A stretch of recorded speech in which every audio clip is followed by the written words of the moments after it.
Chapter 1240. Inside the room, the crimson glow was like water, soaking every corner. Dorian slowly raised her head and looked at the full moon outside the oriel window. She didn't move her eyes away for a long time, as though this was the first time she was enjoying such a beautiful scene. Phew! He exhaled, stood up, and entered the bathroom.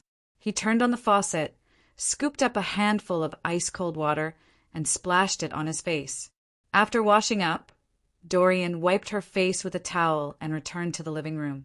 She sat on the sofa, lowered her head, and piously muttered to herself, "Praise be to Mr. Fool!" After finishing his prayer, he walked into the study, took out a pen and paper, and wrote to his student, Furs. "Please tell Mr. German Sparrow that I've confirmed his promise. I hope he can find a better way to resolve the curse. I will gather the other members of the family to discuss if we should use one of the 2 Grade 0 sealed artifacts to exchange for the box of the great old ones. Here, I'll first introduce the 2 Grade 0 sealed artifacts, so that Mr. German Sparrow will have sufficient time to consider which one he wishes to obtain. One of them is called the Painting of God. It looks like an ordinary oil painting in a brass frame, but the content depicted on it will change from time to time. When it presents different locations, the wielder can change the surrounding area of the target, allowing the corresponding scene to descend. When it presents different characters, the wielder can make those characters attack the target once per person. When it presents abstract and incomprehensible images, different effects will appear in reality, and we only understand a small portion of the corresponding relationships. When it presents doors, opening different doors will transfer them to different places. It's impossible to predict the destination beforehand, and it can be used to exile targets. When it appears in the dark underground or the deep starry sky, it's extremely dangerous. It has to be sealed. If no one is watching or appreciating this oil painting, the characters inside will come to life. They will extend their hands from the oil painting and slowly enter the real world. You have to pay attention to this when sealing it. Once upon a time, a branch of my family made a mistake when they took care of this painting of God. No one admired it for a full minute. At that time, it presented an image of an angel surrounding a deity. Then, the deity came to life and walked out of the oil painting. That branch of my family was destroyed, leaving only a few mentally deranged members. I don't know where the god went, but he didn't take this painting with him. We were worried for a long time, afraid that the god would destroy the world. Fortunately, he never appeared again. Perhaps he had been noticed by the 7 gods and dealt with. Of course, we can't rule out the possibility that this is a story made up by those with mental disorders. But in one night, most of the members died, and a small number of them went crazy. This in itself means a lot. The other Grade 0 sealed artifact is called the Staff of the Stars. It's shaped like a black staff embedded with gems. When holding it, if the corresponding scene appears in your mind, and it's real and still exists, this staff will bring you directly to your destination. However, you have to pay attention to one thing. The outline has to be absolutely correct. Every detail can't be wrong, and it can't be different from the original. Otherwise, you will never know where your destination will be. Similarly, when holding the Staff of the Stars, if some beyonder powers or characters appear in your mind, this staff will reproduce the corresponding power or person. The latter can launch an attack. To achieve such an effect, the prerequisite is to have a sufficient understanding of the powers and characters. Otherwise, you don't know what kind of anomaly will happen. Once, someone wanted to use the Staff of the Stars to release Lightning Storm, but he ended up turning into a frog. He only recovered after finding a way to remove the curse. The Staff of the Stars is hard enough and can be used to attack directly. Those who are struck by it will randomly experience anomalies or encounter all kinds of strange effects. Previously, I used the Staff of the Stars to strike a beyonder from the Aurora Order. The left side of his body was transferred outside the door, while the right side remained where it was. His organs splattered out. The Staff of the Stars will randomly move around. If it's not sealed properly, it will disappear at any moment and escape control. When holding it, one's mind has to be empty most of the time. This is because once a scene appears, it might trigger the effects I described earlier. If no one is holding it, all kinds of anomalies will happen around the staff of the stars. It's hard to predict whether it's good or bad, so it has to be sealed, burn after reading, after writing the letter. Dorian read it several times to confirm that there were no mistakes before stuffing it into an envelope and pasting a stamp. At that moment, in the ancient palace above the gray fog, Klein had already finished reading Dorian's letter through the prayer point of light. I seem to have forgotten to tell him that I can pass the corresponding information to German Sparrow through Mr. Fool. That's good too.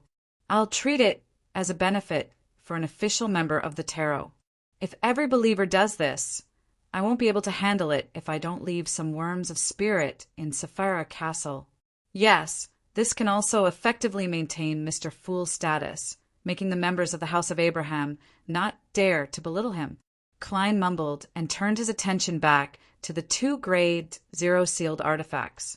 He once again confirmed that Grade 0 sealed artifacts had serious negative effects and couldn't be used as regular items. Of course, their abilities and effects were extremely powerful and terrifying. They lived up to the title of Grade 0. In comparison, the Staff of the Stars is more suitable for me. I can get Miss Justice to hypnotize me ahead of time, making the thoughts that surface in my subconscious exist in the form of thoughts and not in the form of images. I have to consciously control them to outline the scene. I wonder if I can get the residents of the City of Silver to hold the Staff of the Stars and outline the streets of Bakeland in their minds to directly leave the forsaken land of the gods. However, there's no way to hypnotize them beforehand. They have never really seen Bakeland. Even if they were to recreate the corresponding scene, it would be very difficult for them to accurately outline the details. In short, it's very troublesome, but I can give it a try. I'll choose volunteers who aren't afraid of death. If I can exchange for the Staff of the Stars, I won't be in a hurry to shatter it and turn it into a characteristic. Who knows when it will come in handy? After all, the advancement ritual might not be completed with the Staff of the Stars. I'll have more confidence in dealing with the dark, demonic wolf and escaping from the forsaken land of the gods under the dark angel's nose. Klein sighed and made up his mind. At this moment, he discovered another fact. That was, if a portion of the members of the House of Abraham followed Dorian and converted to Mr. Fool, then even if he returned the box of the great old ones to them, it wouldn't be difficult for him to borrow it if he really needed to use it in the future. In other words, out of the 3 Grade 0 sealed artifacts, the Staff of the Stars, the Painting of God, and the box of the great old ones, he had obtained the ownership of one and the right to use 2. It's still very useful to develop believers. When the time comes, wouldn't the House of Abraham become Tarot's subordinate faction? However, Dorian definitely won't spread the faith of the Fool so quickly unless some members are already on the verge of losing control and can no longer resist the curse of the next full moon. Klein had an inexplicable feeling that Tarot's faction was expanding. He thought about it seriously and felt sad that he might have to respond to believers 24 hours a day in the future. Only by becoming an angel and truly gaining control of Sapphira Castle and daring to place some worms of spirit on it could he resolve this problem. If there's really no other way, I'll get a Rhodes to be an artificial intelligence customer service. Klein rubbed his temples and left the gray fog, returning to the forsaken land of the gods. Late at night, in the waters of the Rörsted archipelago, a huge sea monster quickly swam to the target location. This was a helper that Alger had prayed for from sea god Cavituous. At the level of an ocean songster, he was still unable to control a creature of this size. In fact, he could have swum from Byam, but that would have been too tiring, and he wouldn't have been able to resist any accidents. A few seconds later, the sea monster opened its mouth and Alger swam out, approaching a gorgeous coral cluster. After circling around a few obstacles, a dark blue color suddenly appeared in Alger's eyes. Through the deep blue, he saw a magnificent palace made of coral. It was clearly so real, but no one could see it unless there was a specific medium.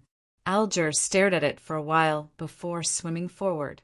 When he arrived in front of the palace, he reached out and pushed open the door.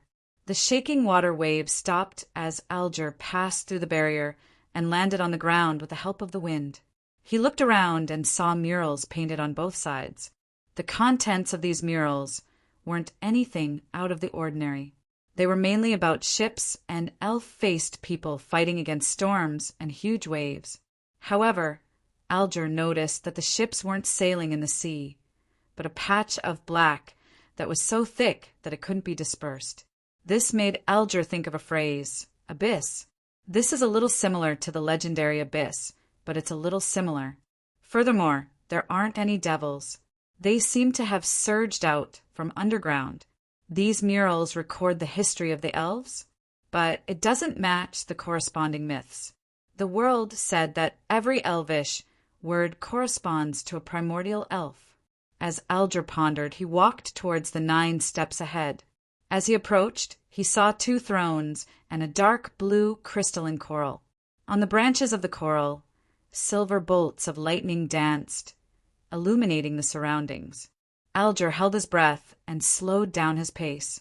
He climbed up the steps and arrived in front of the thrones. He solemnly reached out his right hand and picked up the coral. With a splash, the seawater outside the palace suddenly surged. As the coral was enveloped by the dark blue, it gradually turned incorporeal and fused into Alger's body. Bolts of lightning bloomed like flower petals. P.S. Seeking monthly recommendation votes on Monday. Chapter 1241. In the forsaken land of the gods, the frequency of lightning was very low at night. A few humanoid creatures cautiously approached a meatball with 6 legs and a dozen eyes. They were wrapped in animal skins or simple clothes whose original material could not be seen.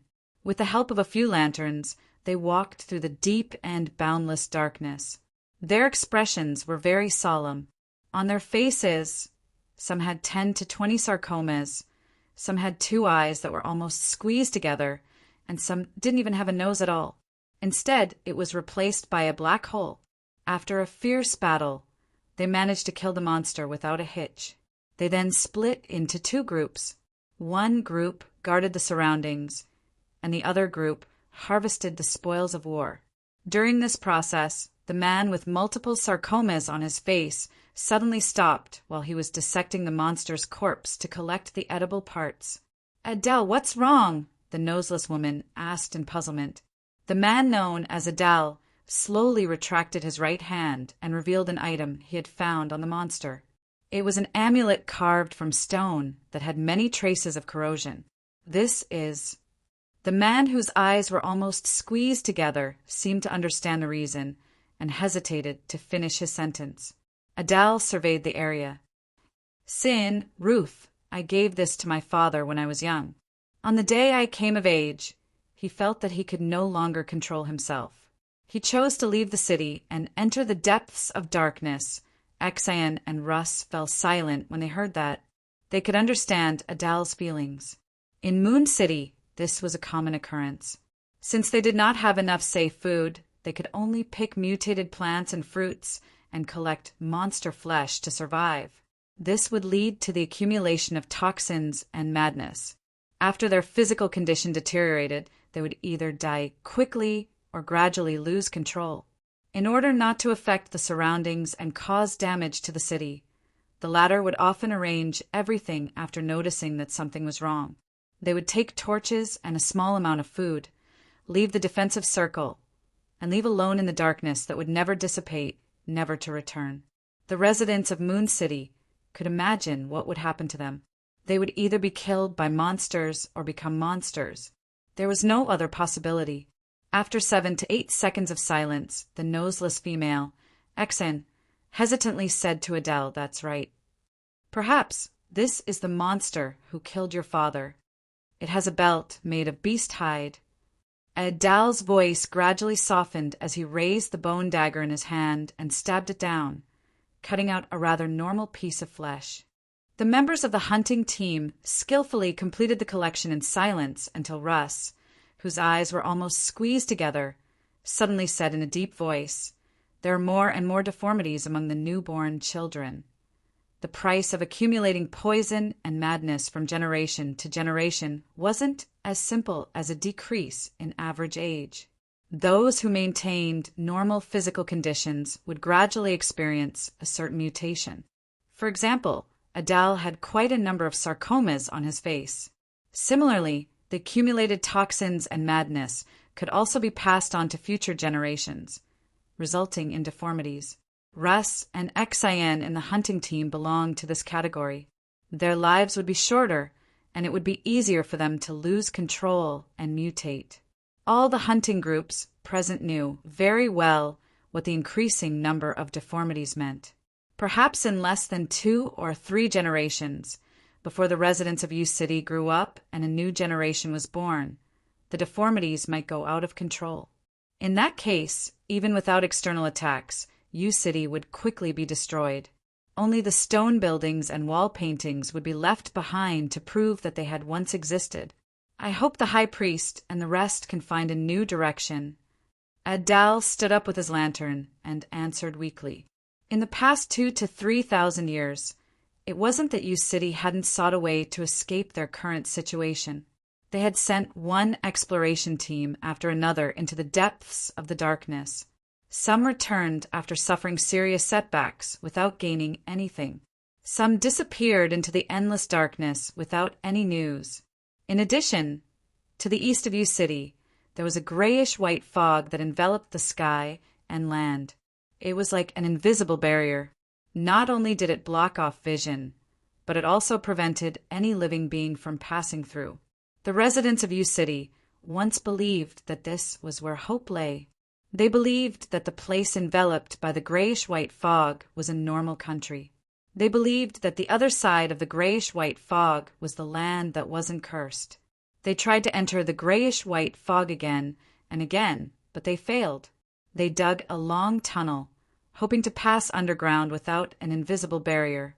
However, the corresponding area deep underground was also shrouded in grayish-white fog.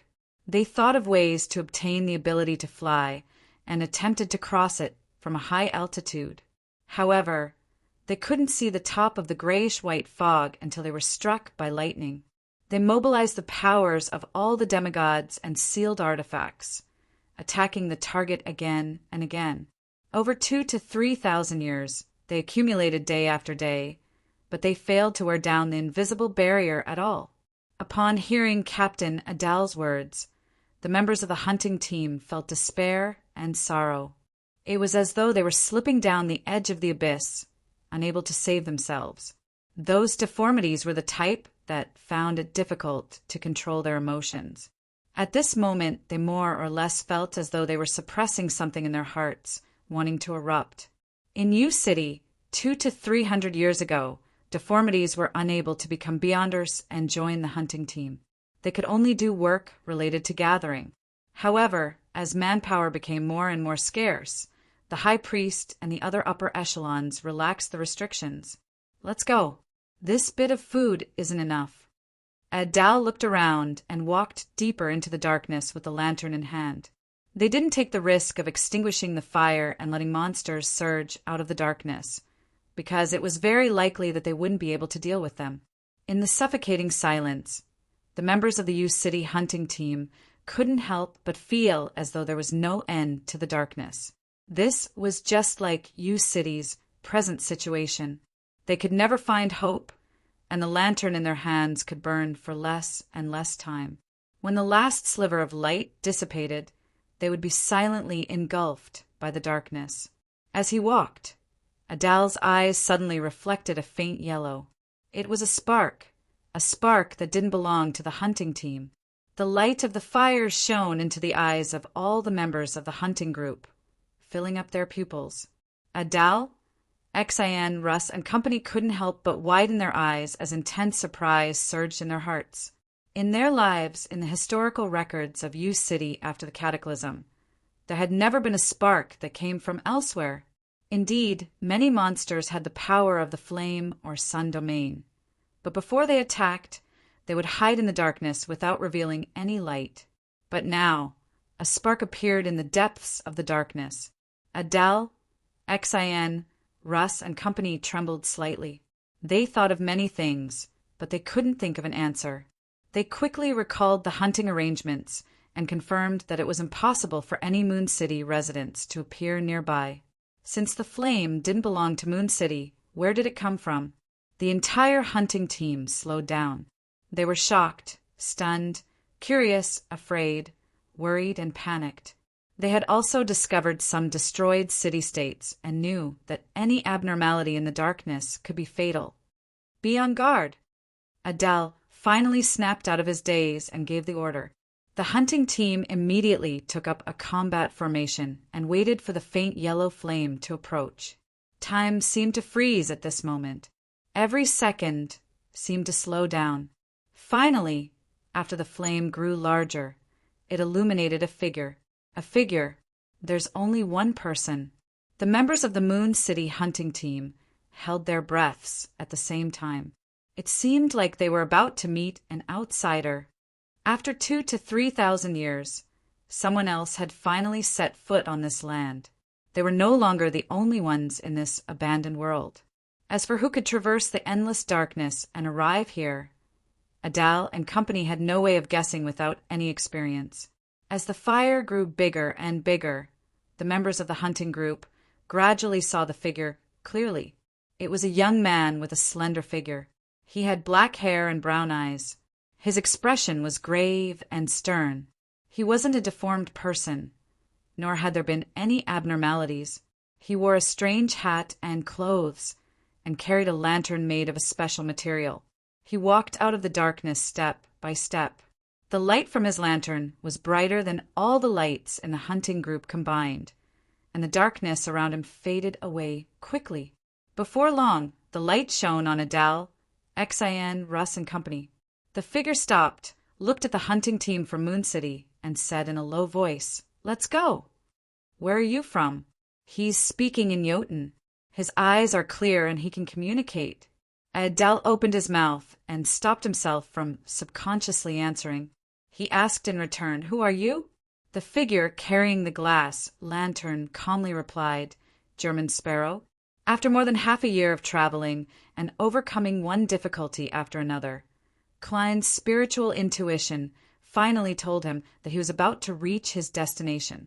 And he also met the first group of living people on this trip to the forsaken land of the gods. "Where are you from?" Adele asked while maintaining his vigilance. Klein's gaze swept across their faces, and his tone remained unchanged as he said, "I'm from the City of Silver, also from outside the cursed lands." Hearing this answer, all the members of the hunting group were in a trance. They wondered if they were hallucinating because they were expecting too much. In the autumn of 1351, Bakeland was shrouded in the flames of war. Ever since Fainapotter also declared war on Rouen, the war that had been in a stalemate for a period of time finally lost its balance. Rouen and its allies Lemberg, Mason, and Seeger lost a lot of territory. Only the last few lines of defense were struggling to resist, on the verge of collapse. After seeing the long queue at the food distribution point from the carriage window, Audrey slowly retracted her gaze and said to her personal maid, "Annie, don't worry."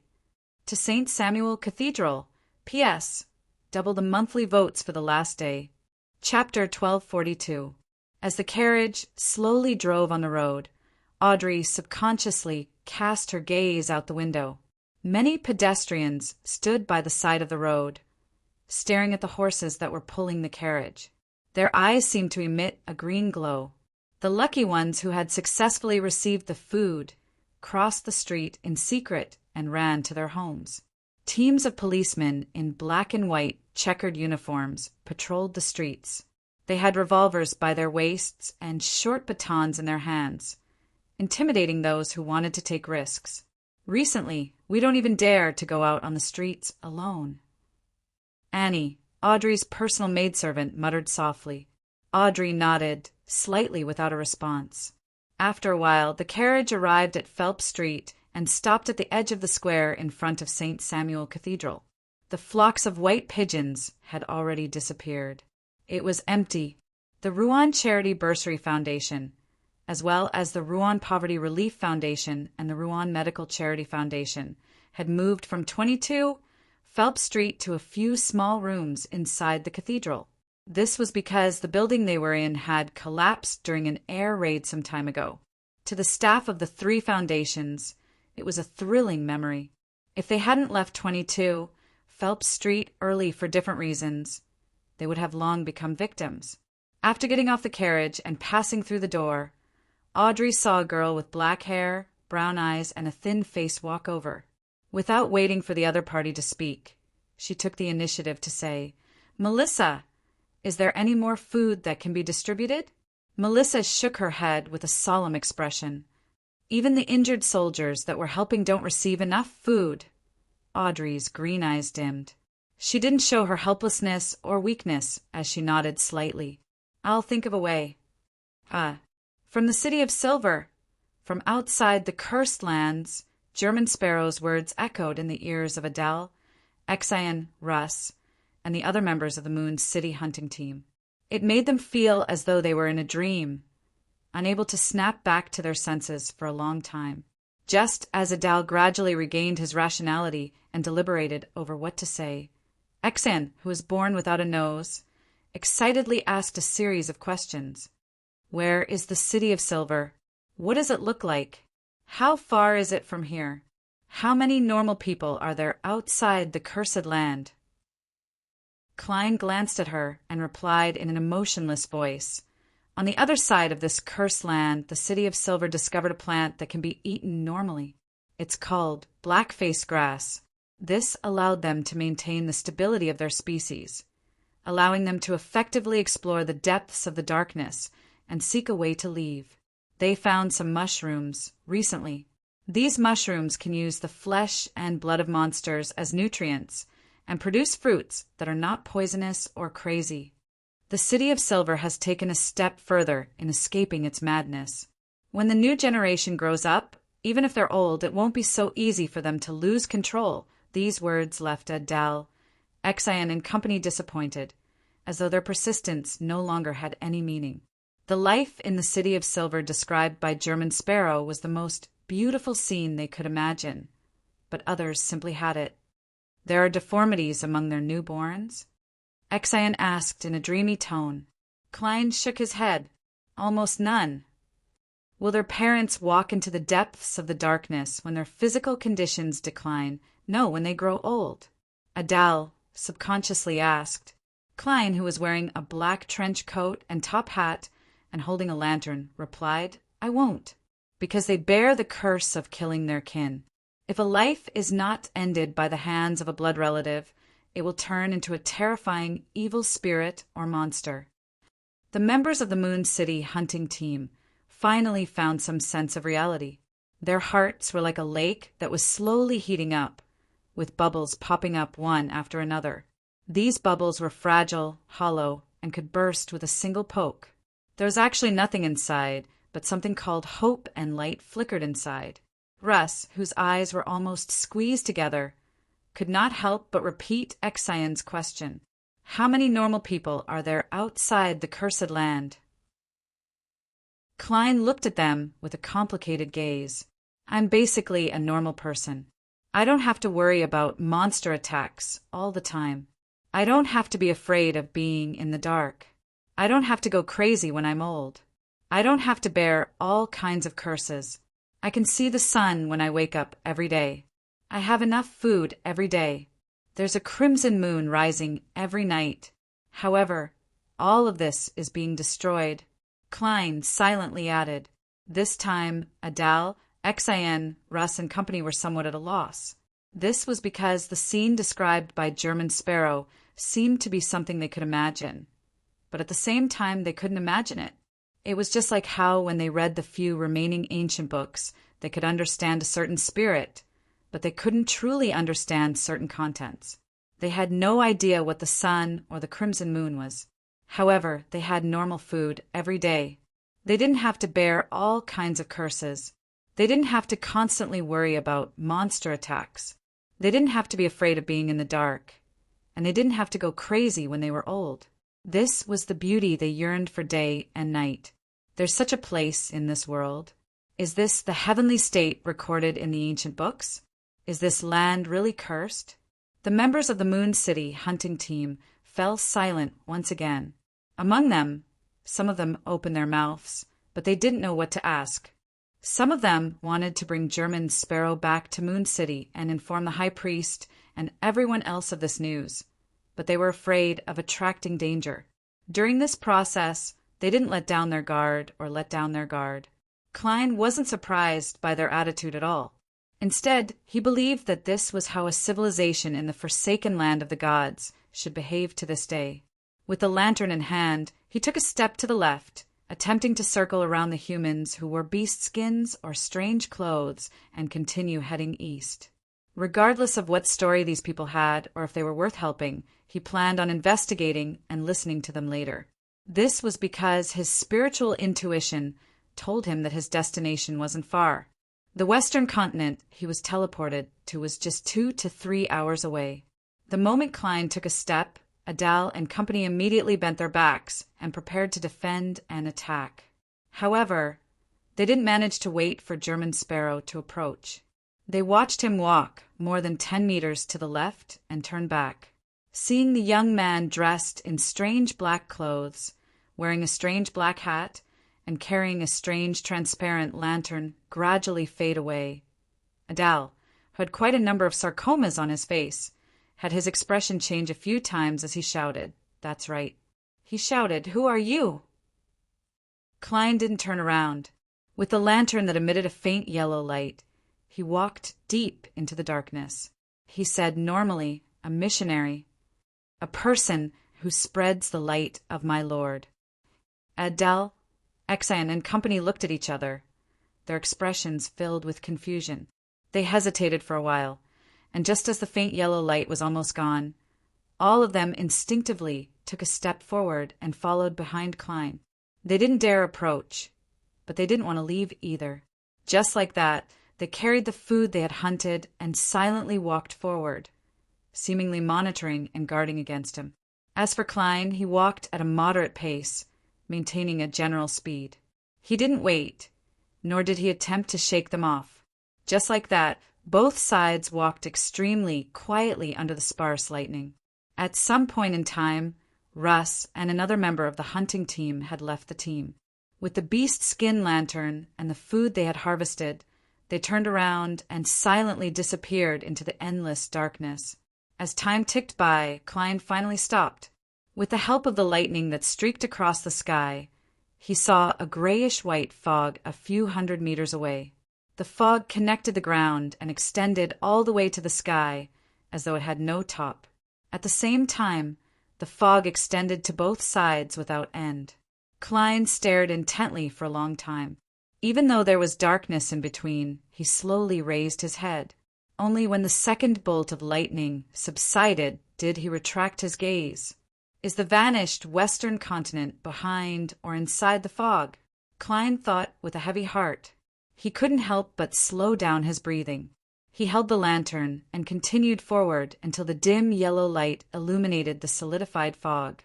Without needing to make any other attempts, Klein's seer intuition told him that the grayish-white fog was an invisible barrier that couldn't be passed through using conventional methods. He thought for a moment, stretched out his right hand, and grabbed at the darkness diagonally in front of him. After 4 to 5 consecutive grabs, Klein pulled out a black cane embedded with many gems from the air.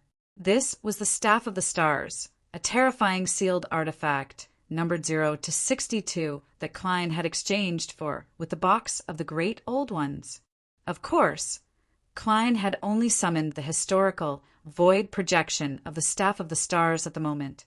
This way, even if an unwanted scene appeared in his mind, he could remove the maintenance of the historical void projection and stop the danger in time when the corresponding effects were about to be triggered. To a scholar of yore, this was the best way to use a grade 0 sealed artifact on a daily basis. However, there was a limit to its effectiveness. At present, it couldn't exceed 3 minutes. Furthermore, the effects were somewhat different from the original version. Using a marionette to hold the Staff of the Stars was impossible to avoid the negative effects. This was because a marionette needed to be controlled, and with control there was a high chance that the scenes would be transmitted. Of course, if he were to engage in a prepared battle, Klein wouldn't do so. This was because it would take up one of his 3 precious summoning spots. Furthermore, although the Staff of the Stars belonged to him, it was only a forced possession. It was in a sealed state. In addition, the grade 0 sealed artifacts level was rather high. Klein wasn't able to successfully summon it in one go. He often needed 3 to 6 tries. In an intense battle, this required sufficient opportunities. It wasn't that easy. It was precisely because of this that he would hypnotize himself ahead of time when he was performing in preparation. He would use the Staff of the Stars in a special state and leave the chance to summon the historical void projection to familiar angels like Miss Messenger, Mr. Isaac, Ma, M. Ariana, and Willa Septon, holding the black cane embedded with all kinds of gems. The scene of the illusory door slowly opening naturally surfaced in Klein's mind. The gem on the cane flashed with a faint light, and the grayish-white fog quickly outlined an insubstantial door. The door opened silently, and behind it was still the gray fog. Opening the door doesn't work. Klein wasn't surprised by this outcome, but he was still a little disappointed. He thought for a moment and prepared to change his method. However, just as he was thinking, the Staff of the Stars automatically activated as the scene appeared. P.S. Double the monthly votes for the last day, Divine King of the 9 Heavens. Chapter 1243. At first, I thought I would have to cancel this chapter, but I still finished it. From the beginning of December to the beginning of January, I was very busy. Every week, I didn't even have a day off. I used it to save up chapters, which were quickly used up. The annual gala ended last night. After that, I didn't have anything to do outside. It was mostly things that had been delayed for a long time and needed feedback. These could all be solved online or over the phone. Because I took the opportunity to write a chapter yesterday and had a draft, I thought that everything would return to normal today and I could finally breathe a sigh of relief. But I was too naive. My plan was to have supper with some people after the annual gala ended. I would go back to sleep at around 1 a.m. Today, I would wake up half an hour earlier at 8:30 a.m. Then I would go to the hotel buffet and have breakfast. Then I would come back to think about the plot and write. I would try to finish writing before 12 a.m., or more than half of it. Then I would check out of the hotel, have lunch, go to the high-speed rail station, and go home. On the way, I would use my phone to complete or fix the remaining chapters. The successful part of this plan was to check out of the hotel, go to the high-speed rail station, go home and have supper, breakfast, and lunch.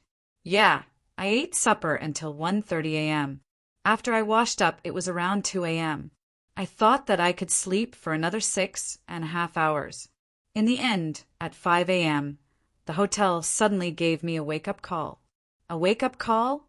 I woke up from my dream and almost had a heart attack. Although my English wasn't good, I could tell that it was a wake-up call. I wanted to curse, but I held it in. I unplugged the phone and went to sleep while I was still sleepy. Did it end just like that? No. A minute later, when I was about to fall asleep, the phone rang again. Only then did I realize that there was a phone on the desk. I hurried over. On the way over, the phone stopped, then rang again. It was the third wake-up call. I was wide awake. I pressed 0 and called back to scold the caller. Then I picked up my phone and asked the writers in the annual gala about what had happened. Then the group came alive. Many people replied that they had received a wake-up call. They were going crazy. Later on, they found out that the hotel's front desk had confused Yuowen's team with another team. That team had to wake up early or leave for an event. Then, the hotel called most of Yuowen's writers' rooms to provide a wake-up call. I'm the kind of person who finds it hard to fall asleep once I'm completely awake. My sleep quality is terrible, and I tossed and turned in bed for more than 2 hours. I really can't fall asleep.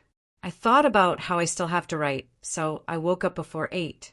After resting for a while, I went downstairs to eat breakfast. When I came back, I started thinking about the plot. but my brain felt like it was filled with glue. I couldn't think at all. Just like that, I couldn't sleep and I couldn't think of anything. I stayed up until 11. Only then did I recover a little. I organized the plot, but I only wrote 500 words before I had to check out of the hotel. I started feeling sleepy on the way, so I slept on the train. I only woke up when I reached home. Seeing that it was almost time, I subconsciously wanted to ask for leave. But after thinking about it, I decided that I could try writing as much as I could. In the end, my condition wasn't bad. Not only did I finish writing, I even had time to edit and write a single chapter. However, I probably won't be able to write tonight. I'm a little sleepy now, so I won't have time to save any chapters. Don't be surprised if I have to update tomorrow. Even if it's a few minutes late, don't worry. Finally, I'd like to add something off topic. The first time I fought for the monthly votes was when I was in the Arcana Club. Back then it was a bye. I was young and impulsive. I said some weird things, and I regretted it afterwards. Then I set a rule for myself. When I post a single chapter, I'll only talk about myself and not others. I did it most of the time, and I hope that everyone will learn from me, laughing. Regardless of whether it's in this chapter or in the book review section, I'll only talk about the mysteries and not other people or other books. Of course, I'm excluding One Life, Arcana Club, Martial Arts, Doom, Crow, and Horse Gang. End of this chapter. Chapter 1244. Just now, when Klein was thinking of a solution, he naturally thought of a scene. The sea of clouds between the two mountains rapidly boiled and split to the left and right, revealing a dark, bottomless crack. The orange-red light of dusk filled it, forming a corporeal path. This was the scene created when blasphemer Amon entered the Giant King's court's dream projection. And just as Klein felt that he didn't have enough understanding of the corresponding powers and planned on changing his method, the red, green, blue, and transparent gems embedded in the staff of the stars emitted a faint glow as they automatically activated. The solidified grayish-white fog also boiled, but it wasn't as intense. They swirled backwards and split to the sides, but there was still an endless grayish-white fog in front of him. There was no end at all. Klein sighed inwardly. As he paid attention to controlling his thoughts, he made other attempts. In the past 3 minutes, he had tried at least 10 times. 7 of them were done willingly, and 3 of them were done due to stress, but he failed to open the invisible barrier. Normal methods really don't work. With a flick of his wrist, Klein made the historical projection of 0 to 62, which was nearing its limits, disappear from the real world. He stared at the silent, grayish-white fog for nearly a minute without moving, as though he had turned into a statue. Finally, Klein closed his eyes and retracted his gaze. With the lantern in hand, he walked towards the humans who were spying on him. He didn't plan on continuing blindly because there was a high chance of success. He planned on asking the ancient survivors who had stood guard nearby for 2,000 to 3,000 years and had clearly explored the grayish-white fog before. He wanted to see if he could find any inspiration from their accumulated experience. According to Klein's predictions, the humans would definitely have a rather extreme reaction to his approach. He had already prepared the corresponding abilities to allow them to speak to him calmly. However, when he looked over under the dim yellow light of the lanterns on both sides, he discovered that the ugly or deformed humans were looking at him with their mouths slightly agape. Their expressions were confused and shocked, as though they had temporarily lost their ability to think. Klein frowned slightly. In the deep darkness, he walked at an unhurried pace to the group of ancient survivors and stopped about 2 to 3 meters away. "What do you know about this fog?" Klein asked in Jotun. This kind of language that could stir the power of nature did not differ from region to region. There was only a slight difference in accent, but not too much. This was because if the original version was modified, it would most likely lose its effect in ritualistic magic. Only when Gehrman Sparrow raised the question did Adal seem to snap back to his senses. His lips quivered for a moment before he gave an irrelevant answer. We didn't make any changes to the mist. The The scene of the German sparrow making the fog boil like water and splitting it into two really shocked them. They felt like they were witnessing a miracle. The hard work of generations after generations of Moon City over the past 2,000 to 3,000 years could not compare to this person's attempt in the span of 1 to 200 heartbeats with his cane. This was also the main reason why they gave up resisting when the German sparrow approached. They instinctively believed that no matter how much they tried to avoid it, it would be useless. Klein was silent for 2 seconds before he continued to ask, "Do you have any relevant records?" Adele finally understood what German Sparrow was getting at. After some hesitation, he slowly nodded. After some hesitation, he slowly nodded and said, "Yes. However, only the high priest and the others often read through them." Dressed in a black trench coat and half-top hat, Klein thought for a moment. He suddenly reached out and took out an item from the void. It was a cross that was dyed green and had several sharp spikes protruding from it. It was a historical void projection of the unshadowed crucifix that originated from the ancient sun god. Klein held the cross and raised it a little higher, aiming it at the group of ancient survivors.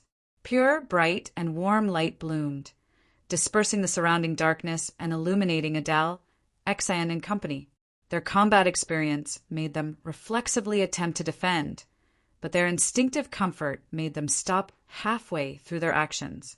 That kind of light and warmth was definitely not something a bonfire could compare to. This made the remaining members of the Moon City hunting team vaguely recall the deities mentioned in the ancient books and by the high priest. They were deities that emitted infinite light and brought infinite warmth. Under the bright light's illumination, a twisting and struggling, illusory black gas that seemed to have a life of its own rose from Adele, Exan, and company's bodies before quickly dissipating. The members of the Moon City hunting team felt their bodies relax as the pressure in their souls disappeared. After purifying the corruption and diseases gathered in the target's body, Klein shook his wrist slightly, causing the unshadowed crucifix to vanish in front of him. Right on the heels of that, he grabbed diagonally in front of him and pulled out another cane from the void. It was an ordinary wooden cane. This was the former City of Silver's sealed artifact, Life's Cane, although Klein had already sacrificed it to the Evernight goddess. Anything that a scholar of your once possessed would only accompany him in another way. With Life's Cane in hand, Klein took a few steps forward and used the tip of the cane to poke the leader of the Moon City hunting team. Adele didn't dodge due to his previous experience. The sarcomas on his face began to crack, ooze pus, fade, shrink, and disappear. In the end, not even a scar was left behind. Adele knew of his changes from the looks in his teammates' eyes. He hesitantly and slowly raised his right hand and touched his face. From top to bottom, from bottom to top, he repeated it a few times.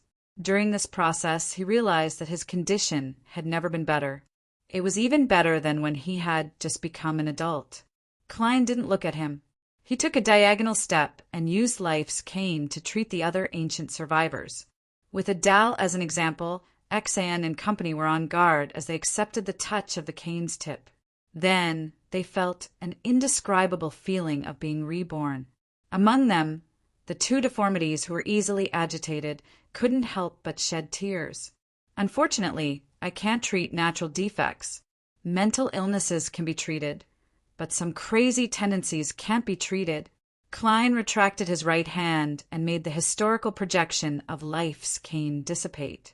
He walked to his original spot, turned around, and looked at the group of ancient survivors. "I didn't come here to destroy, but to spread the light of my Lord, bringing light and warmth. Go back and tell your leader that I'm here. If he's willing, he can come over." He didn't attempt to ask where the ancient survivor settlement was, nor did he plan on heading over directly. This was because it would incite the strongest resistance and vigilance. Therefore, handing the reins to the other party was the most suitable solution. At that moment, Adele, Exan, and company were already shocked by the German Sparrow's performance of constantly taking out all sorts of mystical items out of thin air. They increasingly felt that they were walking into a miracle and had already received the baptism of the divine light, allowing their bodies to recover to their optimal state or even exceed their optimal state. "All right," Adal replied a few seconds later. Just as they turned around and prepared to return to Moon City, a flame lit up in the depths of the darkness, quickly approaching from afar. The leader was an elder wearing a dark brown beast hide. His hair was gray and messy, and his face was filled with wrinkles. "High Priest," Xian blurted out after seeing the other party's appearance. The person who came was none other than the High Priest of Moon City, Nim. Behind Nim were Russ and the other members of the hunting team, as well as a few high-sequence Beyonders. Nim nodded at Adal, Xian, and company. He walked to the front of the group and looked at the man who claimed to be the German Sparrow. He crossed his arms and bowed. "Honorable guest, I'm the High Priest of Moon City, Nim. Moon City was once a city belonging to vampires, but that civilization was destroyed in ancient times. After that, we accepted the orders of the great sun god, the Lord who created everything. We moved here to guard this grayish-white fog and made the corresponding attempts. Even though this land was later cursed and the Lord no longer responded to us, we didn't give up. To this day, 3,722 years have passed. P.S. Update first before making changes. PS2. This chapter is completely free. Yesterday, I said that I would use a big chapter as compensation because I felt that everyone might value this more. But since there are different opinions, I'll use it as compensation for free. That's fair. There's no need to worry about owing debts and writing a big chapter. Chapter 1245. 3,722 years. Indeed, they were sent here when the ancient sun god was still alive. Klein had the city of Silver's defense in the darkness for more than 2,000 years as a reference, so he could easily verify the words of Moon City's high priest, Nim. He nodded slightly and asked, "Are you guarding this fog to prevent it from mutating?" Moon City's high priest, Nim, who was wrapped in a dark brown beast hide, shook his head. "The oracle given to us by the Lord is to keep watch every day to see if anyone comes out of the fog." Walking out of the fog. Did the ancient sun god have a premonition that someone would walk out of the fog? If it's really the western continent in the fog or on the other side of the fog, does it mean that there might be life and civilization inside? Klein felt an indescribable throbbing in his heart when he heard this, but he also deeply understood one fact. Even Amon's father, the second-generation master of creation, couldn't open the grayish-white fog and needed someone to guard it. Was there a special way to pass through this invisible barrier? Mr. Hangman mentioned before that Queen of Calamity Kohainam said that she might need an incantation or a password. Also, the premise is that the western continent has already reappeared. Klein looked at the Moon City High Priest, who had obvious wrinkles on his face, and said without batting an eyelid, "I think they've already introduced me to you. I'm a missionary. I've come to this land to spread the light of the Lord." Moon City's High Priest, Nim, maintained his calm as he looked at Klein with grayish-white eyes that were the same color as his long hair. "Sir, who is the Lord you believe in?" Klein instinctively wanted to answer directly, but considering his predetermined identity as a preacher, he held back his embarrassment and used his clown powers to control his facial muscles, revealing a slightly fanatical expression. "Please allow me to introduce my lord, the savior of this land, the great Mr. Fool, the Fool." Moon City's High Priest, Nim. Adal and company never expected to hear such a word. For a moment, they found it odd, but for some baffling reason, they felt that it seemed to contain infinite philosophy. In the end, their attention was focused on the description. The savior of this land. Nim couldn't help but turn his head to glance at Adal and company, sizing up their glowing faces. As a sequence for demigod, he knew very well that the poison and corruption that had accumulated in their bodies had been purified. Furthermore, the members of the hunting team had received very good treatment. If he hadn't watched these youths grow up and remembered how they looked before their mutation, He definitely wouldn't have dared to confirm that they were residents of Moon City. Seeing the high priest look over, Adal immediately said excitedly, "His Excellency Sparrow has prayed to the gods and saved us." Sparrow added, "We feel warmth." Xian, who didn't have a nose, quickly added, "After the baptism." She had unknowingly developed a certain level of faith in the Lord Gehrman Sparrow spoke of. After Sparrow, Ruth and the god, Sparrow god, after God, Sparrow after God, and the god who had the god of world, highest god. Hi, Luo god, you god of God. God Sun Kama, God. High Priest Nim retracted his gaze and looked at the German Sparrow, who was wearing strange clothes and a strange hat. The great Mr. Fool is a deity from this world. No, this cursed land? Klein nodded solemnly and slowly. Yes. Then what about the great sun god, the Lord that created everything? Nim hesitated for a moment before asking the question he was most eager to know. Klein changed his tone to that of a charlatan. The kings betrayed that existence. Blood, anger, filth, and shadows began to flow across this land, and a great calamity began. Nim's pupils dilated slightly, as though he wanted to absorb more light to see the world in front of him clearly. With great difficulty, he tried to suppress something and asked, "Are you saying that the Lord fell because of this?" Not only did he fall, but his flesh and blood were also eaten by the traitors. As a result, this land has been cursed. Klein boldly said this because he was in the forsaken land of the gods. He didn't deliberately distinguish between the Amon brothers and the other 6 kings of angels. He planned on making the residents of Moon City believe that all the kings of angels were traitors. This way, they wouldn't be fooled by Amon in the future. The trek and various experiments over the past half a year had convinced Klein that the forsaken land of the gods was really sealed. Or rather, it was isolated from the outside world in all aspects. The only connection point was either the exit of the Giant King's court or something at the level of Sapphira Castle. Therefore, when Klein used the Staff of the Stars here, he could only move within. He couldn't head to the outside world that he had outlined in his mind. In addition, the box of the Great Old Ones had even suppressed the historical void projection. The moment Klein successfully summoned it, the projection was immediately devoured by the environment, making it impossible to use it. This made him suspect that the 3rd level of the box of the Great Old Ones was dangerous even to a true god or the true creator. Upon hearing German Sparrow's words, the high priest of Moon City, Nim's body trembled slightly. His wrinkled face instantly turned ashen. The expressions of the Beyonders behind him also changed, as though they had suffered an extremely serious blow. Some of them even showed signs of losing control.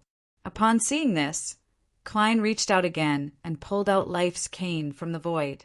He made it fly out with the help of the air and accurately touched the target. The Beyonder's signs of losing control immediately vanished. His forehead was dripping with sweat, as though he had just recovered from a serious illness. As Klein removed the maintenance of the historical projection, Life's cane quickly faded away. As for the Beyonders of Moon City, they finally broke free from the grievous news. Some of them were filled with doubt and disbelief. Some of them began to cry softly, while others cast confused gazes at German Sparrow, as though he was their last hope. The high priest, Nim, had closed his eyes at some point in time. 2 to 3 seconds later, he opened them again and looked at German Sparrow. "Do you have any other questions?" In less than a minute, he seemed to age by more than 10 to 20 years. His body exuded a sense of decay, but it wasn't complete despair. It was as though a tree had rotted, but it was beginning to give birth to new hope and new life. Klein half turned his body and pointed at the solidified gray fog with a lantern in his hand. "When did you begin trying to open this barrier? What did you gain?" High Priest Nim said frankly, "In the beginning it was the Lord's oracle. At first it was the Lord's oracle. He asked us to try to think of a way to pass through this fog while guarding it. After the land was cursed, we used this as our main direction in search of hope. However, We didn't gain anything substantial. No matter what method we used, the solidified fog didn't react. At this point, Nim hesitated for a moment. It wasn't completely unresponsive, but it wasn't the reaction we wanted. Klein immediately saw hope. He maintained a normal pace and asked, "What's the matter?" "What's his reaction?" Seeing that the high priestess was a little hesitant and did not answer immediately, Xian took the initiative to speak. "High Priest, His Excellency Sparrow has just parted part of the fog. He has gone deeper than we have in the past 2,000 to 3,000 years." Nim couldn't help but take a deep look at the German sparrow before saying, "Don't worry." More than 1,730 years ago, the high priest at that time had an inspiration in the face of the cruel reality that Moon City had been trying for nearly 2,000 years without any results. He felt that he couldn't purely treat this fog as a barrier that needed to be broken or a seal that needed to be broken. Instead, he treated it as a mighty existence. He designed an honorific name, prayers, and corresponding symbols for the fog. He held one ritual after another here, trying to communicate and pray. This is really a train of thought that ordinary people can't think of. I didn't think of it just now. As expected, after so many years, there must have been many people with strange thoughts in Moon City. 3,000 years wasn't for nothing. Klein sighed in his heart and nodded slightly. Was there any feedback after that? Nim answered with a nasal voice. Once, the high priest changed the first sentence of the honorific name to the eternal fog. Then, at the end of the ritual, he vaguely heard a voice coming from the depths of the fog. Unfortunately, he couldn't hear it clearly and was unable to decipher its exact meaning. From then on, we have held countless rituals. We realized that there wasn't a response every time, and even if there was a response, it might not be in a timely manner. We need to wait patiently. Klein's mind raced as he asked, "How many times do we need to succeed?" As he thought, he asked, "How many times do we need to succeed?" There's no pattern. Sometimes we succeed on the first try. Sometimes there might not even be any feedback after a month. High Priest Nim sighed and said, "We have made many improvements, but they were all useless." "Did you hear what those voices were saying after that?" Klein asked. "No. Perhaps our sequence isn't high enough and we aren't strong enough." Nim shook his head. "If that's the reason, I can give it a try." Klein deliberated for a few seconds before politely requesting, "Can you hold the correct ritual again? Can you perform the correct ceremony again? I want to hear those sounds." Nim couldn't reject such politeness, nor did he dare. He hesitated for a moment. "Yes, but many of the materials are in Moon City. You will need to wait for a while." Klein thought for a moment and asked, "Have you ever used those materials?" "Yes," Nim asked in confusion. Klein nodded indifferently. "Let's do it then. Tell me when you last used those materials and where nearby. P.S. Update first, then change." Chapter 1246. After hearing the high priest's answer, Klein held the lantern and walked 20 to 30 steps to the right along the grayish-white fog. Then he half closed his eyes as though he was sensing something.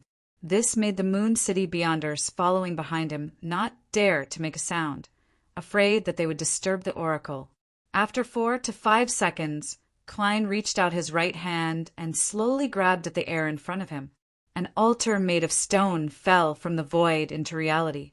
On it were 3 candles made of oil and 7 to 8 spiritual materials. As a sequence for demigod, Nim was taken aback, as though he couldn't believe his eyes. Previously, when he saw German Sparrow take out his cane to treat his companions, he had only imagined that the other party had spatial powers or had received the blessings of Mr. Fool. But now, his judgment had been completely overturned. This was because he was very familiar with the altar, the candles, and the spiritual materials. They were all things he had used before. He can actually create something I've used before? Is this a power that originates from history and time? Nim recalled the remaining manuals in Moon City and combined it with his understanding of demigods. He had a preliminary guess. At this moment, Klein turned his head and looked at the high priest. "You can begin." Nim quietly took a deep breath. Under the watchful eyes of Adele, Exan and Russ, he walked to the altar and created a wall of spirituality. After looking at the symbols, labels, and patterns engraved on the altar and confirming that there were no problems, he followed the process that had been engraved in his memory and performed the ritual with abnormal familiarity. In the end, he lowered his head and chanted in a low voice, "The eternal and unchanging fog, the barrier that freezes space-time, the existence that embraces everything." Before the prayer ended, Klein had already focused his attention on the grayish-white fog, hoping to hear a voice coming from deep within. For this, he secretly controlled a large number of monster marionettes that were moving in the surrounding darkness to disperse. He placed one at a certain distance, hoping to not miss any suspicious traces. However, he didn't notice anything abnormal until the ritual was completed. After waiting for a while, Klein cast his gaze at Moon City's high priest, Nim. He calmly said again, "Bakelind, Empress," in the study of the Hall family. After receiving permission, Audrey pushed open the door and walked in. Her father, Earl Hall, and brother Hibbert were discussing some matters.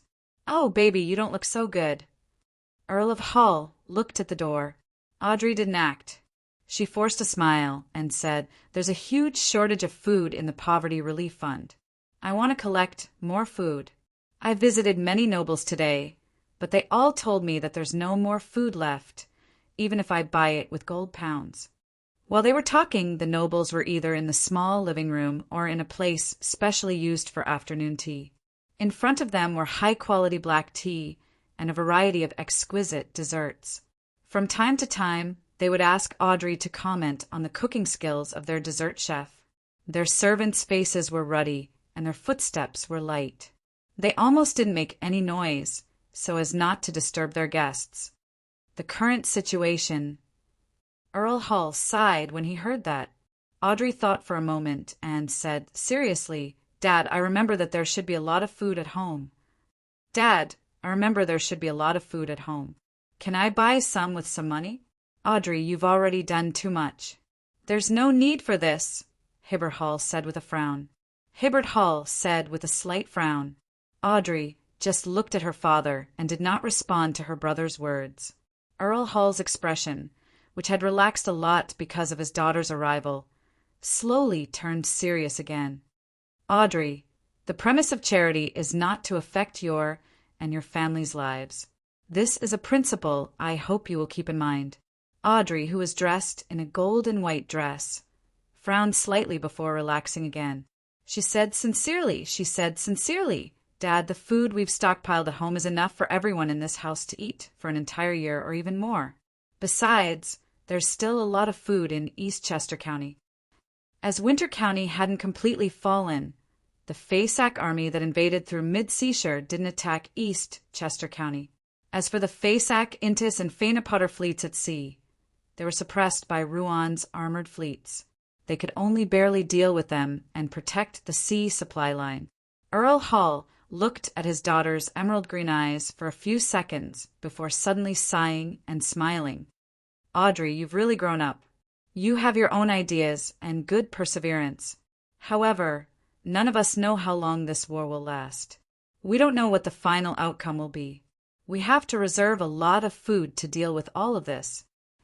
I can accept having 2 less delicious dishes for every meal to help those who are in trouble. But I don't wish for my dining table to become like the middle class described in the newspapers. This will make us completely lose the dignity of being nobles. This is something we've been holding onto for every generation.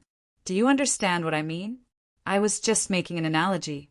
The essence of the matter is that I value the continuation and future of the family more. I value our identity and status. Only when it doesn't affect them will I show my love and kindness. Audrey, what I said might be cruel, but you've already grown up. It's time to listen to it. Everyone is selfish, just to varying degrees. In my heart, the entire Hall family is more important than your mother and me, more important than you, more important than Hibbert, and more important than Alfred. Apart from these, there's Faith and good friends, followed by acquaintances, and finally, all of Bakeland, people in need of help. If it doesn't affect those in front, I don't mind helping them, but unfortunately I have to consider more things now. At this point, Earl Hall shook his head in a self-deprecating manner. I'm sorry to let you know that your father is such a selfish person. As Audrey listened to her father's words, her expression changed slightly at first, but it immediately disappeared. Until the end, she didn't show any additional emotions. At this moment, she fell silent for a moment before asking again. But we've already obtained things that far exceed what we need. Can't we even share a portion of it? Hibbert Hall interjected a little angrily. Why should we share what we worked so hard to obtain with others? This is produced from our fields, pastures, and woodlands. We bought it with gold pounds, and money and assets are passed down by the family. It was earned by Father's precise foresight and powerful courage. It's accumulated from generation to generation. We do charity to help others as an additional display of our love. It's not something we have to do, understand? Earl Hall nodded. Hibbert's words are generally correct. That's what I think as well. Audrey pursed her lips and slowly nodded. I understand. Earl Hall retracted his gaze and said to Hibbert, the stockpiled food has to be guarded well. If the outcome of the war really can't be reversed, try to contact those fellows from Intis and show them our sincerity. The war has lasted for so long, and many of them have died. Many fields have been abandoned, and the prices in the cities have skyrocketed. There's definitely a strong demand for food, pastures, and woodlands. In addition to my shares in Intis and Suchet Bank, as well as some of my shares in Varvat Bank and Bakeland Bank, I should be able to bribe them. Ha! At such a time, only by satisfying these requirements can we talk about kinship. Intis and Rouen often had marriage alliances. Many nobles were relatives, especially believers of steam. Father, are you considering surrendering? Hibbert asked in surprise. Earl Hall nodded slightly and sighed again. How can I not consider it in this situation? When the time comes, you'll be the new Earl Hall. Hibbert's heart palpitated when he heard that, but he was also rather puzzled. Father, what about you? Earl Hall replied with a bitter smile. Your mother and I are both devout believers. We also have a certain status in the church. When Rouen falls and the church is destroyed, the outcome won't be good if we're still unwilling to leave the stage. At this point, he comforted his eldest son. As long as the Hall family is still around, the title is still there, and the core assets aren't too damaged, we won't have a miserable old age. After you convert to steam, remember to prepare a secret prayer room for us at home. As the two of them conversed, Audrey, who was wearing a gold and white dress, watched and listened quietly. Her green eyes were like gems. After repeated attempts, as the projection of the altar disappeared, the high priest of Moon City, Nim, deliberated and said to the German sparrow who was holding the strange lantern, It doesn't seem like it's possible today. We can try again tomorrow. It won't take more than 2 months. At that moment, Klein's mind was filled with another question. Could it be that I'm using a historical void projection, causing the ritual to fail? He deeply reflected on himself and decided to listen to the high priest of Moon City. He would try again tomorrow. When the time came, he had to get the other party to bring real materials. Just as he was about to nod, he suddenly heard a faint voice. The voice came from the depths of the grayish-white fog. It was layered, indistinct, and abnormally blurry. It's effective? This ritual really has an effect, but the delay is too high. Klein was delighted as he immediately raised his right hand and pressed it down slightly, gesturing for the Beyonders of Moon City to remain silent. He then held his breath, reined in his thoughts, and focused on listening. The voice that echoed in the grayish-white fog seemed to come from many different sources. They intertwined, sometimes interfering with each other, canceling out each other, and sometimes overlapping to produce a resonance. Gradually, the voice became clearer in Klein's ears, especially when it resonated. It seemed to be a language he was familiar with.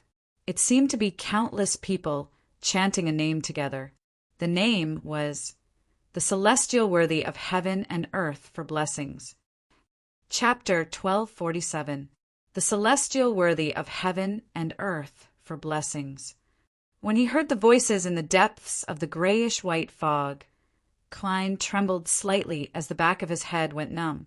This feeling quickly spread from the top of his head to every part of his body, causing tiny goosebumps to appear on the surface of his skin. This was the second time he had heard the name, the Celestial Worthy of Heaven and Earth for Blessings, from someone else in the real world.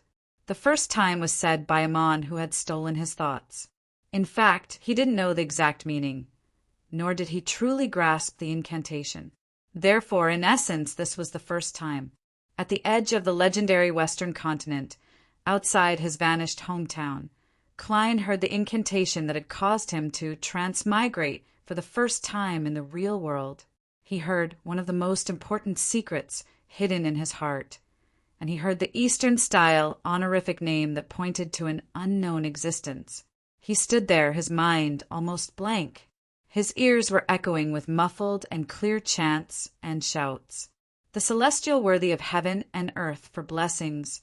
The Celestial Worthy of Heaven and Earth for Blessings. The Celestial Worthy of Heaven and Earth for Blessings. When the voices became softer and softer and almost disappeared, Klein finally regained his train of thought.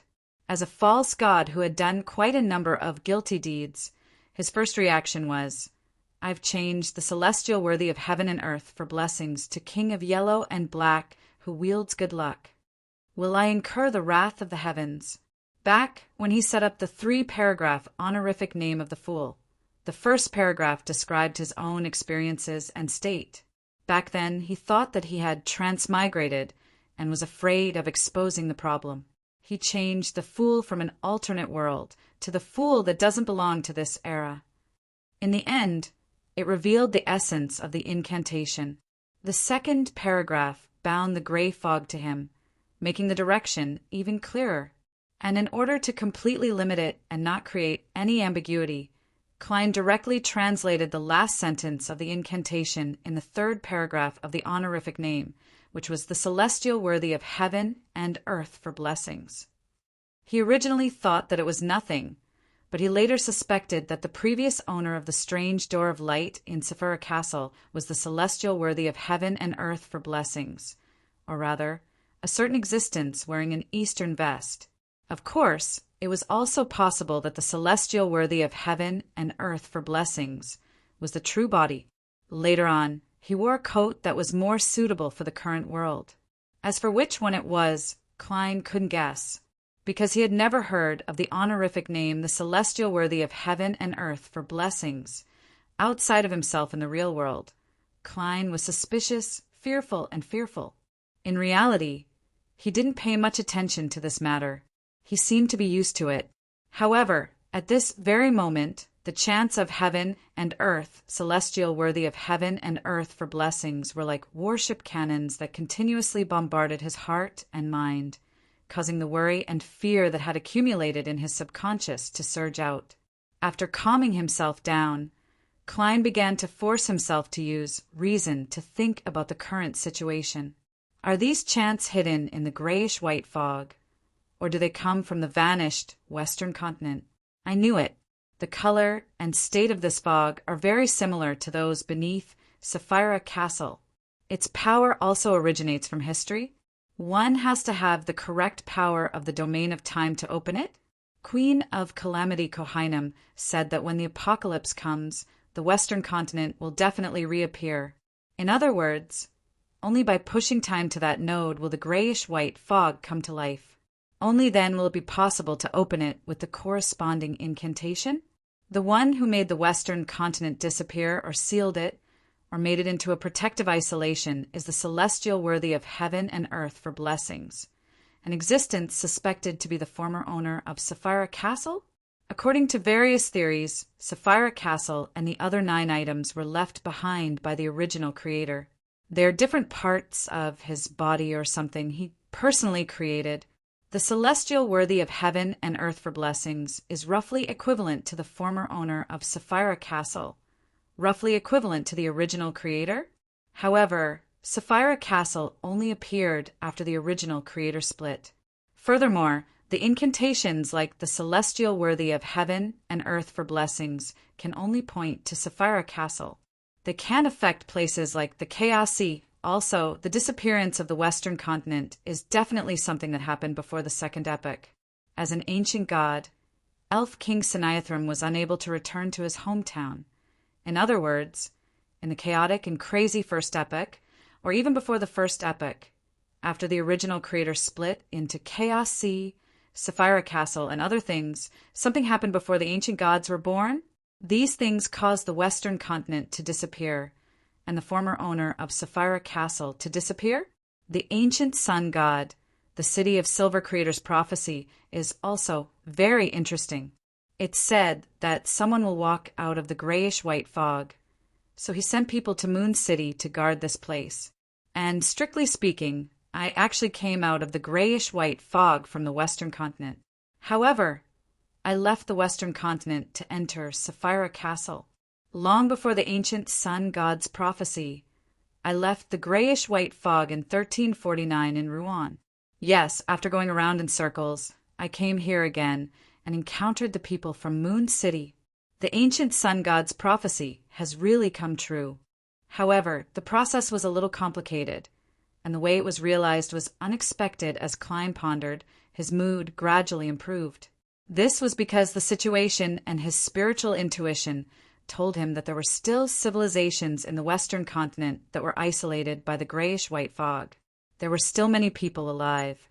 This method of making the Western continent disappear reminds me of the Miracle Invoker's ritual. It also has the powers of space-time. They're mainly from the Apprentice Pathway and the Marauder Pathway. So, the former owner of Sapphira Castle, the celestial worthy of heaven and earth for blessings, really corresponds to these three neighboring pathways? Klein reined in his wandering thoughts and took 2 steps forward.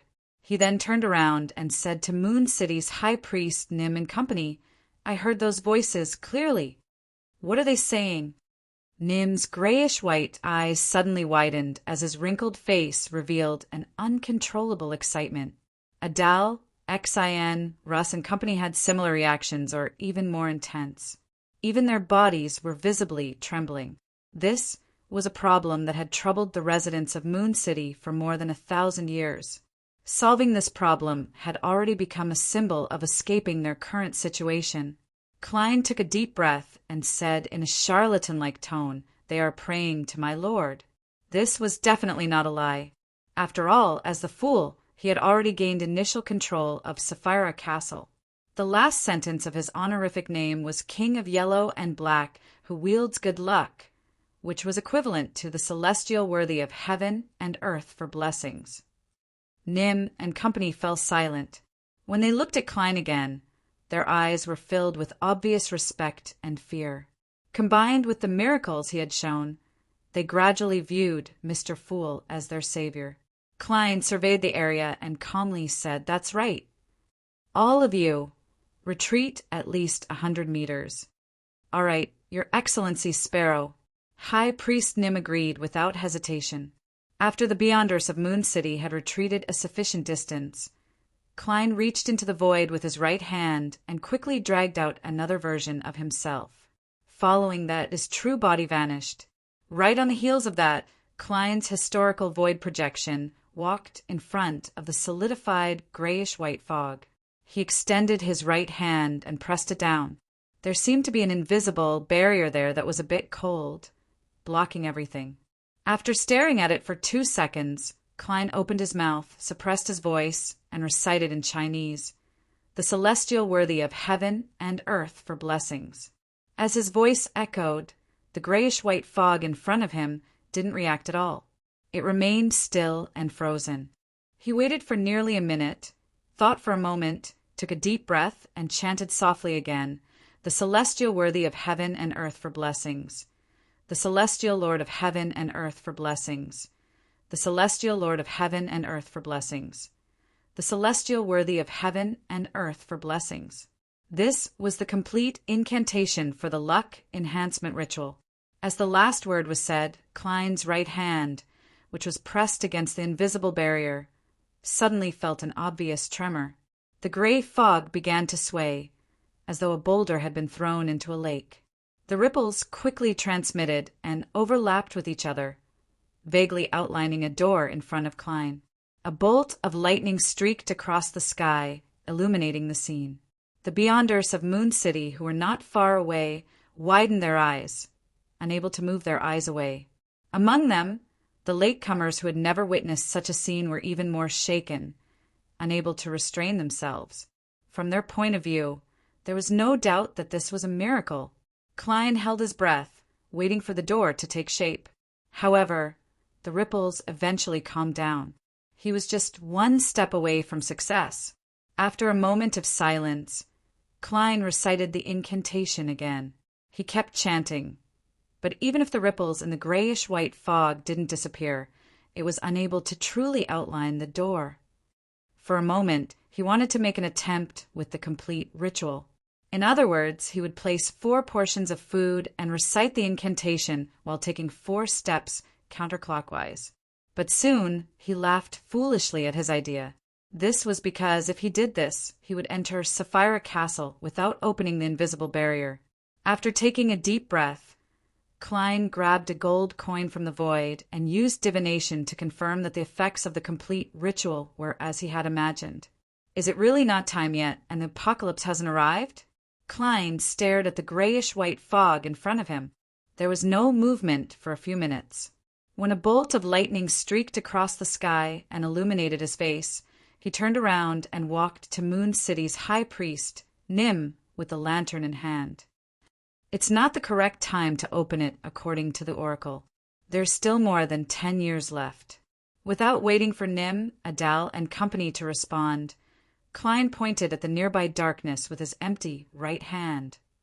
I'll be meditating here for a period of time. If you want to feel the light of the Lord and listen to his teachings, you can come here whenever the lightning strikes frequently. I will cleanse and heal once a day when the lightning is the most frequent. He didn't try to get the residents of Moon City to pass on the message, nor did he plan to head to the city or ask for specific information. He gave them enough time to buffer.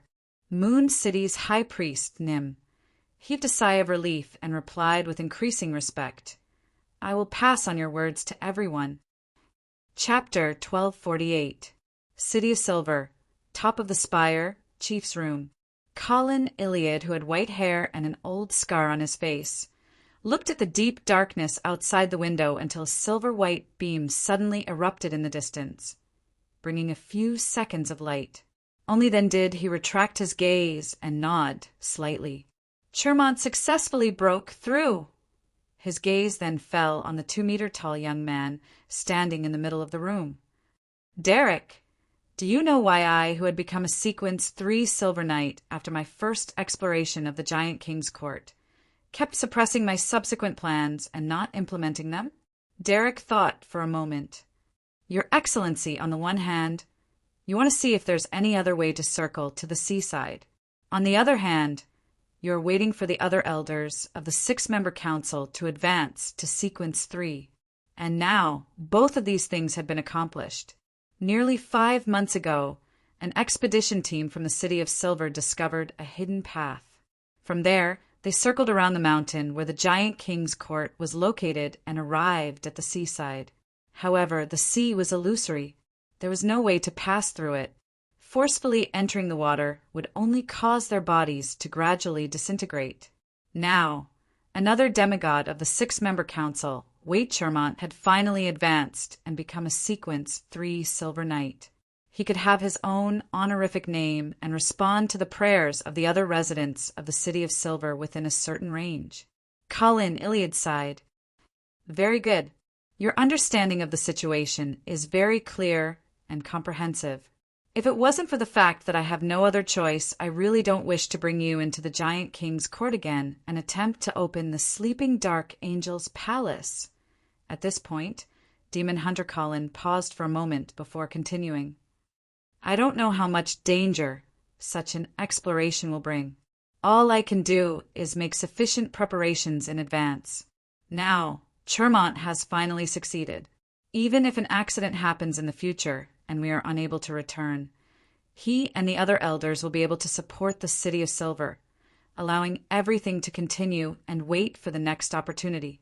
He sized up Derek for a few seconds and nodded in agreement. Your growth is better than I expected.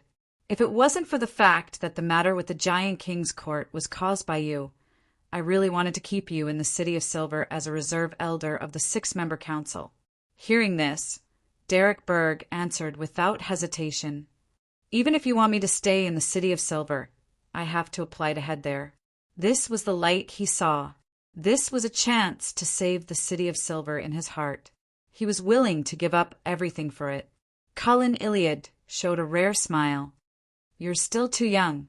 When you've experienced a lot like me, you'll understand that compared to drawing your sword, sacrificing your life with passion, enduring humiliation and helplessness, and persevering in the darkness is a much more difficult and painful thing. If you don't believe me, you can ask Chermont later. Ask him if he's willing to lead the expedition team to the Giant King's court or stay in the City of Silver. Derek fell into silence. He opened his mouth, but no words came out. Cullen Iliad didn't continue the topic and instead asked, "What's the matter?" "Has your priest of light potion been completely digested?" I completely digested it last week," Derek answered frankly. Cullen Iliad nodded. "Have you gathered all the supplementary materials?" Derek acknowledged with a grunt. "I've gathered all of them. I'm just short of preparing the ritual." His ritual needed to strip away the strongest and most unwilling emotions, and then inject them back after consuming the potion. After a few discussions at Tarot's gatherings, as well as Miss Justice's private attempts, there was already a mature plan.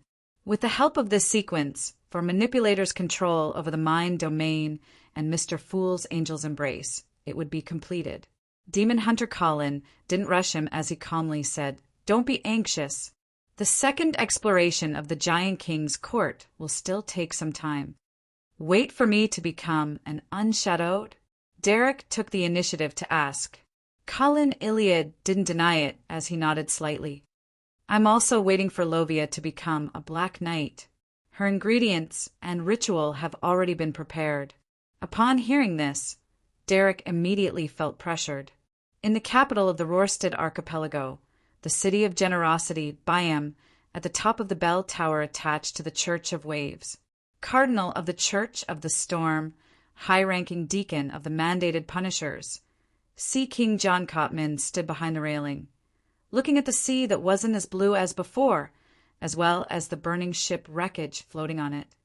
"Humph, in my territorial waters, even a war bishop has to lower his head." This demigod with a well-defined body and a rigid face muttered as he retracted his gaze. He had dark blue hair that was as thick as a worm and a pair of dark blue eyes. He controlled the weather and sea around the Rorstad archipelago. Standing beside the Sea King, Alger Wilson didn't show any signs of frustration as he patiently waited for John Cotman to shift his attention to himself. Apart from the fact that most Beyonders of the Sailor Pathway were irascible, they often trembled in submission when facing high-ranking Beyonders of the same pathway. This stemmed from the characteristics of a tyrant. After murmuring, Sea King John Cotman finally cast his gaze at Alger, who was leading a fleet of pirates, and said without any expression, "Your performance this time was very good. The Council of Cardinals has approved your review and decided to let me preside over your advancement ceremony." After receiving Queen of Calamity Kohainum's relics, Alger found an opportunity to report the matter to Sea King John Cotman. He began from the exploration of the elven ruins in the primitive forest of Sonia Island and recounted his encounter. He only changed 2 details. First, he said that he had taken the initiative to head to the elven ruins to ambush the Phasacians and had deliberately searched for a suitable location. This was confirmed by many sailors who were present at the time. Second, he downplayed the autonomy of his actions. He only said that he had dreamed of a female high elf on the night he explored the elven ruins and drank a cup of wine from her. Nothing abnormal happened after that, so he didn't pay too much attention to it. When he arrived at the Rorstad archipelago, he woke up one night from a deep sleep and suddenly realized that he had entered a gorgeous palace at the bottom of the sea. He had picked up a coral that was emitting lightning, although there were many witnesses and physical evidence to prove that Alger's description was true. Sea King John Cotman didn't fully believe him. He sent him back to Pasu Island to be investigated by Pope Guard II. With the help of Angel's Embrace, Alger appeared to tremble in front of the tyrant's aura. Without holding back, he confessed that he had some ambition after meeting the female high elf in his dream. For this, he had taken the initiative to head to the Rorstad archipelago, hoping to receive the inheritance. However, in fact, he had concealed the most coarse secret and the most serious problem. He had used the method of confessing his ambition to pass the investigation. As for whether the female high elf had given him a fortuitous encounter because he had some elven bloodline or she had some hidden motives, he expressed that he wasn't sure. He hoped that His Holiness could investigate and find an answer to put him at ease. Alger showed his fear of the unknown, making the cardinals believe that this was the main reason why he had reported his fortuitous encounter. This plan was designed by Alger himself, but he had received Miss Justice's suggestion to make every segment more humane. Of course, as expected, after that, Alger didn't wait for the advancement ceremony. Instead, he entered a period of observation. The Pope of the Church of the Storm, the Grounded Angel, had reinforced the seal in Alger's body, preventing the cataclysmic inter characteristic from seeping out and affecting him for 2 years. In the past half a year, Alger had led the pirate fleet assigned to him and worked hard to harass the ships of Fasak and Fainapotter. He had even directly participated in naval battles, taking quite a bit of risk to make contributions again and again. He had fully displayed his piety towards the Lord of Storms and his obedience to the Church's orders. Finally, after the recent naval battle in the Rorstad archipelago, the situation had become increasingly difficult. He had finally received the approval of the Council of Cardinals. Alger clearly took a deep breath. Then he punched his left chest with his right fist and shouted. He shouted loudly, "Holy Lord of Storms!" His excitement was half a performance, and the other half came from the bottom of his heart. This was because he had been under quite a bit of pressure over the past half a year. Hermit had finished digesting the mysticologist potion and was preparing to advance to sequence 3, clairvoyant. Although Miss Justice hadn't completely digested the manipulator potion, she had made considerable progress. Furthermore, she was a complete rookie when she first joined the tarot. Now, she had become a true demigod. She wasn't just a sequence higher than Alger, but an entire level. It wouldn't take long for Sun to advance to sequence 4 unshadowed and obtain godhood. The star had also finished digesting the sequence 5 potion and had accumulated quite a bit of merit. He was just waiting for the higher-ups to give him an opportunity.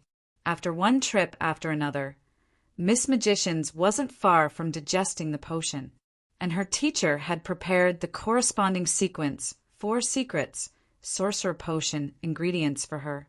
There was no need to mention the German sparrow of the world. Even if he suddenly expressed that he had become an angel, Alger wouldn't find it strange. Miss Judgment was currently a sequence 5 disciplinary paladin. She was digesting the potion and working hard to catch up to everyone's progress. The Moon, who didn't like to work hard, felt a certain degree of anxiety.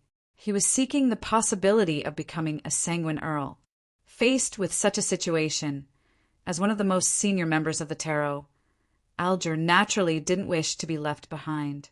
He was eager to advance to sequence 4 and become a demigod. After so many days, he had been suppressing the anxiety in his heart and patiently waited. There were 2 times when he showed signs of losing control, so much so that he had no choice but to seek treatment from Miss Justice. And now he had finally received the answer he wanted the most. Pass the test and prepare for the ritual. Divine Emperor of the 9 Heavens. Chapter 1249. Moon City. Many humans walked out of the mottled but abnormally sturdy buildings. Some of them were clearly deformed, while others had already undergone a certain degree of mutation. These humans looked at each other and saw a certain amount of puzzlement on each other's faces. There were still 2 to 3 months before the sun's sacrifice. Why would the high priest summon everyone to the square? Could something major have happened? The residents of Moon City entered the only square from the streets with worry, fear, and puzzlement. At that moment, the platform was empty. The person who had summoned them didn't seem to have arrived. The residents of Moon City gathered in an orderly manner according to their respective areas and began discussing in low voices. Why isn't the high priest here yet? Doesn't he like to wait and not want to be waited for? What exactly happened? Why did he suddenly summon all the residents of the city other than the guards? Amidst the voices, at the top of a tower near the square, behind the crystal glass, the high priest Nim leaned against the wall and stared at the square. His expression was warped as he endured something. His grayish-white hair flew up, and a tuft of short black hair grew on his face. The flesh between his ribs and waist squirmed, forming lumps. These abnormal changes would disappear and appear at times. It was as though Nim was having a relapse again and again. His entire being was evil and terrifying. More than a minute later, Nim finally calmed down. He let out a long sigh and wiped the cold sweat from his forehead. He had been resisting the madness that had accumulated in his body. In fact, no matter which beyonder pathway it was, the higher the sequence, the more serious the madness and inhuman tendencies. This would gradually exceed one's humanity, and one had to rely on external anchors to maintain a sufficient balance. Normally, this situation wasn't that obvious at Sequence 4 and Sequence 3, but at the angel level, even if there were enough anchors to stabilize them, they would fall into a dark, negative, and mutated state from time to time. They had to endure and resist it alone, waiting for it to ease. This was like a sacred and solemn existence. Usually, it didn't seem to have any problems. It could respond to your prayers, chat with you normally, and even make a few jokes. But at times, it could only hide in a dark room and hide in the shadows. It would tear off the surface of its skin, revealing its sinister side, and show all sorts of signs of madness. As for Nim, he often ate the flesh of monsters, accumulating a lot of poison, corruption, and madness. That was why he suffered such pain at Sequence 4. Of course, those who didn't know the acting method and relied on time or luck to advance to Sequence 4 and 3 would also do the same. After adjusting his state, Nim turned around and left the room. With the help of an illusory door, he appeared on the platform in the middle of the square. All the discussions died down, and the residents of Moon City cast doubtful and uneasy gazes at the high priest. Nim looked around and said bluntly, "There's no need." The hunting team, led by Adal, encountered an outsider. An outsider! The eyes of the residents of Moon City widened. They felt as if a bolt of lightning had descended upon the city. More than 2,000 years. This was the first time Moon City encountered outsiders. Of course, this referred to humans who could communicate with intelligence, not monsters. Nim took a silent breath and continued. He claims to be a missionary who spreads the light of deities. He caused the grayish-white fog to undergo an obvious change. He cleared the corruption and toxins accumulated in Adal and company's bodies and treated the abnormalities in their bodies. As he spoke, Nim nodded to the side of the platform. Adal and Xan, who were hiding in the shadows, immediately passed through the torches and walked to his side. They used their own conditions to prove what he had just said. His God, this is Adal and Xan. They really... Exclamations blurted out as shock and surprise intertwined with each other, as though they were corporeal. Adal and Xen looked at each other, took 2 steps forward, and recounted what had happened to their hunting team. Upon hearing the flame that appeared in the darkness, the cross that emitted a bright light, the cane that could treat abnormalities and diseases, the grayish-white fog parting to the sides, and the appearance of the door, as well as the happy description of their good conditions by the hunting team, the residents of Moon City gradually fell silent. Among them, some of them had already unknowingly shed tears. It was because they had finally seen a ray of light amidst their extreme exhaustion and depression. The tears had a slightly salty feeling as they flowed down their faces, past the corners of their mouths, and dripped to the ground. In addition, those who remained rational and clear-headed raised their arms and expressed their opinions. Could that missionary be a special monster from the depths of the darkness? Have Adal and Exan already been controlled and influenced to have such a performance?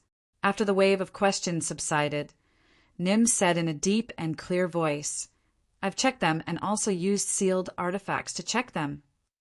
I've checked them and also used sealed artifacts to check them. I haven't found anything abnormal for the time being. I'll let them continue staying in the Black Tower for at least 15 days of observation." After making the promise, Nim paused for a moment. That missionary named German Sparrow will be cultivating in the vicinity of the grayish-white fog for a period of time. He allows us to go there to sense the light of the deity he believes in and listen to the corresponding teachings.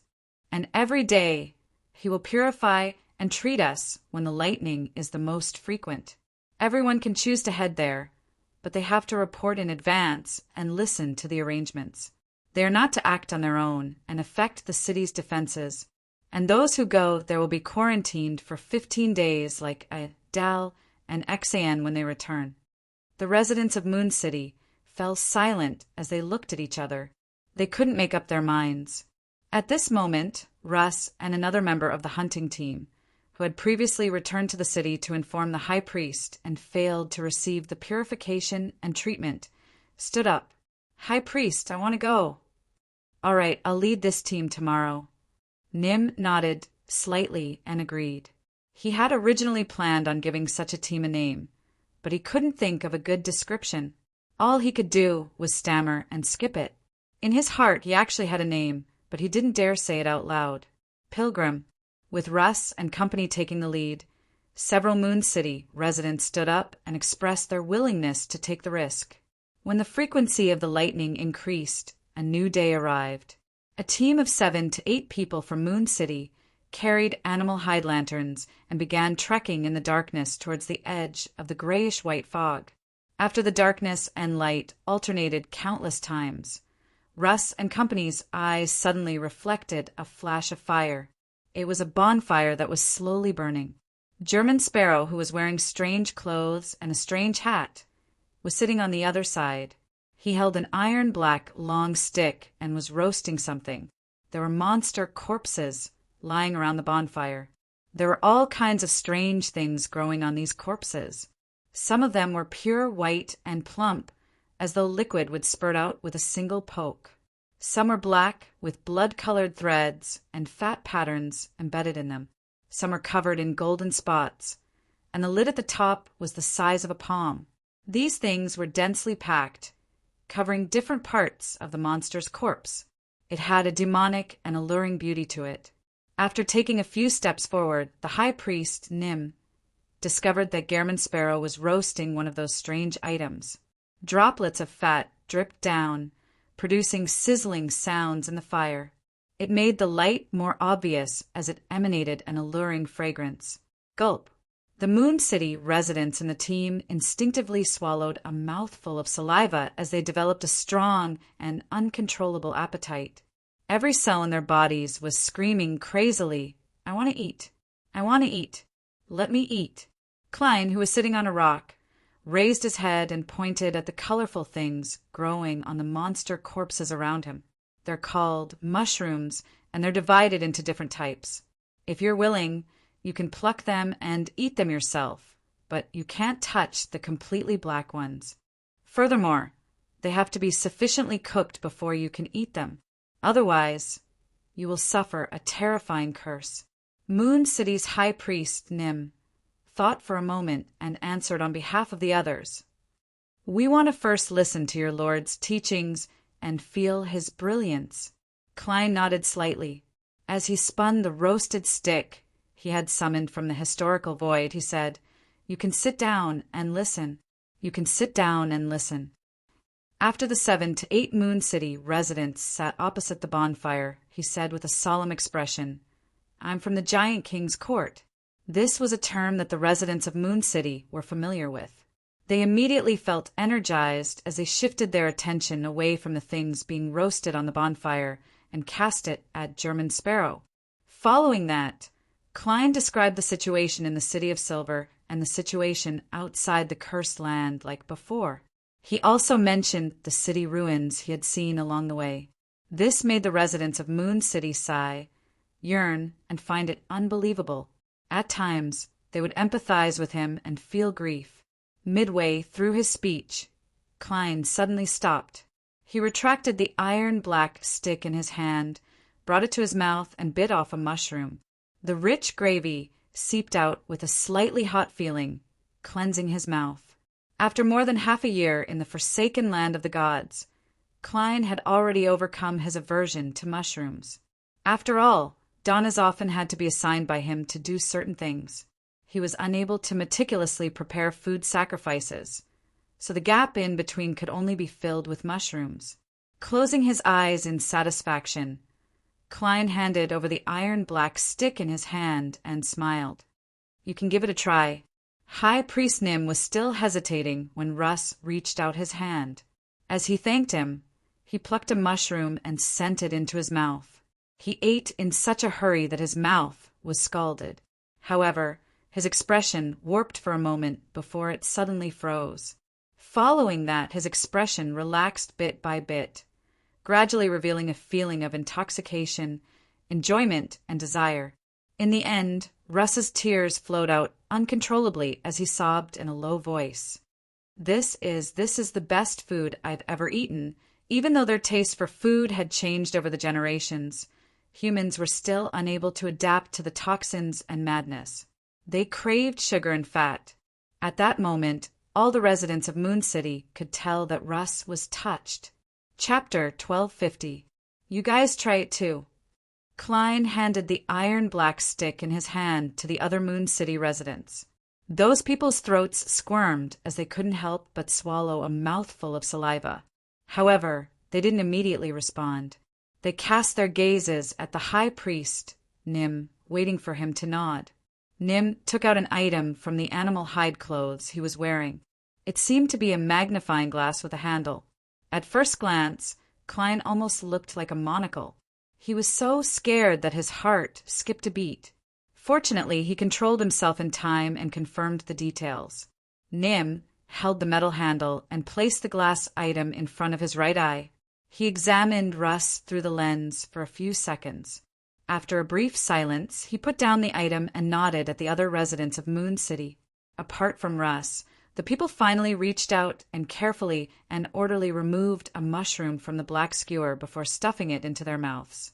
The texture of the mushroom, which didn't contain any disgusting smell or filth, made them instantly intoxicated. They didn't care about scalding their mouths and swallowed the mushroom in a few bites. Then, they instinctively reached out for another one. However, the mushrooms on the long iron stick had all been distributed. Nim retracted his gaze from the long, iron-black stick and waited for German Sparrow to continue recounting his experiences and the fool's teachings. Klein looked around and repeated what he said before. "You can pick any of the mushrooms in the surroundings, except for the pure black ones. Also, you must only eat them when they're fully cooked, or you'll be cursed." The residents of Moon City did not hesitate at all. They immediately stood up and chose the mushroom that they had admired for a long time. Klein glanced at it and added, "That's right. When the pure white mushrooms are cooked, they will easily split open and liquid will flow out. You need to prepare some utensils or drink it in time." Without waiting for Russ and company to respond, he picked up the topic that he had previously stopped talking until he heard the voice reciting Mr. Fool's honorific name from the grayish-white fog. Seeing that the high priest Nim was engrossed in his speech and was rather moved, Klein deliberated and said, "That's right. There are many ways to make the grayish-white fog react, but they are all related to my master." This was a reasonable guess. This was because there was more than one suspended person, and there was more than one way to enter the world above the gray fog. If Roselle the Great were to come here with his replica mysterious silver plate, there was a high chance that he could cause an anomaly in the invisible barrier. Of course, the premise was that the Emperor belonged to one of the three pathways: seer, apprentice, or marauder. Seeing that Nim and the others didn't raise any questions, Klein warmly said, "According to my observations, Moon City's Beyonder pathway isn't singular. The gray-haired Nim didn't hide anything. Yes, when we were chosen to come to Moon City, the Oracle consciously made the Beyonder pathways comprehensive. Unfortunately, after so many years and after so many disasters, many of the potion formulas and Beyonder ingredients of the pathways have been lost. Which pathway are you from?" Klein asked casually as he watched the residents of Moon City use the monster bones to roast the mushrooms. "I'm a Night Watcher," Nim said frankly. "Sequence 4 Night Watcher of the Evernight pathway?" Klein nodded slightly and asked, "What's the matter? Did anything unusual happen near this gray fog?" Nim, whose face was covered in wrinkles, thought for about 10 seconds. Yes. Klein's heart skipped a beat, but he asked calmly on the topic, "What kind of abnormality?" Nim glanced at the fragrant mushrooms and deliberated over his words. A small hill suddenly disappeared, leaving behind only a deep pit. There are no signs of explosion in that area, and there is no soil scattered around. What was going on? What a strange scene. As Klein threw the mushrooms' roots into the fire and turned them into fuel, he asked without any change in expression, "What's the matter?" "Did you do any further investigations?" "Yes." Moon City's high priest, Nim, nodded and said, "An investigation team encountered a demonic wolf there. It wasn't a demonic wolf that had rotted or mutated, but the original demonic wolf." Demon wolf? Klein didn't expect to hear such information. His pupils changed slightly as he pressed, "What's the matter? What does the demon wolf look like?" Nim subconsciously took a deep breath. "It's the same as the demonic wolves described in the ancient documents, but it's even bigger. Even if all 8 of its feet touch the ground at the same time, it's still as tall as 2 or 3 people put together. Its fur is not pure black. It gives off a dark and deep feeling. Its eyes are very strange. Most of them are pupils, black pupils. Also, there is a tuft of grayish-white short hair on its head. Wasn't this the dark demonic wolf Kotor? It had actually come to the easternmost side of the forsaken land of the gods? Was it related to a strange change? If the power that caused the western continent to disappear really came from Sephara Castle, it would be normal for it to attract the mythical creature corresponding to a miracle invoker. Klein frowned indiscernibly. "It didn't attack your investigation team?" Klein deliberately used it, instead of him, to avoid scaring the people of Moon City. From his point of view, it was very easy for the dark, demonic wolf Kotor to wipe out an investigation team. It didn't even need to pay a huge price to turn Moon City into his marionette kingdom. To his surprise, the mythical creature seemed to have spared Moon City. If Klein hadn't seen the spirit body threads of Nim, Russ, and company ahead of time and confirmed their condition, he would definitely have suspected that he was talking to marionettes. "No, it left in a hurry," Moon City's high priest Nim said truthfully. "This doesn't match the dark demonic wolf's suspicious and cautious personality. What could have scared him into fleeing in such a hurry, to the point where didn't even bother to silence the people who saw him? Or could it be that there's something special about the people of Moon City who are ordered by the ancient sun god to guard this place? Unless necessary, the dark demonic wolf didn't want to attack them?" Klein continued asking without any change in his tone, "Did it leave any traces?" "Did it leave any traces?" "No." Nim shook his head with certainty. "Apart from the hill turning into a crater, we didn't discover anything abnormal." Klein's thoughts raced as he tried asking from another angle. When did this happen? The more he understood an item from the past, the more he could touch upon the fog of history. Nim recalled for a moment. 2 years, 2 months, and 10 days ago. He then explained, there are too few things worth recording. There are too few things worth recording. I have a deep impression. 2 years, 2 months, and 10 days ago.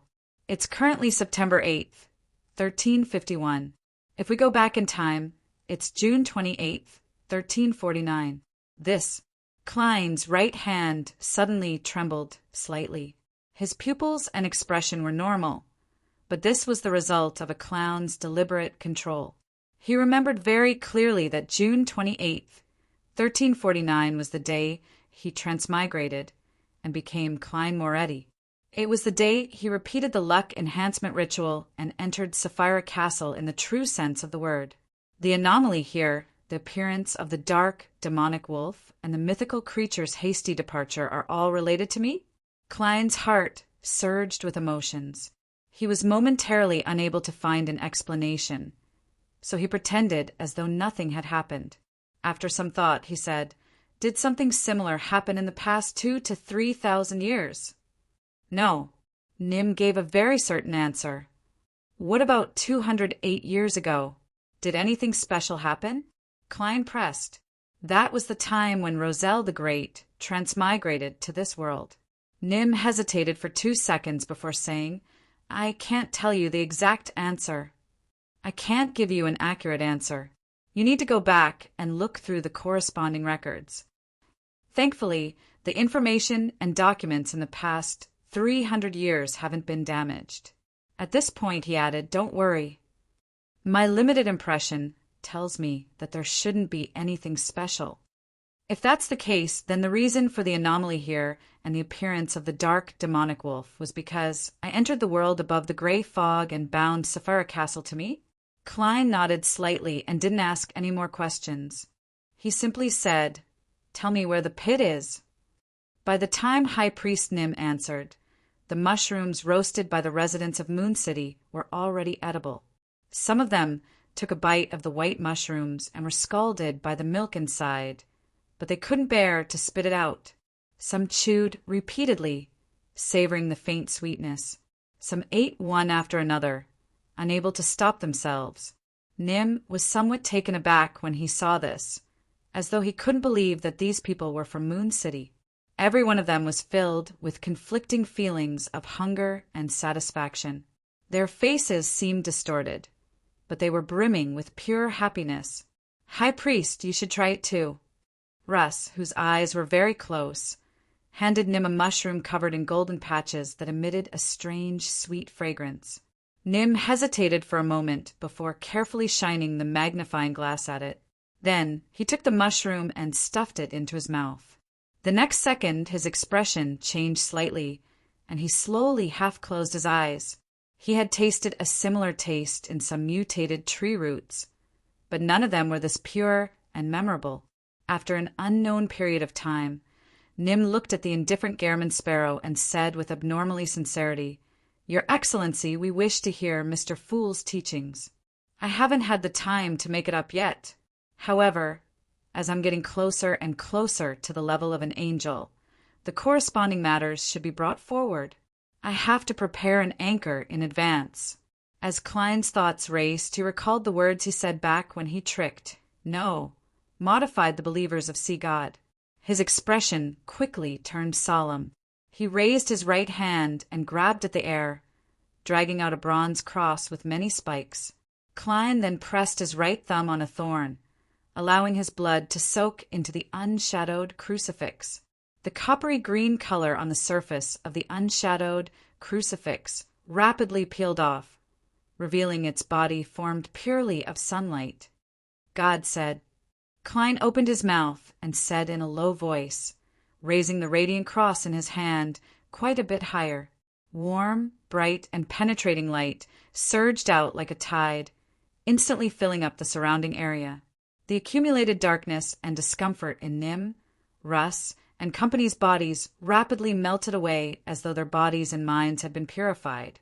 They were in a daze and heard the solemn voice of the oracle, who held up the radiant cross and was enveloped in a divine aura. God said, first commandment, do not make living sacrifices. Do not use humans as sacrifices. Second commandment. Do not use my name in vain. Chapter 1251. Above the fog sea that wasn't shrouded by the dark clouds of war, the future slowly sailed towards the berserk sea while surrounded by ships. Admiral of Stars Katlia, who had nothing to do recently, was waiting for the Moses ascetic order to respond to her request. She strolled on the deck and enjoyed the sunlight that shone through the thin fog. She glanced around and saw Frank Lee. This first mate of the future, the second in command of the Star Pirates, wore light blue trousers made of thick canvas and a white shirt that didn't have the top 2 buttons fastened. It revealed his thick brown chest hair, making him look like a gigantic bear in human form. He stood at the bow of the ship and gazed into the distance. No one knew what he was thinking about, but he seemed rather downcast. Katlia couldn't help but slow down a little. She turned around and was about to enter the cabin. "Captain!" Frank noticed her as he looked over in anticipation, as though he was waiting for this Admiral of Stars to answer him. Katlia paused and pushed up the heavy glasses on the bridge of her nose. "What are you confused about?" Frank pondered for a moment on how to express his question and replied seriously, "I'm reviewing all the inventions and creations I've made over the years." "What do you think?" Katlia cooperatively asked. Frank nodded and said in distress, "There's too much to reflect on. Among them, the most crucial point is that the things I've created still lack the most important thing." Katlia was puzzled, but she didn't wish to press further. However, she ultimately held on to the thought of being responsible for all the crew members of the future. "What is it?" Frank's expression instantly became solemn. "They all lack a soul. It's a good thing that wheat, grapes, and mushrooms don't have souls." Katlia subconsciously persuaded him before saying, "This isn't a domain you can reach now. You're only a sequence, 5 druid." Frank's eyes lit up and blurted out, "I understand." Katlia's face frowned indiscernibly. "What did you understand?" Frank's gloominess was gone. "I understand where the problem is.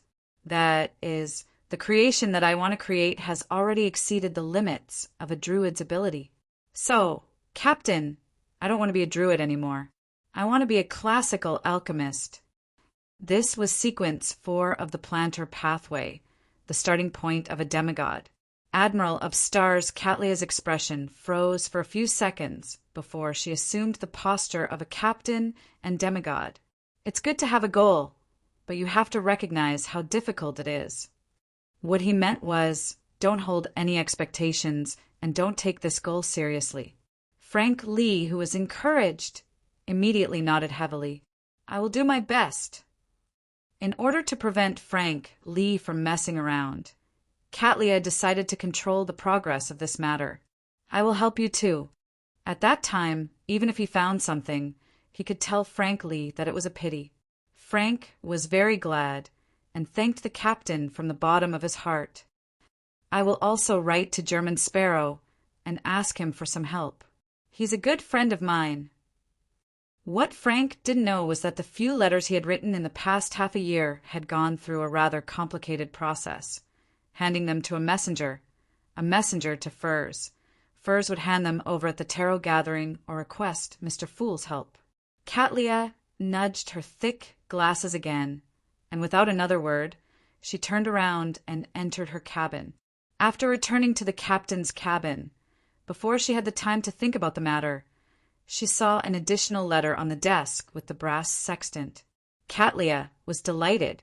Without using her beyonder powers, she quickly walked over, picked up the letter, and tore it open. It was from Bernadette. After exchanging a few simple pleasantries, she directly wrote, "If you have the time, you can come to La Cha in secret." La Cha was a rather hidden island in the fog sea. It hid Queen Mystic's palace. It was called Emerald City. Katlia read this sentence a few times as the corners of her mouth curled up. Bakeland, West End, Odora's villa. Emlyn White once again met Cosme Odora, the middle-aged sanguine baron who looked like a gentleman. What did Lord Nib say? Emlyn controlled his emotions and tried his best not to appear too eager. Cosme looked into Emlyn's bright red eyes. He only wanted me to tell you that the entire Sanguine doesn't have any additional Earl Beyonder characteristics. We can only wait for the remaining Earls to pass away due to old age or accidents, leaving behind an inheritance. Compared to humans, the Sanguine had a long lifespan.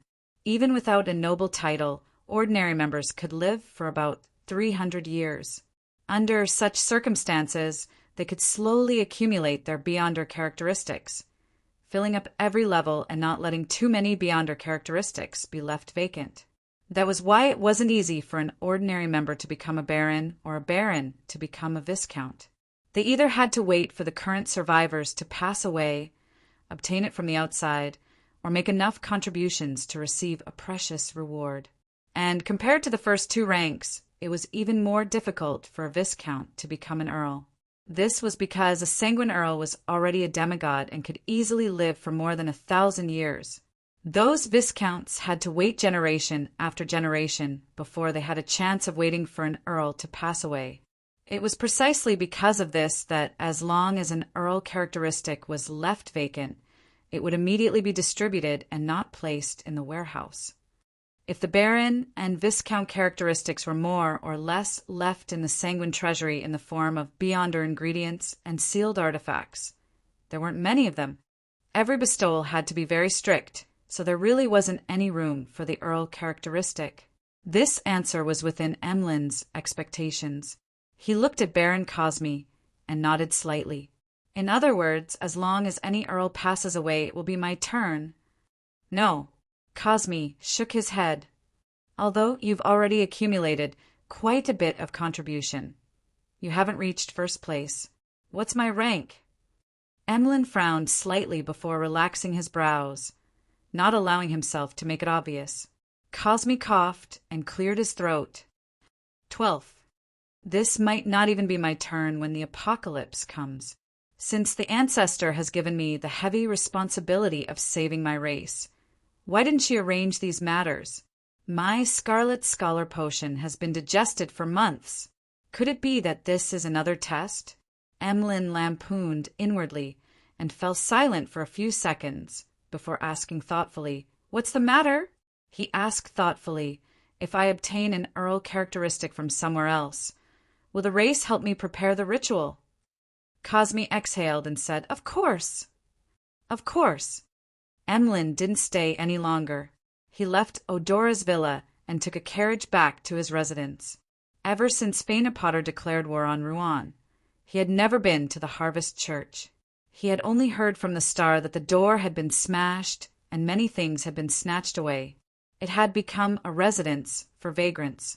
As for Father Utrapsky, he spent half a month in a cell behind Cheney's Gate and half a month in a room on the upper floor of St. Samuel Cathedral. Beside him was Archbishop Bakeland. This went on and on in an endless cycle. This was because they were worried that staying behind Cheney's Gate for a long period of time would cause Father Utrapsky to suffer an irreversible and incurable corruption. And in such a tense situation, the Church of Evernight wished to leave a buffer point so that they could express their goodwill in the future and begin negotiations. Although Emlyn wasn't a believer of Evernight and even hated churches, he would visit St. Samuel Cathedral twice a month to visit Father Utrapsky. Where can I obtain an earl characteristic?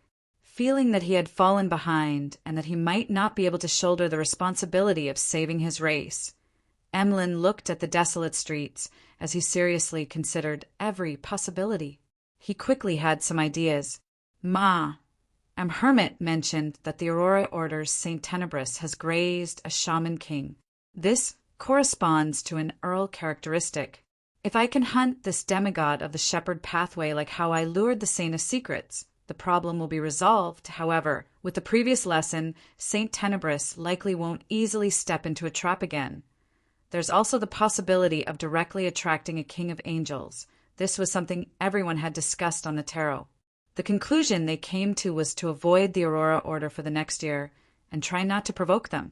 Apart from St. Tenebris having a sequence for Shaman King characteristic, Emlyn White could only think of one place. Rose School. Be it the life school of Thought's artificial vampires or the primordial moon worshippers that originally existed in the southern continent, they now belonged to Rose School. Of course, there were definitely some people who pursued freedom and hadn't joined any organization. However, either their sequences weren't high or there wasn't enough information to leak out. At the thought of Rose School, Emlyn instantly recalled a person, Merrick. Merrick represented the temperance faction of Rose School. This was a faction that resisted the Mother Tree of Desire. They also seemed to wish to obtain something from the Rose School of Thought. Perhaps we can cooperate with them. Emlyn nodded slightly. In Moon City, a number of residents gathered anxiously at the entrance, casting their gazes east from time to time. They were the relatives of the people led by the High Priest, as well as the representatives of most people in Moon City. Finally, a flame appeared as High Priest Nim led Russ and company back to Moon City. A man went forward and cast his gaze at his sister. He realized that there were still traces of tears on her face. This Moon City resident, who wasn't a deformed, sensed her brother's gaze. She couldn't help but open her mouth as her heart palpitated. Tears streamed down her face before she could say a word. God is here to save us. She cried. She cried very sadly and wantonly. Chapter 1252. God is here to save us. The sobbing words echoed at the entrance of Moon City, leaving the waiting residents in a daze and feeling shocked. At the edge of the solidified grayish-white fog, beside a burning bonfire, Klein, who had eaten another round of mushrooms, wiped away the iron-black stick in his hand and looked up at the crater described by Moon City's High Priest, Nim. He then reached out his right hand and gently pulled out his past self from 15 minutes ago. After exchanging looks, Klein's true body rapidly vanished and entered the fog of history. He ran all the way to a time before the first epoch and sat above the stacked cities of the past. His historical void projection stood up and snapped his fingers. Amidst the rising scarlet flames, he flashed towards his destination. When the crater that the hill had turned into was just inches away, Klein stopped and carefully extended his right palm, dragging his past marionette, Kona's Kilgore, out of the void. The facial muscles of this tough-looking Earl of the Fallen squirmed as he quickly transformed into another German sparrow. He took out a lantern from the fog of history with one hand and rubbed his temples with the other. He muttered softly, "Why does a marionette have to change his appearance? There's no one else here. I can't develop obsessive-compulsive disorder." A few seconds later, the marionette projection walked towards the crater not far away with a lantern that emitted a faint yellow light. As the light flickered, Klein saw his target and realized that it wasn't deep. The difference between the bottom and the ground was no more than 2 meters. Of course, compared to the original hill, this change was indeed huge. Inside the crater, the soil was smooth with a few rocks in it. There were many mutated and twisted plants that were difficult to distinguish. It looked no different from other places. After observing for a while, Klein, who had already secretly activated his spirit-body thread's vision, slowly walked into the crater. He planned on following the planned route and circling every spot that was worth revisiting. As he walked, he frowned slightly and exclaimed, "Ha!" He realized that his thoughts had turned sluggish, but it didn't affect his thinking. It was like waking up after sleeping too much. His head felt stuffy, and his thoughts weren't active enough. This was a situation that occasionally happened to a person. Beyonders of other pathways might not be able to sense it, but as a demigod of the seer pathway, Klein could clearly sense the abnormality. If this were to deepen further, it would be close to the reaction brought about by a marionettist controlling spirit-body threads.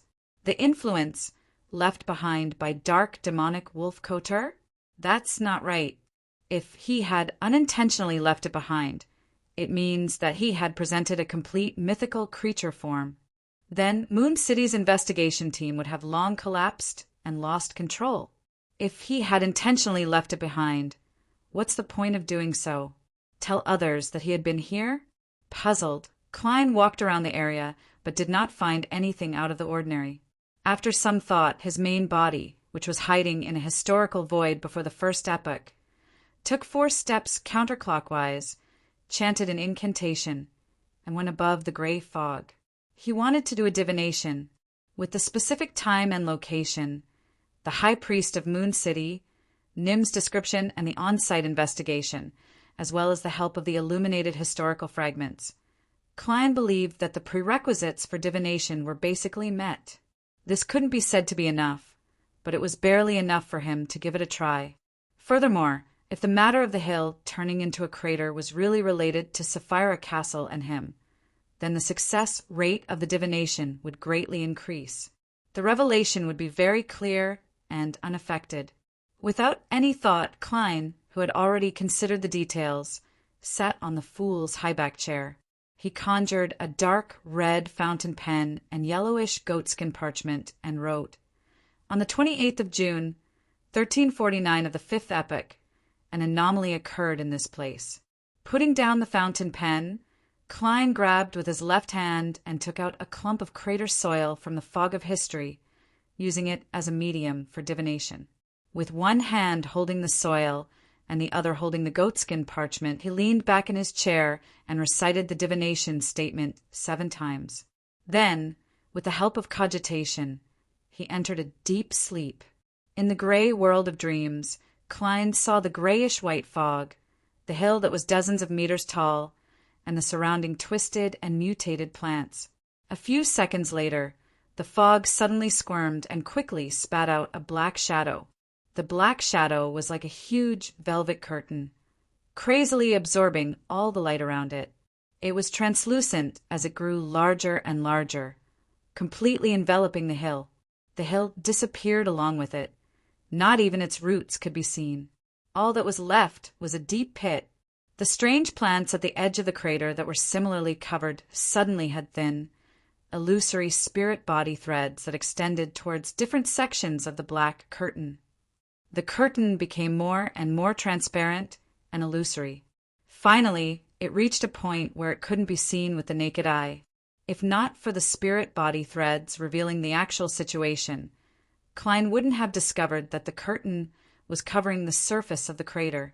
The scene flickered as the dream distorted and a new scene appeared. The 5-man Moon City patrol team approached and discovered that the hill had disappeared. There was an additional crater. They stopped in their tracks and didn't hesitate to turn around and leave the area. They didn't rashly investigate. After an unknown period of time, a huge figure suddenly appeared in another direction. It was a demonic wolf that was 4 to 5 meters tall and covered in dark short fur. It had 8 legs and was covered in dark short fur. The demonic wolf had a tuft of short, grayish-white fur on its forehead.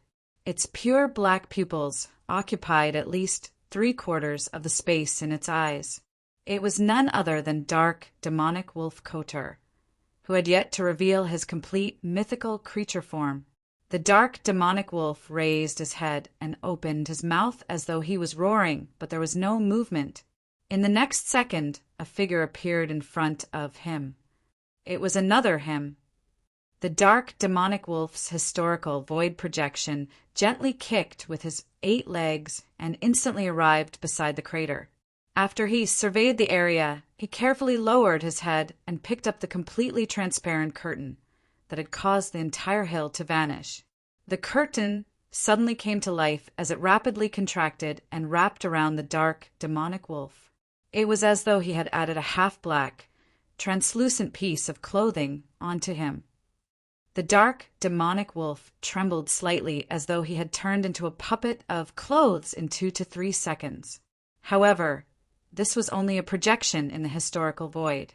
In the next breath, his true body removed his maintenance and vanished.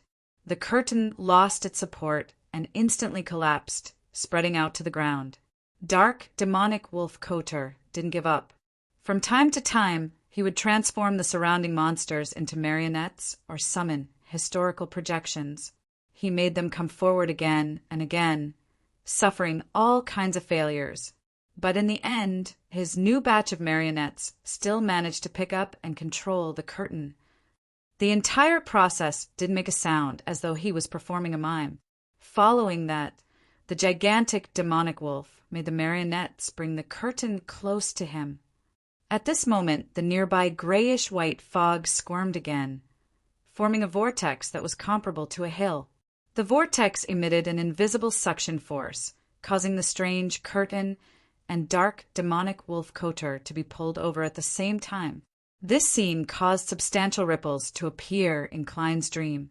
Countless points of light burst out, making it difficult for him to see the exact details. When everything returned to normal, dark demonic wolf Kotor quickly left the solidified fog with a transparent curtain. At this moment, Moon City's investigation team arrived and saw the ancient subsidiary god's departing figure. Kotar glanced at them and didn't stop as he disappeared into the depths of the darkness. At this point, the scene shattered and the dream ended. Klein woke up. He sat up straight and tapped the edge of the long mottled table with his fingers. It's not that the solidified grayish-white fog didn't undergo any abnormalities before I arrived. It's just that the guards of Moon City didn't notice it. After all, this fog extends for an unknown length of time. What's the curtain that the grayish-white fog spat out? When it's large, it can cover a hill, turning it into a deep pit like magic. When it's small, it can become the demonic wolf's clothes, transforming him into a puppet. It's a little like a high-level item of the seer pathway. It was spat out because I entered the world above the gray fog and completed the binding with Sapphire Castle. It seems to be able to turn the surrounding plants into its marionettes. This gives me a familiar feeling. Right in the foggy town, there's a problem with the food prepared in the room. There are spirit body threads that grow out and extend towards the cathedral at the core. Once they're eaten, one's entire body will instantly evaporate and vanish. Yes, it's being hung in the cathedral and becoming a marionette. In other words, at the level of a miracle invoker or attendant of mysteries, one can make plants or objects that once possessed spirituality grow spirit body threads, turning them into marionettes? Is that curtain the beyonder characteristic of a miracle invoker or an attendant of mysteries? From the dark, demonic wolf's performance, it's very likely the latter. This is the reason why the attendant of mysteries characteristic has been missing for a long period of time. There are only clues, but no one can find it? Before Sapphire Castle has an owner, the grayish-white fog will unconsciously attract the empty high-level characteristics of the three pathways and contain them? What is it trying to do?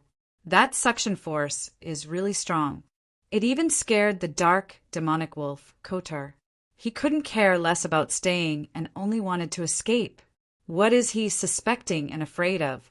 After a series of analysis, Klein's face gradually turned excited. If he could successfully hunt an angel-level existence like the dark, demonic wolf, it would be an unparalleled harvest. Of course, the dark, demonic wolf, after obtaining the curtain, was definitely more difficult to deal with than before. Klein's confidence in this matter had decreased significantly. As his thoughts raced, Klein suddenly recalled something. From the time node when the dark demonic wolf arrived at the northern city ruin noise, he had clearly obtained the curtain. He turned the entire city into marionettes and created a puppet city, not to settle down or to accumulate helpers, but to prepare for the attendant of mysteries ritual? P.S. Seeking recommendation votes for Monday. Chapter 1253. If the dark demonic wolf is really preparing for the attendant of mysteries ritual, then his whereabouts aren't completely untraceable. Klein nodded slowly.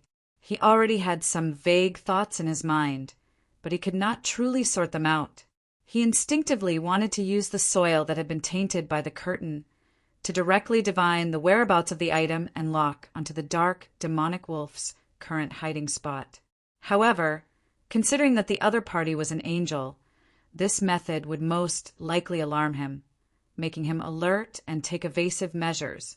Klein rationally gave up on this idea and returned to the real world to think hard about the entire matter. The next day, when the frequency of the lightning gradually increased, another group of Moon City residents came to German Sparrow's bonfire under the lead of a priest named Duke. They listened to his preaching, enjoyed the mushrooms, and waited for purification. After the residents of Moon City received the baptism and their faces were covered in tears, Klein looked around and asked casually, "What's the matter?" "The god of sun asked you to stay here and watch out for anyone walking out of the fog?" "Yes." Duke, whose swollen body had been cured, knew that the high priest had mentioned this matter to the oracle in front of him, so he answered quite frankly. Klein nodded slightly and asked another question. "If you really find someone walking out of the fog, what will you do?" Duke didn't hesitate and went straight to the point. "Immediately recite the honorific name of the great god of the sun, and report this matter to him." As he spoke, his tone became very gloomy. In the end, he couldn't even form words. That was because the god of sun, the creator, hadn't responded for more than 2,000 years. Even when Moon City held the most complete ceremony and repeatedly chanted the honorific name, there was no response at all. What else? Klein asked keenly. This was a revelation from his spiritual intuition, and it was also a result of inference to a certain extent. It was obvious that the ancient sun god and the City of Silver creator had considered a problem. One possibility was that the person who walked out of the grayish-white fog was extremely careful and cautious. He didn't like being watched or monitored. After discovering Moon City's patrol team, he was inclined to use his Beyonder powers to influence their minds, making them forget that they had seen him or recite his honorific name. Facing such a situation, the ancient sun god should have made some arrangements. Of course, this was not absolute. If Amon's father could accurately foresee that the person who walked out of the grayish-white fog was a novice, then there was no need to say too much in the oracle. However, considering that the ancient sun god, the City of Silver's creator, had even predicted wrongly where he would come out of the grayish-white fog, Klein was skeptical of the above possibility. Duke thought for a moment and hesitated. Greet that person and tell him a word. Klein's spirits were immediately lifted, but he maintained his composure and asked, "What word?" Duke's lips moved a few times, as though he was mimicking the pronunciation. Then he said in a strange tone, "Chernobyl." Klein's mind froze for a second before he let out a silent sigh. In a forest in East Chester County in the Kingdom of Rouen, the farmers from the nearby villages gathered here, plucking the strange mushrooms that were covered in tree roots, rotten wood, and bushes. According to the kingdom's laws, this forest and everything that grew within it belonged to its owner, Miss Audrey Hall. However, the continuation of the war, the collection of food, and the high taxes made the farmers unable to care about breaking the law. That was something they had to consider only if they survived. Furthermore, with more people participating, they naturally became bolder. They formed small teams and efficiently plucked. They split the mushrooms that were covered in stars or had fat patterns into 2 portions. A small portion was kept for their own consumption, and most of them were prepared to be sold to the grain merchants waiting outside the forest in exchange for gold pounds to buy salt, cloth, and other necessities. These farmers didn't go overboard. Apart from the mushrooms, they only took away a portion of the fruits on the trees, leaving enough for the guards of the forest to hand over. In just 2 to 3 hours, the farmers sold a large number of mushrooms and fruits. With gold pounds in their hands and rations on their backs, they returned to their respective villages with smiles on their faces. To them, everything that happened today was what they wanted to do, and they had achieved their predetermined goals. The grain merchant with a beard was equally happy because this was an unexpected harvest. In the current situation, he could earn a lot of money. He led the workers and moved a large number of mushrooms and fruits to the processing point outside the city. After the corresponding processing, they were all placed into the warehouse. As a meticulous businessman, he checked the warehouse again after sending the workers away. After confirming that there were no mistakes, he personally closed the door and locked it. At this moment, he saw a thick stack of cash on the ground, all of which were 10-pound denominations. When did I drop so much money? The grain merchant bent down in relief and picked up the stack of cash. As he counted, He suddenly remembered the origin of the money. It was the profit from selling the mushroom powder, dried mushrooms, and preserved fruits. How generous! The bearded merchant sighed in satisfaction as he turned to leave the warehouse. Inside the warehouse, Audrey, who was wearing a light blue dress, dispelled her psychological invisibility and took out a black bag. This was a traveler's bag that she had rented from Judgment Zio. Following that, Audrey, whose blonde hair was tied up in a simple bun, easily poured the bags of food into the black bag. After doing all of this, she took out a hard, bronze-green notebook and flipped to the page that recorded teleportation. This was Lamino's travels from Magician's Furs, and everything that had happened was secretly controlled by Audrey. She first gave the rapidly reproducing mushrooms provided by Ma and Hermit to the animals in the forest. With their help, she planted them in suitable spots. Following that, she influenced the farmers in the surrounding villages, strengthening their inner desires, allowing them to overcome their fear of the law. And the grain merchant and his employee happened to pass by and discover this matter. This manipulation of people's hearts was addictive, as though she was the ruler of all life. However, Audrey didn't smile at all. Instead, she sighed softly. It's still not enough. I'm still lacking a lot. Very much. The mushrooms she had obtained weren't the type that Little Sun mentioned that could grow by feeding on monsters' flesh and blood. They needed the environment to provide them with sufficient nutrients to grow rapidly. Therefore, there was no way to plant mushrooms in this forest anytime soon. Otherwise, it might turn into a desert.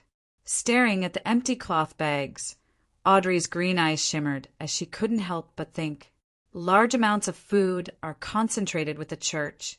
The royal family, the military, the government, the nobles, and the merchants, Fasak, Intis, and Fainapotter also have it. But with just a traveler's luggage, I wonder how many times it will take. It's very dangerous to manipulate the nobles, merchants, and the military. I might be discovered if I'm not careful. If the situation hadn't deteriorated to such a state, I might never have known that some people have such a side, different environments and situations make everyone wear different masks. I have to take note of this in the future.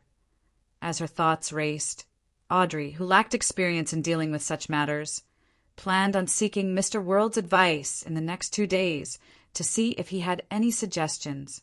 As the World, German Sparrow had been walking alone in the uninhabited forsaken land of the gods for long periods of time. Surrounded by a dark and despairing environment, Audrey suggested that he seek her out for regular psychological counseling. It didn't necessarily mean that he needed to be treated. Just a casual conversation could effectively relieve the depression, loneliness, and depression. German Sparrow followed the doctor's advice, and Audrey knew from their chats that apart from seeking her out for psychological counseling, this powerful adventurer would occasionally chat with Mr. Star above the gray fog. His emotional state was rather good. With a decision, Audrey immediately activated her traveling ability and returned to Bakeland. But on second thought, she felt a little depressed. This was because she knew that even if she gathered a large amount of food, it would only allow the residents of Bakeland to stabilize for a period of time. If the war didn't end, the situation would only worsen. War. Audrey closed her eyes, completely at a loss as to how she could stop it. She had heard from Ma and Hermit that the essence of this war was very likely to be a battle of gods, and the prelude to a battle of gods was the same. It was to spend a certain amount of time and strength to shake the opponent's anchor. After some thought, Audrey pursed her lips and decided to start with what she could do. As the notebook emitted a blurry glow, her figure quickly turned transparent and disappeared. Beside the quietly burning bonfire, Klein, who had sent off the guest from Moon City, couldn't help but recall what blasphemer Amon had once said. He said that Chernobyl had history he wanted to explore, and there were many clues.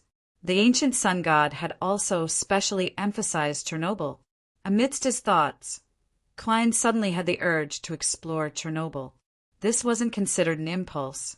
It was something he had always wanted to do. But because of Amon, he didn't dare to put it into practice. I've been heading east for more than half a year. No one would have thought that I would suddenly descend upon Chernobyl. Amon has obtained the last worm of time beyonder characteristic and is preparing the ritual. It's impossible for his true body to still be in Chernobyl. Yes, he is a very patient king of angels. Perhaps he has an avatar waiting in Chernobyl. Klein analyzed the current situation and decided to let the projection in the historical void give it a try. In any case, his true body definitely wouldn't head there directly. After making up his mind, Klein first went above the gray fog to do a divination.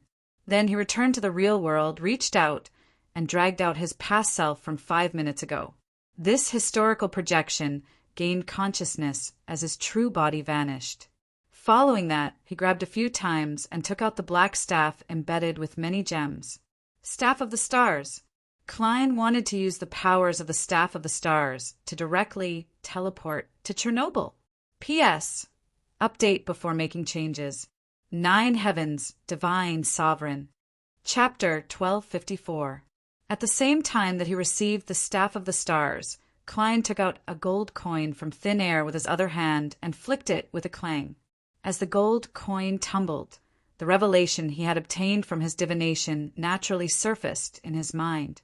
It was an extremely deep ravine, and at the bottom of it was a thick and wide building that was constructed with layers of grayish-white.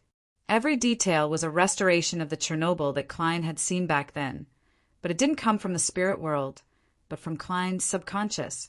With the help of dream divination, he recreated the scene he had seen in his mind. And just as this scene was completed, the gems embedded in the Staff of the Stars emitted a faint light, instantly disappearing with Klein's historical void projection. Then, it appeared above the grayish-white building. In just a second, Klein had returned to Chernobyl from the easternmost area of the forsaken land of the gods. This was one of the main powers of the Staff of the Stars. If the corresponding scene that surfaced in the wielder's mind was real and still existed, then the Staff of the Stars could allow him to cross all obstacles and arrive at his destination, no matter how far away it was. Of course, the prerequisite was that the outline had to be absolutely correct. There couldn't be any visible difference from the original. The reason why Klein chose the deep ravine where Chernobyl was located and not the wilderness that was filled with grayish-yellow fog was that he knew that after the giant king's youngest son, the god of glory, Bladel, escaped the curse and completely passed away, that place would definitely undergo a huge change. The only place that wouldn't be affected was the mysterious Chernobyl that was valued by the ancient sun god and Amon. This didn't mean that the deep ravine and grayish-white building wouldn't have any visible changes. In fact, Klein was already prepared for the teleportation to fail and for his destination to be unknown. After all, the person was fake, and the item in his hand was fake. It wasn't a pity to lose it. In midair, Klein, who was holding the Staff of the Stars, didn't even have the time to observe his surroundings before his entire body suddenly sank and plummeted down. Without creeping hunger, nor did he transform into an avian creature. He currently didn't have the ability to fly.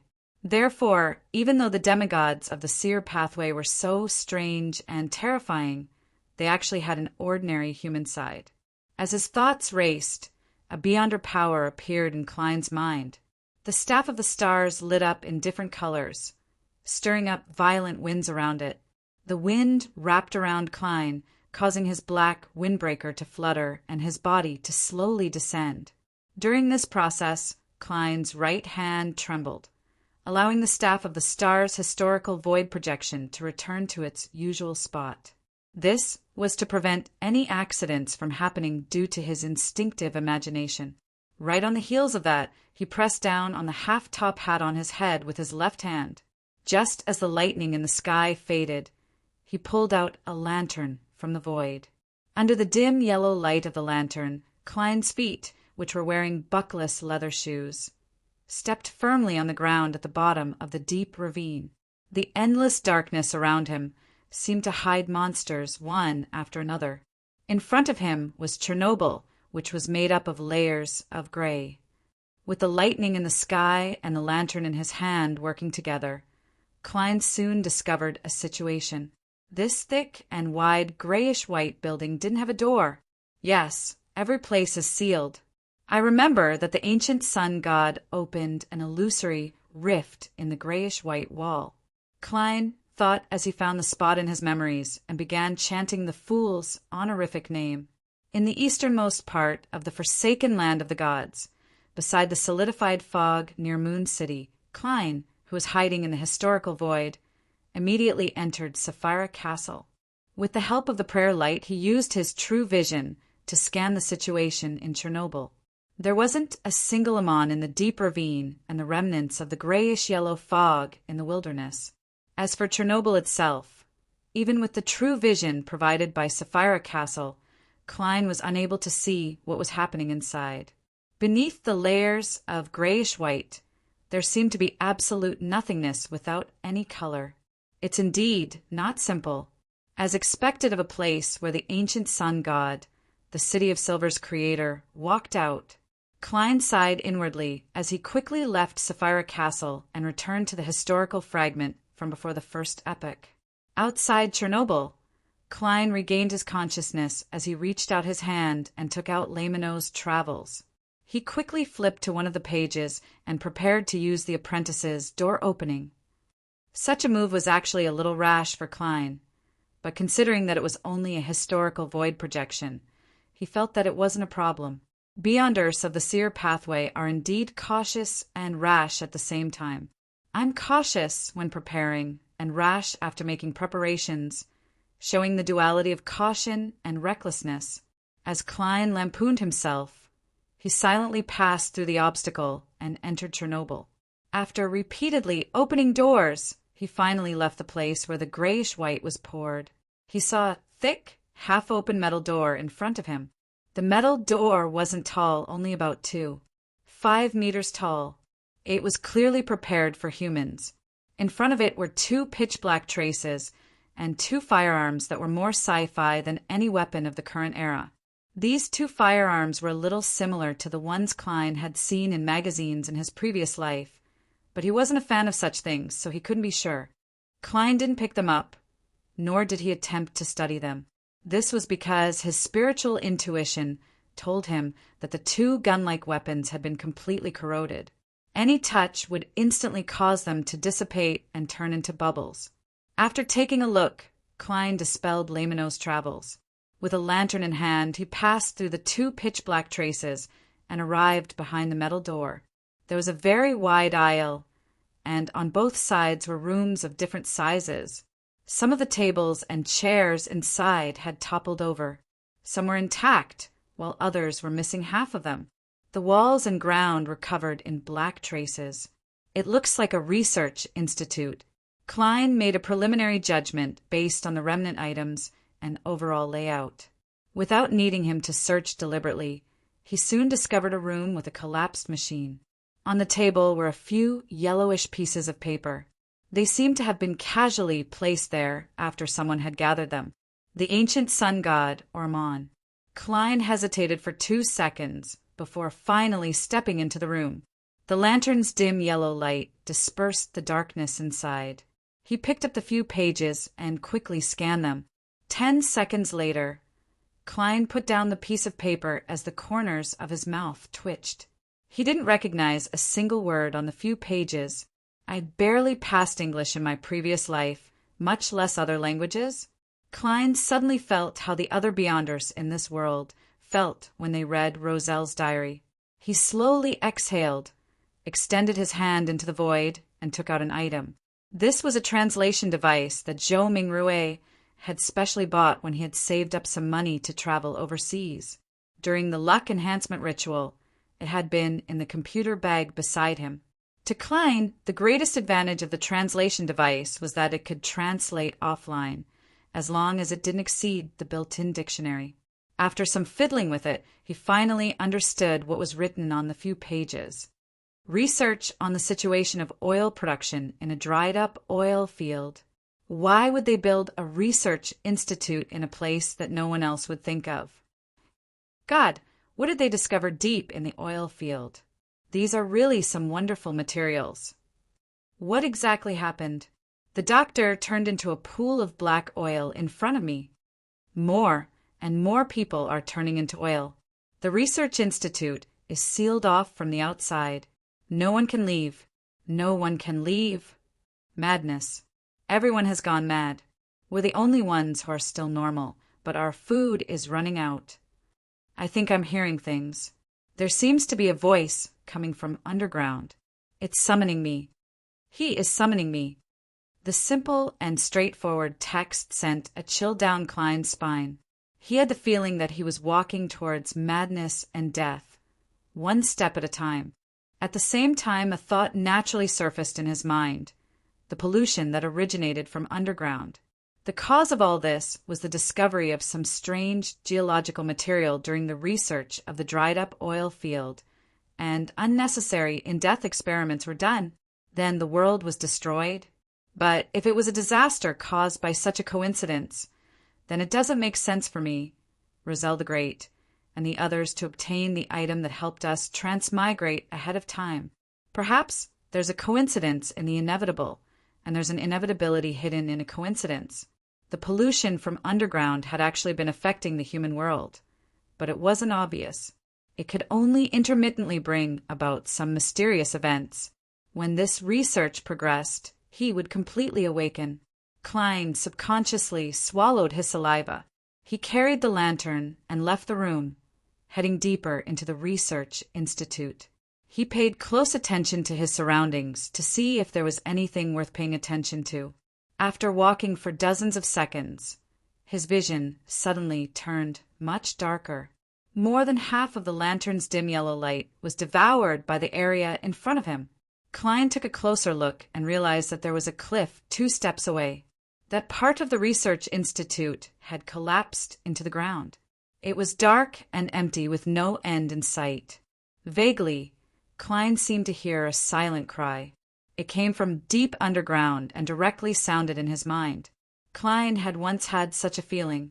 It was brought about by the bronze door in the Hall of Truth.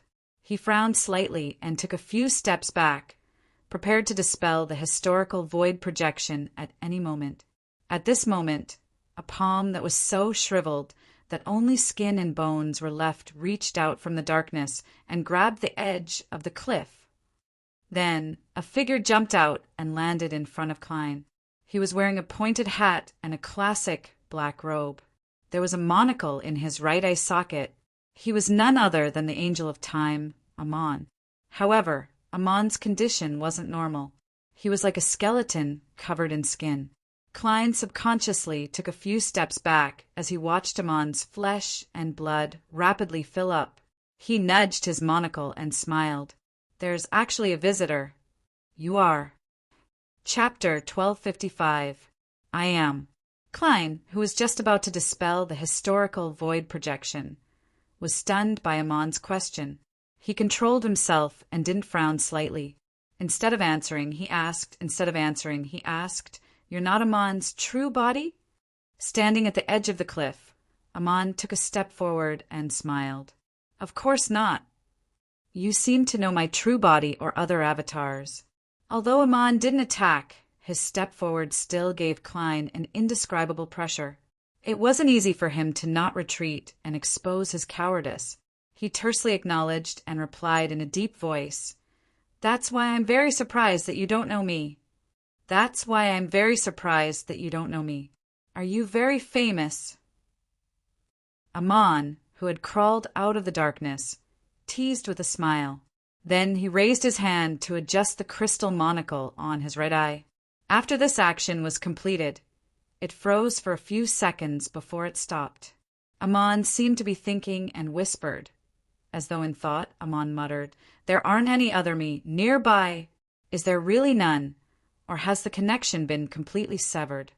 What accident caused this Amon to become independent? No, I can't believe anything this fellow says. He is a top swindler." Klein's heart stirred at first, but he immediately suppressed the corresponding thoughts. He then asked, "Why did you crawl out from underground?" Amon's expression returned to normal as he chuckled. Guess, be it his true body or avatars, the fact that he has a terrible personality remains the same. Klein lampooned and probed. You're exploring the secrets of the underground.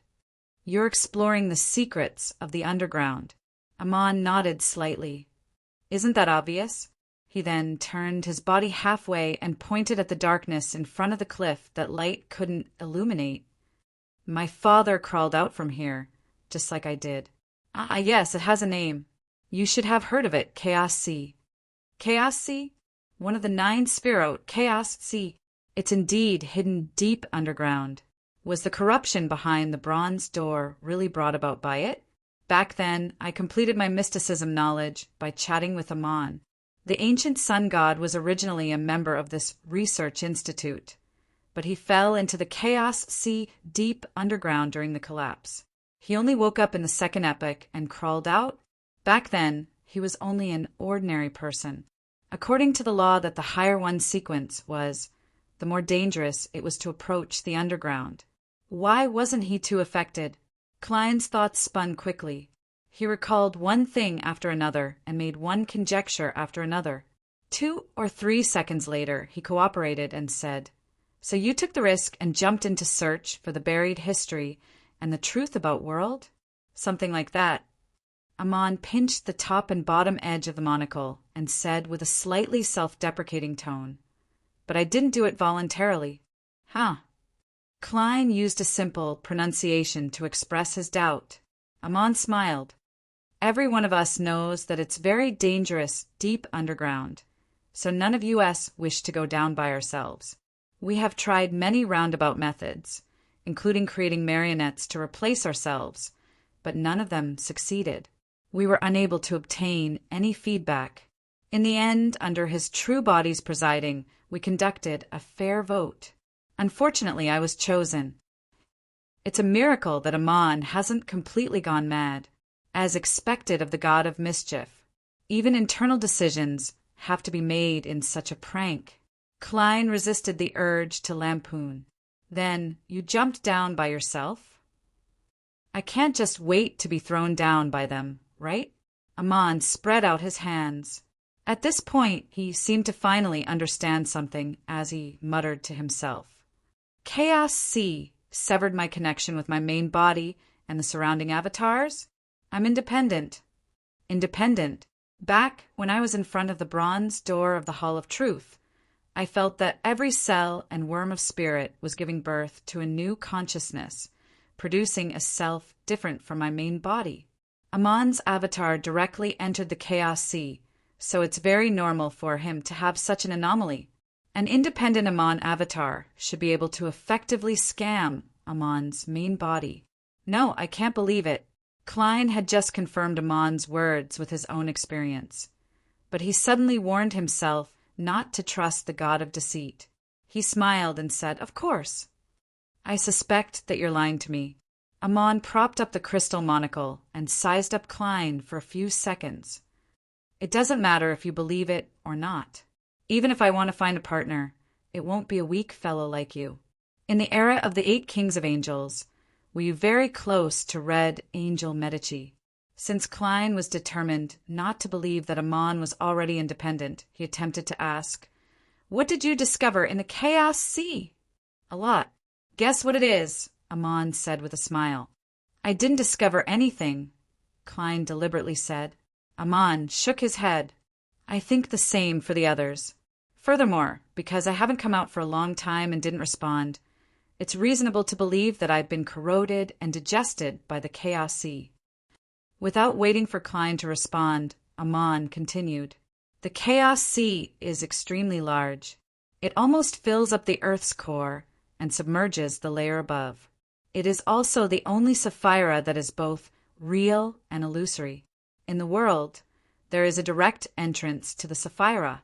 The others are either completely illusory and hidden somewhere, or they are absolutely real and coexist with reality. I discovered something very interesting inside. The first blasphemy slate was likely born there, but it was later pulled by some power and left the underground before it was complete. My father might have browsed through that blasphemy slate in the beginning. That's why he condensed his remains into a second blasphemy slate when he died. These are the origins of the 2 blasphemy slates? No wonder the ancient god of the sun was so powerful in the late Second Epoch. Klein seemed to have vaguely understood something. What's the difference between two blasphemy slates? Amon adjusted the position of the crystal monocle. The second blasphemy slate has some sequence names changed, and there's more content. The content contains the secrets of transcending the sequences. Transcending the sequences? Klein's pupils widened slightly as he felt that his long-held guess had been confirmed. Becoming the creator? Amon smiled. Something like that, but such a description isn't accurate enough. I like to call that level above the sequences. There are also a number of true deities who use other methods to name it. Some call it great old ones, some call it outer deities, and some refer to it as the cosmos. Cosmos. The moment Klein heard this term, his spiritual intuition began to warn him frantically.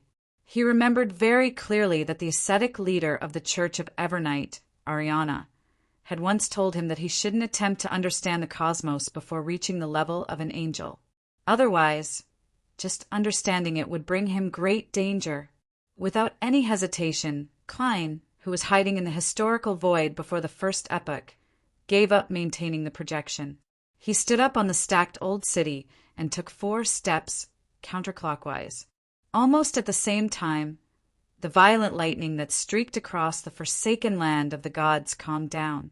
The endless darkness also vanished. A huge crimson moon occupied half the sky. The light on the surface of the crimson moon expanded and contracted as though it had come to life. Outside this world, on the moon that orbited the earth, a crimson sea flowed. It drowned everything, as though it was digesting this huge natural satellite. When Klein learned about the great old ones, outer deities and cosmos, the blood-colored sea boiled. They quickly gathered in the middle and constantly piled up, finally forming a blood-red phantom that couldn't be seen clearly. This phantom was many times larger than the moon. It had countless eyes as it looked down at the blue planet and cast its gaze at Klein's main body, which had established a connection with him due to his understanding. As the crimson sea receded, many potholes appeared on the moon's surface. From the ground, the moon was no longer crimson. It was bright and cold, unchanged for billions of years. Further away in the universe, the brown star, orange star, crimson star, Venus star, and blue star flickered at the same time, as though they were blinking. In the fog of history, bubbles appeared on the surface of Klein's body. In each bubble was a mutated worm of spirit. They bore the faces of Zhou Mingrue, Klein Moretti, German Sparrow, and Don Dantes as they tried their best to burrow out. Klein's thoughts quickly turned chaotic. His entire spirit body seemed to be sliced apart by an invisible blade, but he still forced himself to finish chanting the last incantation. The celestial worthy of heaven and earth for blessings. Without a sound, Klein's spirit body passed through the gray fog and entered Sapphira Castle. The power in the entire space boiled as it enveloped him, melting away wisps of black gas, red light, and bubbles, severing the invisible connection. Nearly 10 seconds later, Klein, who was struggling and rolling, finally regained his senses. He held onto the high-back chair and stood up. Inside Chernobyl, Amon, who was standing at the edge of the cliff, nudged the crystal monocle he wore on his right eye and muttered to himself, "You have a fast reaction." If Klein had been a second slower and fallen into that chaotic state, he wouldn't have been able to dispel the historical void projection in time. Then, Amon would have been able to deceive the connection between the projection and his actual body and directly appear in the corresponding historical fragment. Above the gray fog, Klein sat down and rubbed his temples. That Amon was indeed lying. He should be an avatar that stayed behind in Chernobyl. After sensing my arrival, he was unable to bypass the historical projection and directly deal with his true body, and he might not have the strength of a Sequence 2 angel. Therefore, he hid somewhere between the cliff and the chaos sea. He pretended to be an avatar that had just crawled out and was independent from his true body to carry out a deception on the surface. He tried to make me believe that my avatar was independent and that he could work together, making me focus on this. In fact, he had hidden the danger in his words. Even if it's a normal conversation with the god of deceit, he will still be deceived, however, in order to achieve his goal. He has also given sufficient secrets. Chapter 1256. In the kingdom of Ruan, Bakeland, Furs, who was still sleeping soundly, suddenly woke up from her dream and subconsciously cast her gaze out the window. She had no lack of similar experiences. Before she became a member of the tarot, she had woken up in the middle of the night due to the curse of the full moon several times. But today, she didn't feel the familiar pain. All she felt was an inexplicable throbbing in her heart.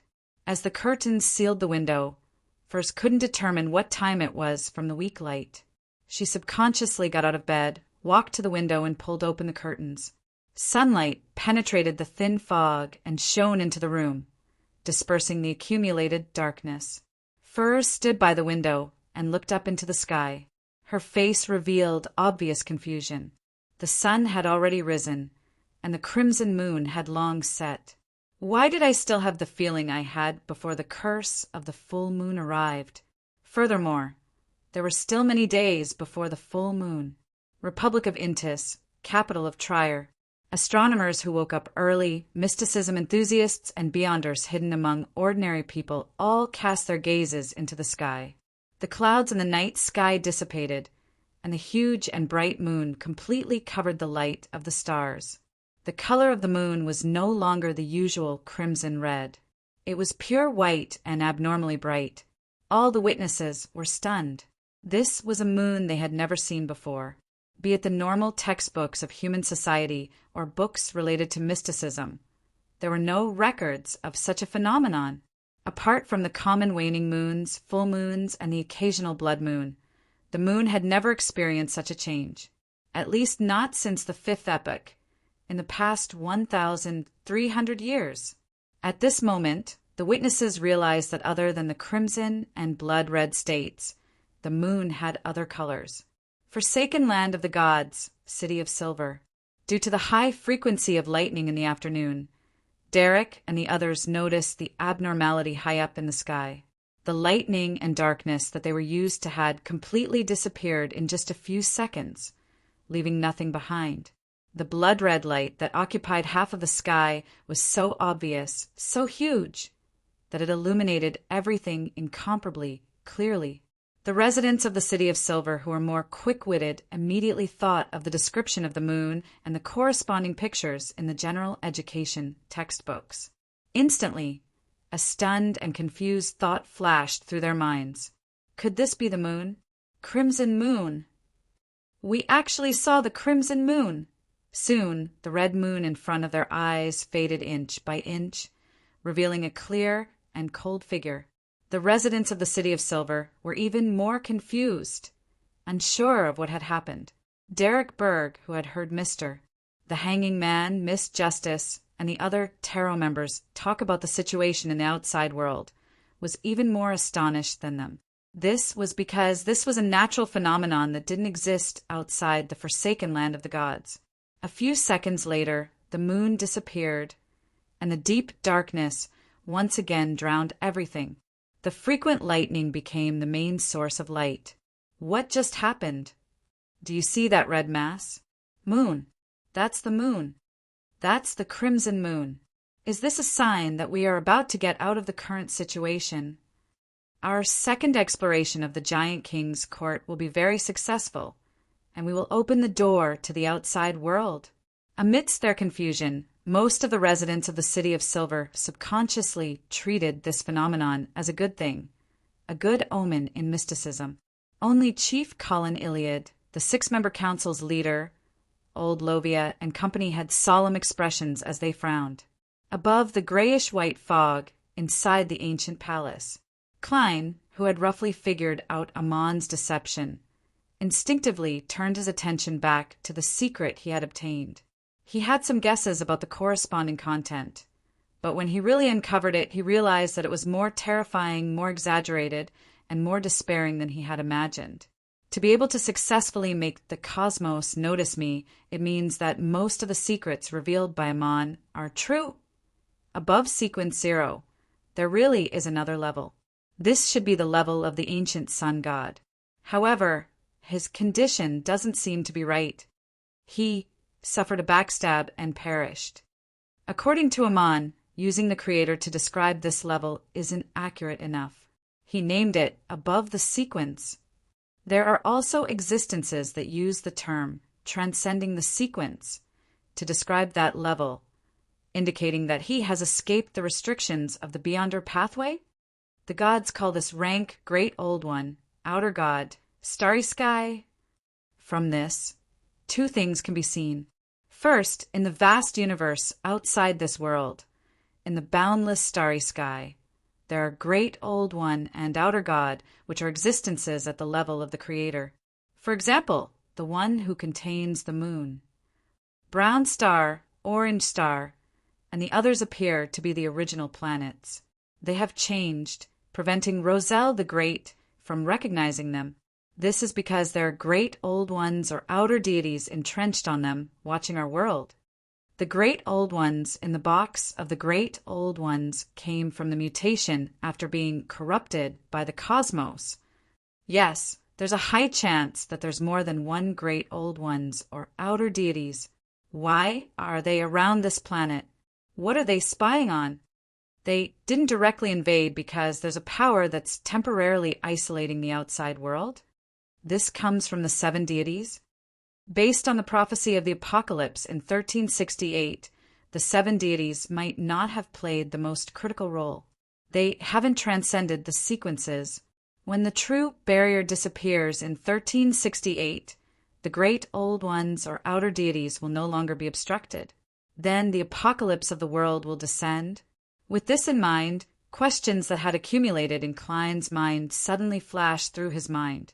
Why did the Evernight goddess risk instigating a war of gods to snatch the uniqueness of the death pathway? Why did the 7 deities acquiesce to the appearance of a black emperor? Why did Adam, Amon, and the other kings of angels walk out from behind the scenes in this era after countless years of silence and step onto the stage? Why did the remnants of the second epic's ancient gods appear one after another? Why did Sapphira Castle only have 1 transmigrator in the first 4 epics, but there are 2 in the 5th epic in just over 1,000 years? Phew, regardless of whether he is good or bad, he is working hard to improve himself to welcome the apocalypse. The goddess is an existence that's good at plotting. Is she choosing such a risky method to transcend the sequences and become a Great Old One? There's only about 10 years left. Time waits for no man. She secretly supports me because she has similar expectations. Adam could have finished me off at least twice, but he didn't.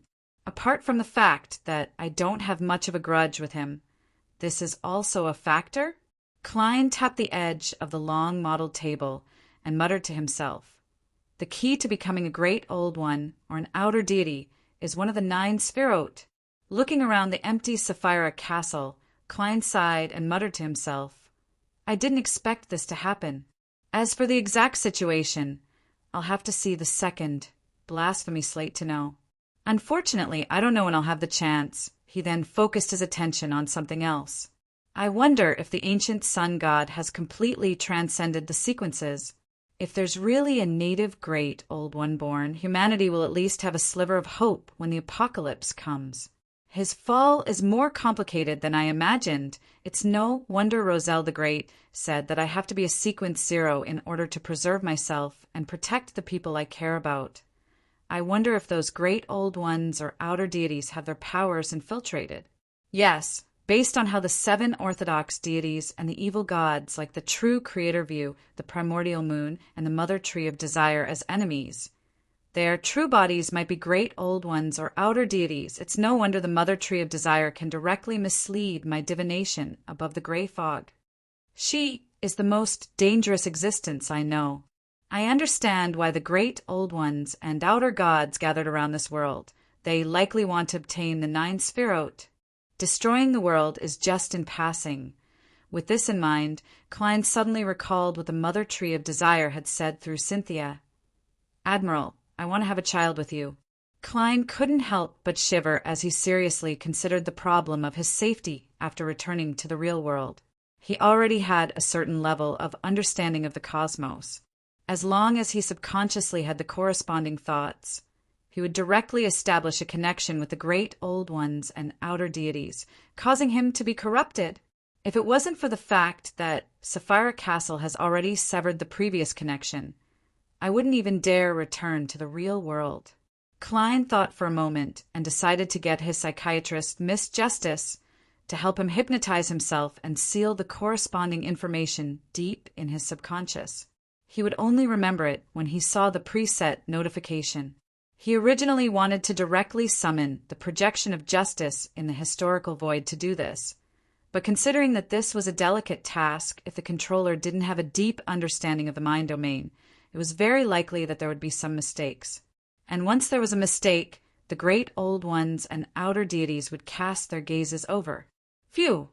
Remember to get Miss Justice to hypnotize herself to forget about this matter. Klein deliberated for a moment before turning the corresponding request into a stream of light and sending it into the crimson star representing justice. Before long, Audrey, who had just finished breakfast and had yet to leave home, arrived above the gray fog. The long bronze table had vanished, and there was a desk and 2 chairs in the ancient palace. "Mr. World, what is it that you want to forget this time?" Audrey looked at the German sparrow sitting opposite her and raised the most critical question. Klein rubbed his temples and used a deep voice to recount the secrets of the cosmos, great old ones, and outer deities. This made Audrey's eyes widen bit by bit as though she had been invaded by an evil god. After Klein finished speaking, she fell silent for a few seconds before speaking in the same deep voice, looking slightly confused. "This is the truth of the apocalypse. Even the 7 deities can't save us." Without waiting for Klein's response, Audrey laughed self-deprecatingly. "I thought what I've been doing recently was very meaningful. I thought the worst news I could think of was the defeat of Rouen and the destruction of the church, but compared to the secret you told me, all of this is so insignificant." Chapter 1257. Upon hearing Miss Justice's slightly bleak and confused words, Klein could empathize with her. This was because he had previously had similar thoughts. After recalling the chicken soup for the soul he had read in his previous life, he deliberated and said, "The death of a father is insignificant to the entirety of Rouen. A father's death is insignificant to all of Lone. It can happen every day, and it might even happen more than once. However, to his child and his family, it's a matter that can change their fates. Similarly, if one isn't at the level of an angel, everyone's outcome is destined. They will definitely die and be buried. But this doesn't mean that the time between our birth and death is meaningless." Audrey nodded slightly and said in a self-deprecating tone, "I understand all of this. It's just that the secret you mentioned just now had a huge impact on me. I couldn't control my emotions for a moment." "As a psychiatrist, I actually need someone to console me," Klein smiled. "Isn't that normal? Many times we can recognize if the state of others is normal, but we can't see our own problems clearly. Didn't you say it before? Occasionally, you and Susie will console each other." As Don Dantes had seen the golden retriever, Susie, Audrey didn't hide the matter during their conversation. Audrey nodded slightly and said, That's right. That's right. I've thought it through. I'll do what I can and leave no regrets." Klein then said, "I've already thought it through. What we do might even accumulate strength to fight against the apocalypse." Klein then said, "It's not just a matter of not leaving any regrets. Perhaps what we do can even accumulate strength to fight against the apocalypse. Compared to the whole, although it's tiny, no matter how vast a desert is, it's still made up of grains of sand. No matter how boundless the ocean is, it's also made up of droplets of water. As long as everyone has a bit of warmth and light, there might be some hope. A bit of warmth and light." Audrey softly repeated the keywords in the world's German sparrow's words. That's not what I said, Klein added with a smile. The corners of Audrey's lips curled up as she replied with a faint smile. Could it be Roselle the Great who said it? I don't know if he said that. I had to endure a strong sense of shame to flip through his quotations, so I couldn't finish reading it. Klein didn't give a definite answer, nor did he deny it. Start hypnotizing me. Make me forget everything about the cosmos and only remember the corresponding warning. Wait a moment, I have something to ask you. Audrey generously made a request. She took this opportunity to talk about what she had been doing recently, as well as the difficulties she had encountered and the confusion she had. Mr. World, do you have any suggestions? What can I do to prevent the people of Bakeland from suffering too much before the war ends? As for stopping the war, although she really wanted to, she knew rationally that she did not have the ability to do so. At the same time, she also understood that even Mr. World was unable to do it. Even if Mr. Fool were to intervene personally, he would only be able to turn the situation around and not stop the war. After all, the World War was essentially a battle between deities. Klein hesitated for a few seconds before calmly saying, although the spectator pathway tries its best to stay behind the scenes, and although I always remember the words cautious and careful, when doing things, trying my best not to put myself in a dangerous situation. When he said that, Audrey subconsciously replied inwardly, that's right. From the various rumors at sea, Furs, and the others' descriptions, and the semi-god battle that I witnessed, I couldn't see any signs of caution or caution at all. I could only see power and radical. To be able to do all those things and survive, it's definitely not enough to rely on power alone. Seeing that Miss Justice was listening attentively, with her green eyes filled with concentration, Klein continued. But in this world, not everything can be easily solved. There is no need to take risks. Sometimes when I do something, I do it with the thought that I might die. The mumbling in Audrey's heart stopped. After a moment of silence, she slowly said, I'm not sure. I see what you mean. Most of the time, it's impossible to do what you want to do and be absolutely safe. You can only choose one of them. Klein nodded and decided to let Miss Justice understand the truth of this world better, so as to prevent her from being overly idealistic when doing things. Among the methods you mentioned just now, the most feasible, least risky, and most helpful to the people of Bakeland is to obtain food from the nobles, churches, big merchants, and the royal family. Why aren't we plundering the food of the Fay-Sac, Intis, and Fainapotter armies? Audrey subconsciously asked. Klein said calmly, that's because these 3 armies have already penetrated deep into Rouen borders. Even if you can break through the demigod's watch and successfully snatch the food, they won't collapse. They will definitely plunder the surrounding citizens for food to sustain themselves. It won't affect them much in the short term, but in the long term, it might not be possible. In that case, Audrey would know who would be the one being hurt. This was the difference between a war before a war of gods and an ordinary war. Besides, I'm unable to do it. Traveler's bag has a limited capacity. It's the same for teleportation recorded in Lamino's travels. Audrey enlightened herself and asked in thought, if I were to really obtain food from the nobles, merchants, and the royal family, and the church discovers the traces, what would be their reaction? Klein maintained his previous tone. Tacit approval. Audrey had a vague feeling that this was the answer, but she couldn't figure out the reason. Klein continued, believers are the anchors of a deity. Believers are the anchors of God, and a believer is an anchor. In this respect, there is no difference between a noble and a poor person. No one is nobler and no one is lower.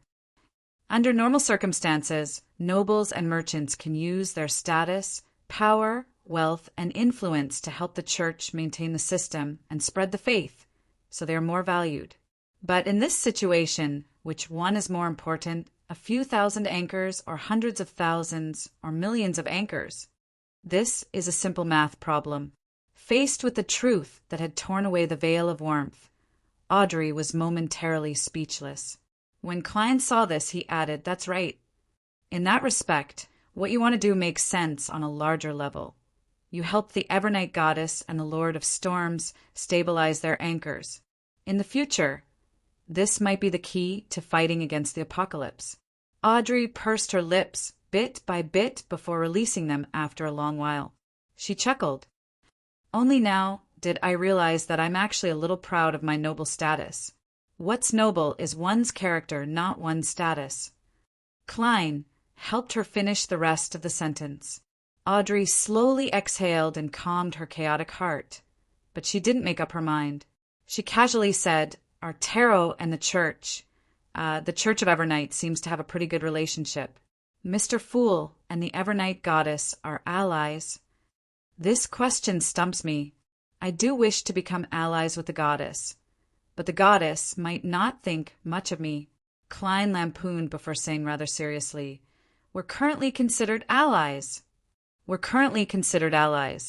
He deliberately emphasized the present to prevent himself from being smacked in the face by reality in the future. At the same time, he muttered the real answer inwardly. From the looks of the situation, the goddess is Tarot's angel investor and main shareholder. Audrey slowly nodded and suddenly smiled. "I'm wondering what you're mumbling to yourself when you answer, 'We're currently allies.' It must be interesting, just like when we explored Liveseed." "Miss, a psychiatrist isn't suitable to crack such jokes with patients. Is it because we've chatted too much in the past half a year and have become more familiar with each other, revealing your true nature? Please respect the adventurer in front of you who's famous for being cold and crazy. Yes, I have to say that the spectator pathway's ability to adjust their emotions is really strong. It's all Leonard's fault that time." Klein was first taken aback before pretending that nothing had happened. He leaned back in his chair and said, "Let's begin." Audrey immediately reined in all her emotions and began to seriously and meticulously attempt hypnosis. After everything was over, Klein used the Crimson Star to confirm that Miss Justice hadn't been noticed by the Great Old Ones after she returned to the real world. Of course, he had already forgotten that this matter was related to the Great Old Ones, or the outer deities. However, he was certain that nothing abnormal had happened from Miss Justice's state. Phew! Klein heaved a sigh of relief and threw the piece of paper that could awaken his memories into the junk pile. He told himself to wait until he became an angel before reading it. Bakelin Bridge District, inside an apartment.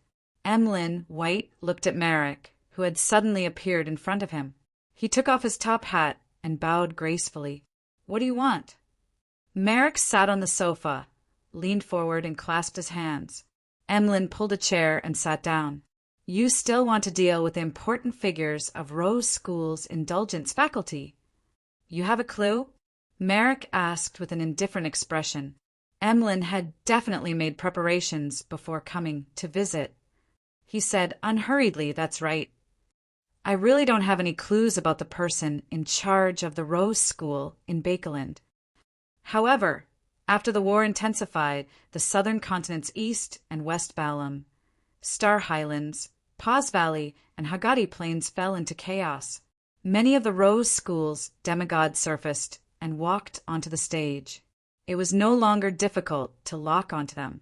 Merrick glanced at the red-eyed and thin-lipped Emlyn.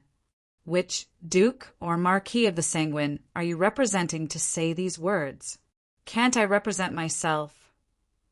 Emlyn raised his chin slightly and asked with a smile. Merrick shook his head seriously. "You're only a Sequence 5. You're not qualified." He was so direct that Emlyn was momentarily at a loss for a reply.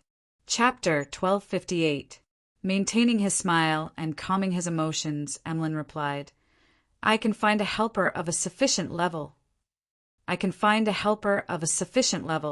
On this matter, he didn't wish to rely on the Sanguine's forces. This was because if that happened, he would undoubtedly be reduced to a liaison, a bystander, and a messenger. He wouldn't have any say in the distribution of the spoils of war. As for the Sanguine's dukes and marquises, there was no lack of direct descendants who wished to advance to demigod and become earls. In the beginning, Emlyn believed in his identity as the Sanguine's savior. He believed that the important figures above him would treat every matter and every member fairly. But as the hanging man analyzed the orders, actions, and hidden intentions of the high-ranking Sanguine, like Marquis Nibs, Emlyn gradually became wary. Merrick's brows furrowed indiscernibly. Sherlock Moriarty? Emlyn was puzzled as he adjusted his sitting posture. Why do you think it's him? If it were in the past, he would have directly said, Why did you mention Sherlock Moriarty? He's been away from Bakeland for nearly 2 years. But now he could acutely sense that there was a hidden message in Merrick's words. Hence, he subconsciously adjusted his rhetorical question. In the eyes of this wraith, Sherlock Moriarty isn't simple? Yes, he's indeed not simple. As he spoke, Emlyn made a guess. Upon hearing Emlyn's question, Merrick's eyes immediately turned odd, as though he was meeting this Sanguine Viscount for the first time. He quickly restrained the abnormality on his face and said emotionlessly, We need to consider it. We need to think about it. No problem. Emlyn secretly heaved a sigh of relief. He then stood up and bowed in a very gentlemanly manner. After agreeing on the method of contact, he put on his silk top hat and walked out of the room. On the way back to his residence, Emlyn couldn't help but go through his initial plan. As long as I reach a cooperation agreement with the demigod of Rose School's temperance faculty, I can use it to request the marquises and dukes to use the grade 1 sealed artifact in the clan. As long as I reach an agreement with the demigod of the Rose School of Thought's temperance faction, I can use it to request the marquises and dukes to use the grade 1 sealed artifact in my race. Using the request of the partner as an excuse to reject the demigods in the clan, not allowing them to directly interfere. Yes, to reach an agreement, I have to produce enough strength to convince Merrick and company. I can only post the mission on the tarot and see if M. Hermit, Miss Justice, and Mr. the Hanging Man are willing to accept the mission. Also, Miss Magicians can be considered. She can summon the world, a projection of German Sparrow. The biggest problem now is that I don't have enough compensation. I can only try to pay in advance or make a promise that I'll pay you back when I become a count. With this in mind, Emlyn was suddenly glad that he had joined the tarot. This was the only organization that he knew of that could use the promise of the future to exchange for current resources. And within the Sanguine and the Orthodox churches, one had to accumulate contributions one step at a time before they could line up for a Beyonder characteristic and advancement ritual. Sometimes a Beyonder might not be able to accumulate the required contributions their entire lives. This is like a credit loan guaranteed by Mr. Fool. It can be used to issue a mission, and it can be repaid in installments when the advancement is successful. Emlyn habitually relied on things he was familiar with. Although he had never taken a loan from a bank, some Sanguine had rich experience and often interacted with each other. Most of them had fixed hobbies that consumed a lot of money, and the precious items they collected were difficult to convert into cash. They had no choice but to borrow money from their acquaintances or bank loans. Emlyn remembered that there was a Sanguine who wasn't good at business and relied purely on being a doctor to earn money. He had taken a fancy to a precious piece of art and bought it with a loan from the Bakeland Bank. After that, he, who couldn't bear to mortgage his property, relied on his long lifespan to repay the loan in installments after 200 years. Of course, in name, the father died and the son took over. And when the son died, the grandson took over. Emlyn's evaluation of this was very trustworthy. Bakeland, North Borough, outside St. Samuel Cathedral. The citizens lined up in a few rows and received food such as toast, dried mushrooms, and preserved fruits from the staff of the Rouen Poverty Relief Foundation. Their line extended from the cathedral's entrance to the square and circled around several times. At a glance, there were heads everywhere. Audrey stood on the steps behind Melissa and took in all of this. She saw the citizens with sallow faces and eyes filled with desire. She saw mothers carrying babies, coaxing them as they anxiously observed the line in front of them that didn't seem to have shrunk by much. She saw many people dressed smartly, wearing formal suits and long skirts. She saw some people lowering their hats and wearing veils, as though they didn't want the people around them to recognize them. From time to time, there would be people who didn't want to abide by the order. They would be dragged out by the priests and police who helped maintain the line and thrown to the back. As the portions of food were delivered, the cloth bags piled up behind the long table shriveled one after another before turning empty. Finally, all the food had been distributed, but the long line had only been reduced by half. The citizens who didn't receive any relief couldn't help but reveal a mixture of disappointment, frustration, reluctance, and pleading. However, they didn't make a ruckus or argue. They mechanically moved their feet and rushed to the other food distribution points. They had experienced such things too many times in the past month or two. They knew that unnecessary emotional outbursts would only waste their little stamina. They wouldn't be able to quickly move to other relief points or affordable food outlets. At that moment, their expressions were numb as they left the square with empty eyes. They were like a group of zombies. During this process, a woman carrying a child's legs went limp and she fell to the ground. Her child immediately burst into tears, and there was obvious pain in his voice. As he cried, the child sobbed and said, "Mommy, I'm so hungry." As he cried, the child sobbed and said, "Mommy, I'm so hungry." "There'll be food soon." "There'll be food soon." "There's food at Memorial Square." The woman picked up her child and patted his back. As she spoke, tears streamed down her face. Upon seeing this scene, Audrey was just about to say something when she saw Melissa take out a portion of food from a wooden box under the long table. She then jogged towards the mother and child. "I didn't see it just now. There's another portion." Melissa half squatted down and handed over the bread, dried mushrooms, and preserved fruits in her hands.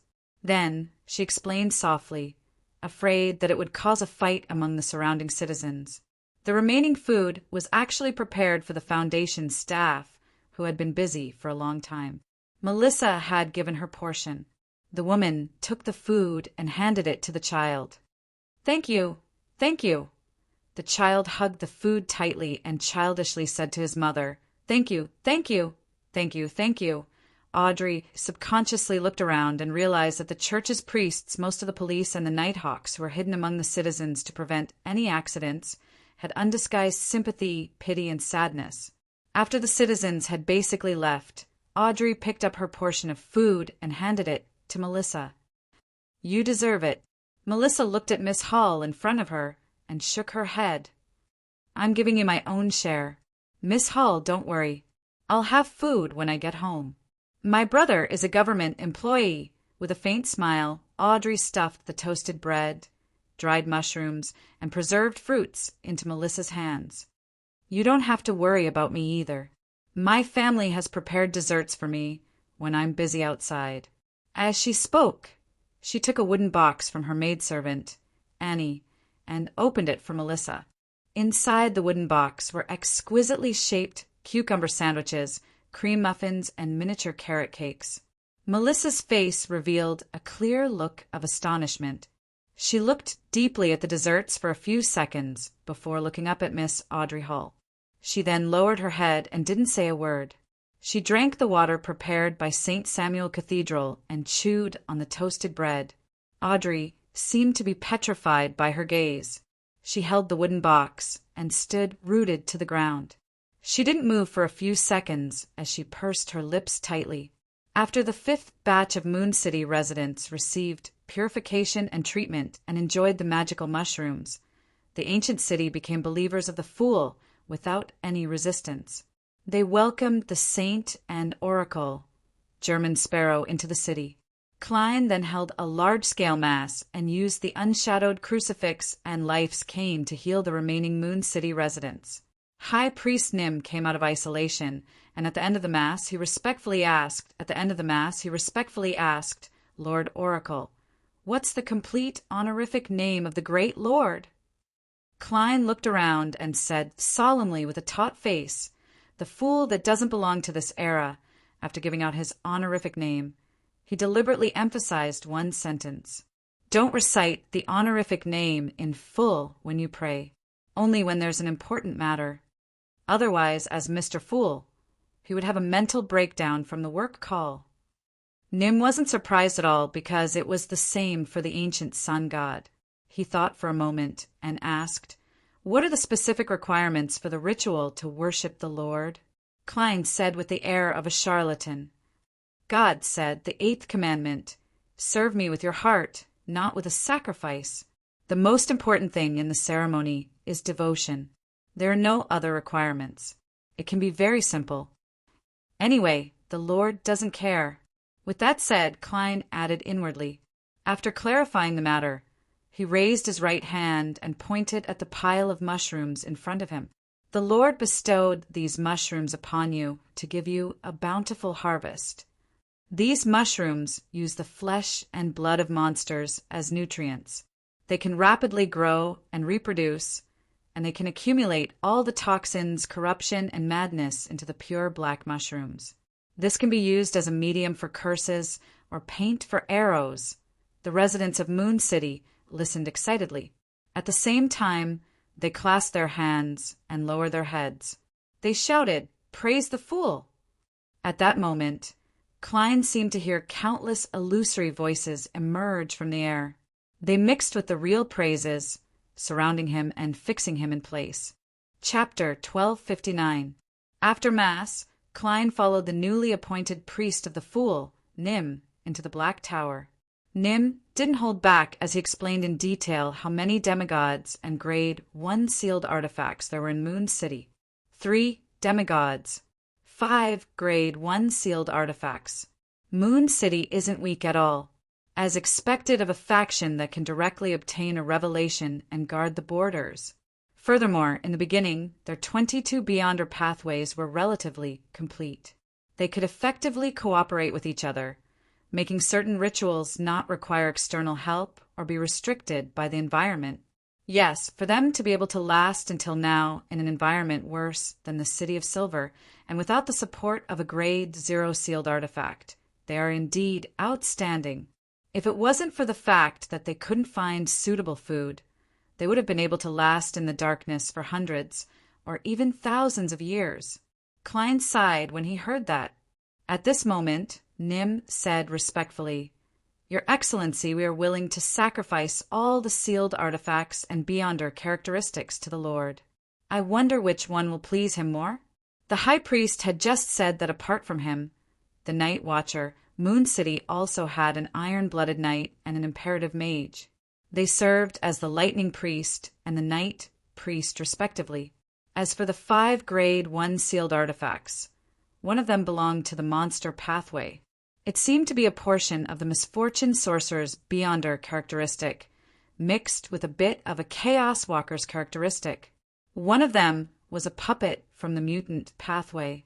One of them was bestowed by Red Angel Medici back then, allowing everyone's strength to be gathered together. One of them was suspected to be a manifestation of a Bizarro Sorcerer's characteristic. It was unknown which pathway it corresponded to. It had extremely powerful insight abilities, but it had been corrupted by an unknown entity. It was rather dangerous. Upon hearing Nim's words, Klein's eyelids twitched. "Serve your master with your heart, not as a sacrifice. The Lord encompasses the entire world and does not care about these things." At this point, he paused for a moment. "Of course, if you don't mind, you can show me around so that I can broaden my horizons." "No problem," Nim answered without hesitation. He originally imagined that German Sparrow would take away a grade 1 sealed artifact during the tour. But to his surprise, the Oracle only wanted to understand the exact situation and had no intention of asking for any benefits. He picked up every sealed artifact and looked at it, but he eventually put it back.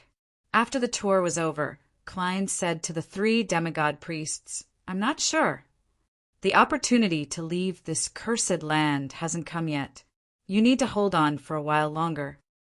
And I will continue my journey to find other survivors and spread the light of the Lord." "Yes, Your Excellency," Nim and the other priests replied without any hesitation. With those mushrooms, they would not be in danger of being destroyed for at least 3 generations.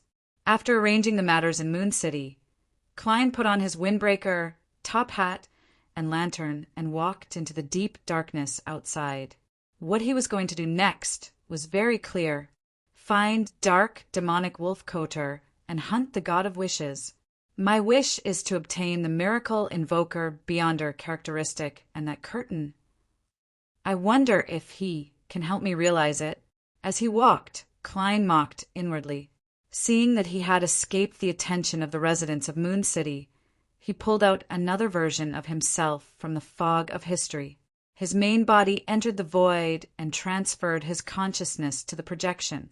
This projection summoned the staff of the stars' historical void projection. With its beyonder powers, it descended directly into the place outlined in his mind. The completely destroyed ancient city of the north, Noise. After successfully arriving at his destination, the projection quickly disappeared. Klein's main body returned to the wilderness outside Moon City. Right on the heels of that, he summoned the staff of the stars' projection and repeated the previous process, instantly returning to the Noise ruins. The main purpose of the historical void projection was to scout the way and ensure that the scene that appeared in his mind was the same as reality. It didn't cause the staff of the stars to produce a random effect. This was the caution of a scholar of your City of Silver, in the middle of the quiet and dark training ground. Colin Iliad, who was carrying 2 swords on his back, stood by the side and watched as Derek Berg set up the ritual and prayed to Mr. Fool, asking him to send a Holy Spirit to descend and provide help. This was different from a normal summoning ritual. The corresponding incantation was more complicated. The Great Fool, you are the ruler above the gray fog. You are the king of yellow and black who wields good luck. I pray for your favor. I pray for your attention. I pray for the power of concealment and change. In the name of the Great Fool, I summon Holy Spirit that sees through everything, kin of the king of yellow and black, traveler of dreams and hearts. Lines of Jotun echoed in the altar as the flames at the top of the candle suddenly expanded, interweaving into an illusory door covered in mysterious patterns. The illusory door slowly opened, and a woman wearing a pure white dress and a silver mask walked out. She stepped into the void and landed on the ground. Her hair was wine red and her eyes were golden. They were clear and deep, as though she could see through everyone's hearts. This was Justice Audrey. She had used lie to change her height and the main characteristics that her mask couldn't hide. She had come to the City of Silver in the form of a spirit body, to the forsaken land of the gods. In fact, the summoning ritual wasn't complicated in nature. Klein had pulled Audrey's spirit above the gray fog in advance, and when the door of summoning was established, he would open it for her and let her pass through. That would settle the entire matter. In other words, the description of Holy Spirit that sees through everything wasn't important. If it was Sleeping Princess, owner of the Golden Apple, former owner of the Crystal Slipper, it could still make Justice Audrey descend. This only depended on who Klein wanted to let pass through the door of summoning. After all, the key point of the ritual was to use the Fool's name to summon and use the power of Sapphira Castle to communicate with the forsaken land of the gods. Audrey, who was wearing a silver mask, quietly surveyed the area. Without leaving a trace, she sized up the flashing lightning in the sky, the hidden dangers in the darkness, and the nearby chief of the City of Silver, Colin Iliad. She then retracted her gaze and nodded at Little Sunday. You can begin. As she spoke, she couldn't help but sigh at his height. Although this could be seen at the tarot gathering, it still left Audrey in a daze when she actually encountered him in real life. She remembered very clearly that Sun was a few years younger than her. According to Ruan standards, he was definitely underage. To her surprise, he was more than 2 meters tall. This made Audrey, who had used the lie mask to deliberately become taller, still look up to him. Without any hesitation, he relaxed his mind and cast his gaze at the golden potion placed on the altar. Gradually, he became a little dazed as scenes involuntarily flashed through his mind. It was his parents who were still alive in their coffins. It was the silver sword that had stabbed down heavily. It was the blood that had splattered onto his face and blinded his eyes. It was the warm scene of a family in the past. It was the city of silver that was on the brink of collapse in the darkness. It was the teammates who supported each other and used each other as shields. It was the elders who stood in front of everyone, blocking the wind and rain. It was the repeated curses. It was the hope of seeing lightning in the darkness. It was the hope of every day for more than 2,000 years. It was the desire of every generation for light. The emotions that Derek was most unwilling to give up were very complicated. It included anger towards reality, nostalgia for the past, the pain that came from the situation, the oppression from history, as well as the desire to save the City of Silver. Audrey separated these emotions bit by bit, as though she had experienced the despair and sorrow of the City of Silver, as well as their unity and sacrifice. Her golden eyes occasionally focused and flickered, as though she had grasped something. She had some feelings, but she was still confused. After a while, she saw the angel of light with 12 pure white wings on its back. This was another response from Mr. Fool to the son. Audrey seized the opportunity and attached those intense emotions to the angel phantom, preventing them from disappearing, flowing back, or completely separating from Derek's main body. "It's done." She didn't open her mouth, allowing her voice to echo in Derek's heart. At that moment, Derek's eyes became abnormally cold, as though he didn't know what happiness, sadness, pain, or oppression was. He then picked up the golden potion in front of him and poured it into his mouth. This was the demigod potion obtained by shattering the unshadowed crucifix. The sealed artifact that originated from the ancient sun god no longer existed. Of course, to Klein, as long as he had it, it would last forever. The scorching and violent liquid slid down Derek's throat and instantly filled his entire body, occupying his soul. Beams of bright sunlight burst out from his body, washing away the remaining corruption in his flesh and blood and the emotions that had settled in his soul. Derek's body became purer and more transparent, like a Holy Spirit formed from pure light. His self-consciousness, his emotions and thoughts were being purified and rejected. Before long, all that was left was the instinct to praise the sun. At that moment, Audrey no longer allowed the intense emotions that had been stripped away to attach themselves to the angel phantom. Instead, she guided them back to Little Sunday. The scenes resurfaced in Derek's mind, and he was overwhelmed with complicated emotions. He once again experienced the pain of killing his parents with his own hands. He experienced the despair brought about by the City of Silver situation, and he experienced the joy of obtaining Mr. Fool's favor. This was engraved into his bones. It was the foundation of his mind's world. It was extremely sturdy and reliable, helping him withstand the final few rounds of the potion's purification power. Finally, Derek opened his eyes. They were pure white. When he saw a remnant of light in front of him, he instinctively reached out his right hand in an attempt to grab it. However, the light quickly dimmed and calmed down. Derek was taken aback for a moment before he clenched his right hand. Beams of light soared up, enveloping the entire City of Silver. The legendary noon arrived at this moment for a brief moment, including Chief Cullen Iliad. Every resident of the City of Silver was stunned. This was more shocking than any demigod advancement in the past. Sunlight. This was sunlight that illuminated the entire city. After ending the summoning, Audrey returned above the gray fog. At that moment, Mr. Fool was nowhere to be seen. The only person left in the ancient palace was the world, German Sparrow, who had planned on watching the ritual from the sidelines. "You don't seem to be in a good state?" Klein took the initiative to ask. Audrey sat down and smiled. "I'm just a little hesitant and confused. That's normal. Before they make up their minds, everyone will be like that. There are countless people who shrink back and regret," Klein said calmly. Audrey did not directly respond to this topic. Instead, she smiled faintly and said, "Ever since I became a spectator, I've always shown the side of myself that others can accept, taking care of their most delicate emotions. This isn't a bad thing, but this way I have no way of knowing what my true self looks like in the eyes of others.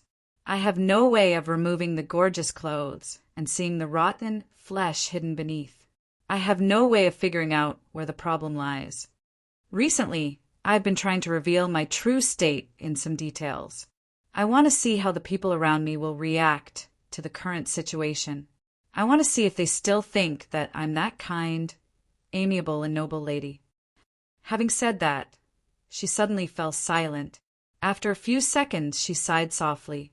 After a few seconds, she sighed. Chapter 1260. Without waiting for the world's German sparrow to respond, Audrey, who maintained her upright sitting posture, slowly said a few words. Heavy pain, shame. Klein listened quietly and didn't comment on Miss Justice's words. He used a gentle tone that was closer to Dwayne Dantes' image. Why do you suddenly want to do such a test? It's not a test. Audrey shook her head. I'm just revealing some of the details that I usually deliberately hide and avoid, so as to see what the real me is in the eyes of others. After a pause, she moved the corners of her mouth without a smile. After the last conversation, I'm really trying to formulate a plan. I intend to secretly manipulate things so that the nobles, merchants, the royal family, and the church can provide enough food. This matter is easy to talk about, but when I actually put it into action, I realized that I couldn't be as resolute and decisive as I thought I would be. Some of them are my uncles and aunts. Some of them are my cousins. Some of them are my friends since I was young. Some of them are my elders who took good care of me. Some of them are people I often meet at various banquets and charity events. They are rather friendly people. They formed the basis of my childhood and gave me too much. They are a part of me growing up. They carry my beautiful memories of the past. Moreover, the food that they accumulated was not robbed, so their explanation is actually reasonable to a certain extent. I really can't bring myself to target them and try to rob them of part of their wealth, at least for now. When she said these words, Audrey's voice unconsciously became louder, as if she was arguing with someone. She immediately realized that she had lost her composure. She remained silent for 2 seconds before continuing. Therefore, I want to understand myself more deeply and get rid of the illusion of warmth. Under different gazes, I want to ask myself what I really want, whether my thoughts in the past were impulsive, hypocritical, naive, or a strong will from the bottom of my heart. At this point, Audrey suddenly smiled. Although there are no results yet, the attempt itself has already brought some additional rewards. I used to think that I strictly abided by the principle of you're just acting, but now I realize that I was almost addicted to acting. It's different from the other pathways, which require one to portray different identities and occupations. The spectator pathway's portrayal is completely integrated with one's daily life. Sometimes it's very difficult to differentiate. The simplest example is, who doesn't desire to be loved by everyone? Therefore, I'll wear different masks when facing different people. I'll use the powers of the spectator pathway to create an image that best matches the other party's wishes. When such things happen more and more, when you do it to everyone, you're already addicted to acting and are about to lose yourself. Klein nodded slightly. This is a very good harvest. He didn't comment on Miss Justice's previous words. Audrey was silent for a while, then slowly said, Recently I've reread the East District investigation report that my father got someone to do, and I've gained a new understanding of many things. Before the war, many poor people, workers and farmers lived a life similar to today's.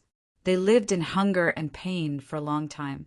The amendments to the Poor Law, the mandatory regulations on labor hours and the environment, and the control of air pollution have indeed brought about some improvements, but only a little. When the war ends, if we defeat the apocalypse, will similar things happen again? As she spoke, Audrey pursed her lips and fell into silence. Klein could sense Miss Justice's confusion and bewilderment. After some deliberation, he didn't say the answer he had in mind. Instead, he said in a deep voice, These questions of yours, including the truest thoughts you just mentioned, need to be answered by yourself. No one else can replace you. I can only give you some suggestions. Go to the fields to see the working farmers.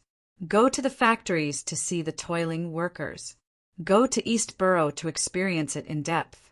Go to the library and read the newspapers and all kinds of related works of the past. Audrey listened attentively and nodded seriously. I'll try to do it. She then stood up and bowed to the end of the long, mottled table. Although Mr. Fool had already left, Audrey believed that he was watching her. Just as she was waiting for Mr. Fool to send her back to the real world, the world's German sparrow suddenly said, "Wait a minute." "Yes? Audrey asked with a nasal voice. Klein looked at her and conjured a piece of paper.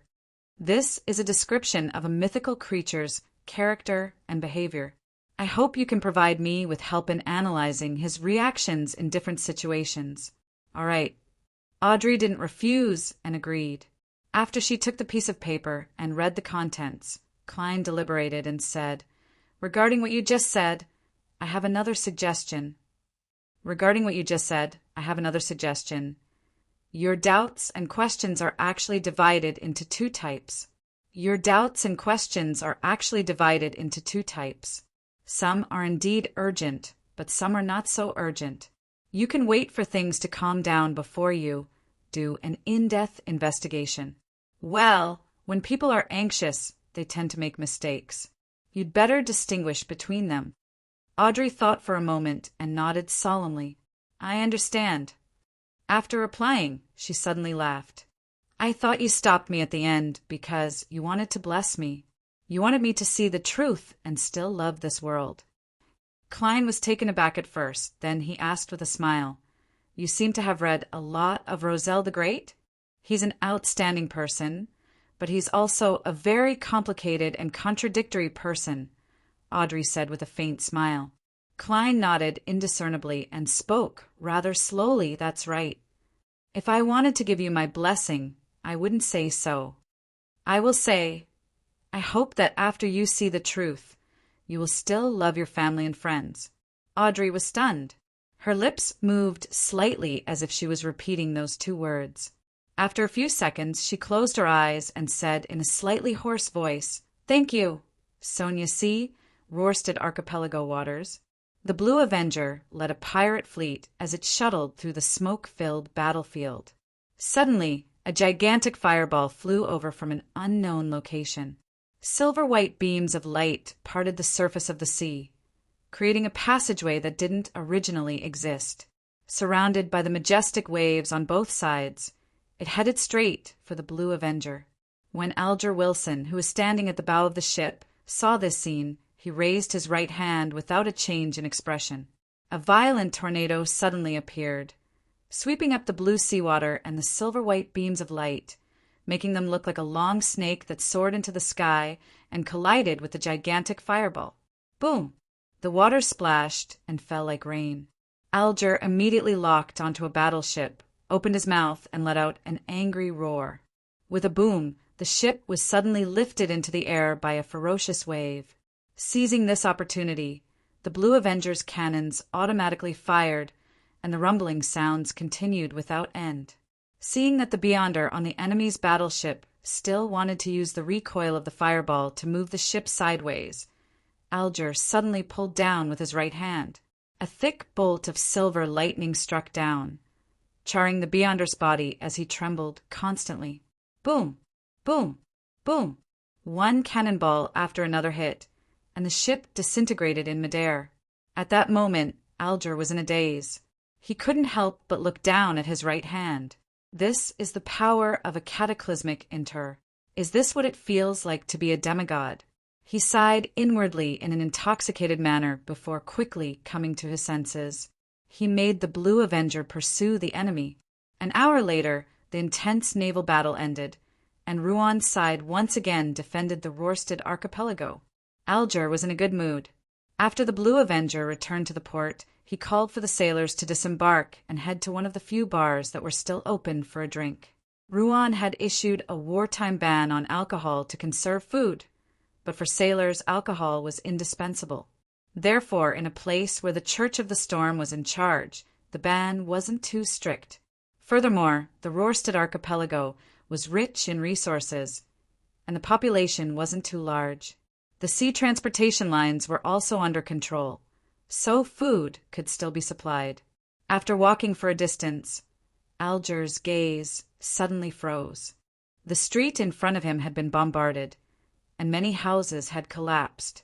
Among them, a huge pothole had appeared in a concrete field, and the 4-story building beside it was left in ruins. The smile on Alger's face disappeared bit by bit. Monday afternoon, 3:00 in Bakelin time. Crimson beams of light rose from both sides of the long bronze table, solidifying into blurry figures. After all the members bowed at Mr. Fool, the gathering directly entered the transaction phase due to the lack of Roselle's diary and the lack of accumulated questions. Emmeline immediately sat up straight and surveyed the area. "Ladies and gentlemen, I have a commission. Which shaman king do you wish to hunt?" According to her understanding of Mr. Moon, Katlia went straight to the heart of the matter. Emmeline took 2 seconds to digest her question. He maintained his elegant smile and said, "You guessed right." Katlia nodded slightly. "Then what kind of payment can you pay?" Emmeline was once again at a loss for words, a little embarrassed to say the words he had prepared. At this moment, the world's German sparrow, who was at the bottom of the long bronze table, suddenly said, "You found someone from Rose School's temperance faculty to cooperate?" Emmeline secretly heaved a sigh of relief. "Yes, then I can accept this commission."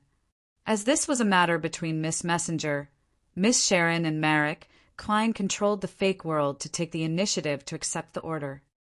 Of course, this requires a certain medium. Without waiting for Emmeline's response, he made German Sparrow look at Miss Magicians. Make some preparations ahead of time. Furs, who had been watching the entire play, had a blank look on her face. 9 Heavens, Divine Emperor. Chapter 1261. Seeing that Miss Magicians hadn't fully reacted, Klein made the fake world add another sentence. "You don't need to be there. Just summon my historical projection in advance." "Okay." Magicians' Furs nodded hurriedly. At that moment, because German Sparrow had accepted his mission, Emmeline clearly relaxed. In his mind, this meant that the probability of success had skyrocketed. In the next second, the world's German Sparrow looked at him and asked in a hoarse voice, "What kind of payment can you pay?" Emmeline fell silent for 2 seconds as his gaze drifted up slightly. "When I become a shaman king, I'll make a promise to help you on a similar matter for free. Also, I only want the shaman king Beyonder characteristic for the spoils of war. The people from Rose School's temperance faction should have a clear goal. The rest is yours. Mr. Moon is feeling guilty. He doesn't have much confidence." Audrey came to a certain conclusion through his actions and words.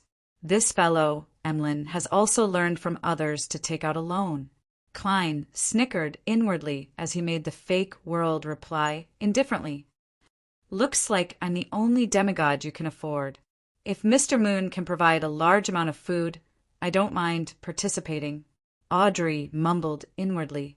However, she didn't need to say anything to know what Mr. Moon's answer would be.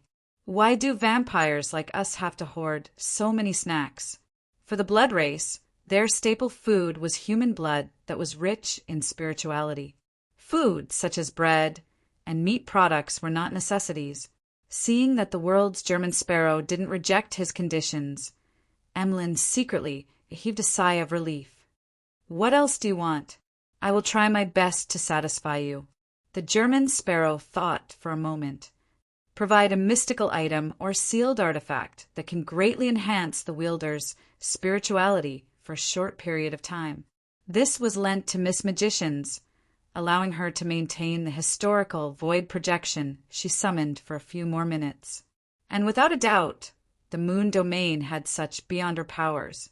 For example, a Scarlet Scholar could create a full moon state, allowing spirituality to flourish and enhance one's spiritual perception. Phew! Emmeline quickly nodded. "Okay, no problem.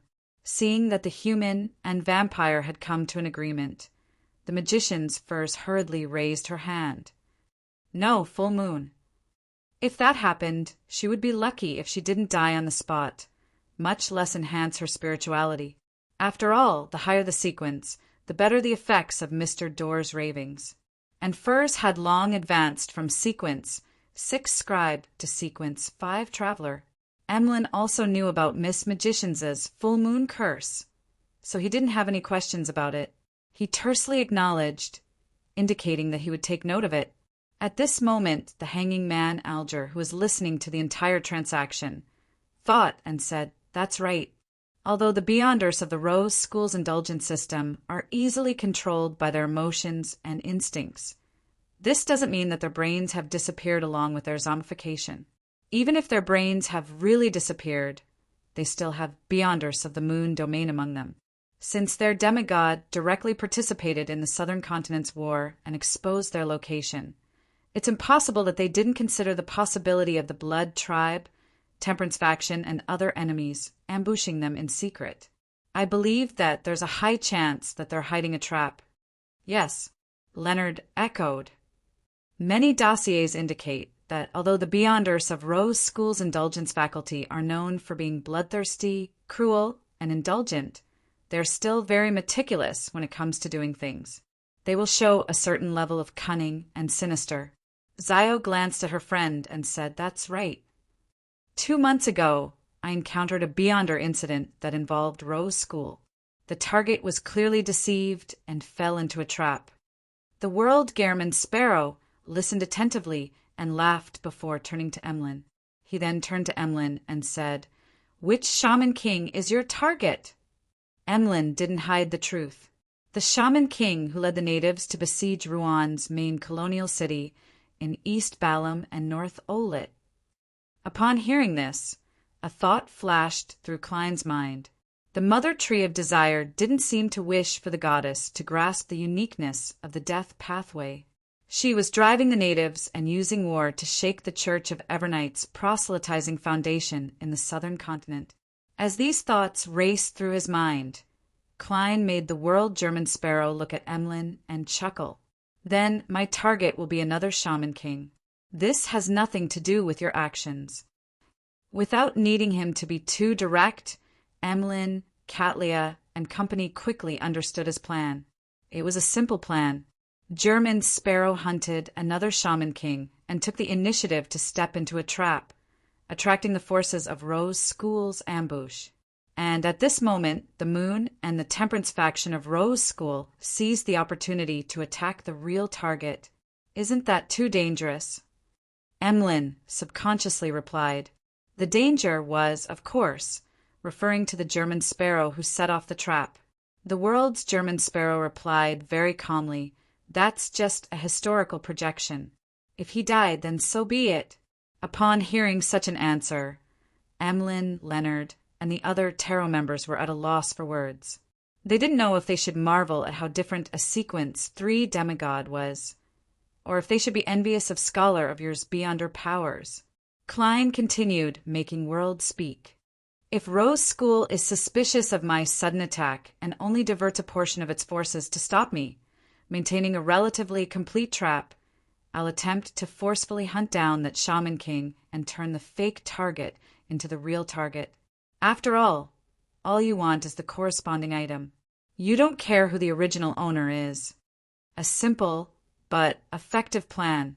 The crux of the matter is that German Sparrow has to have strength that exceeds the limits. Even against an angel he can resist." Audrey studied it seriously and evaluated it inwardly. Emlyn no longer had any doubts as he thought for a moment.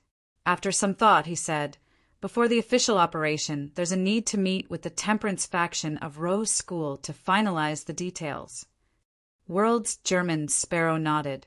"You make the arrangements."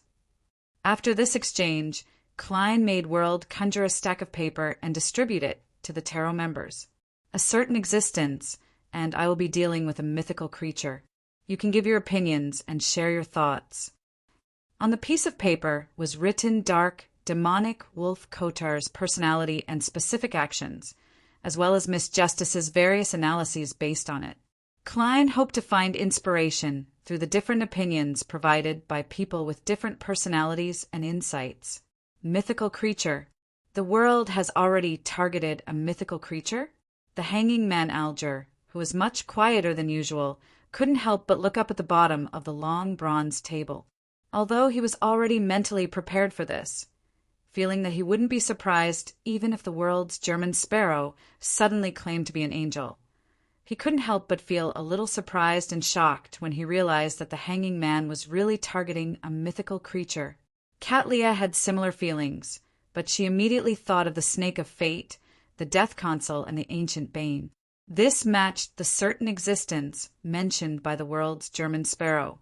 It was very normal for 3 angels and a sequence 3 deities blessed to hunt a mythical creature.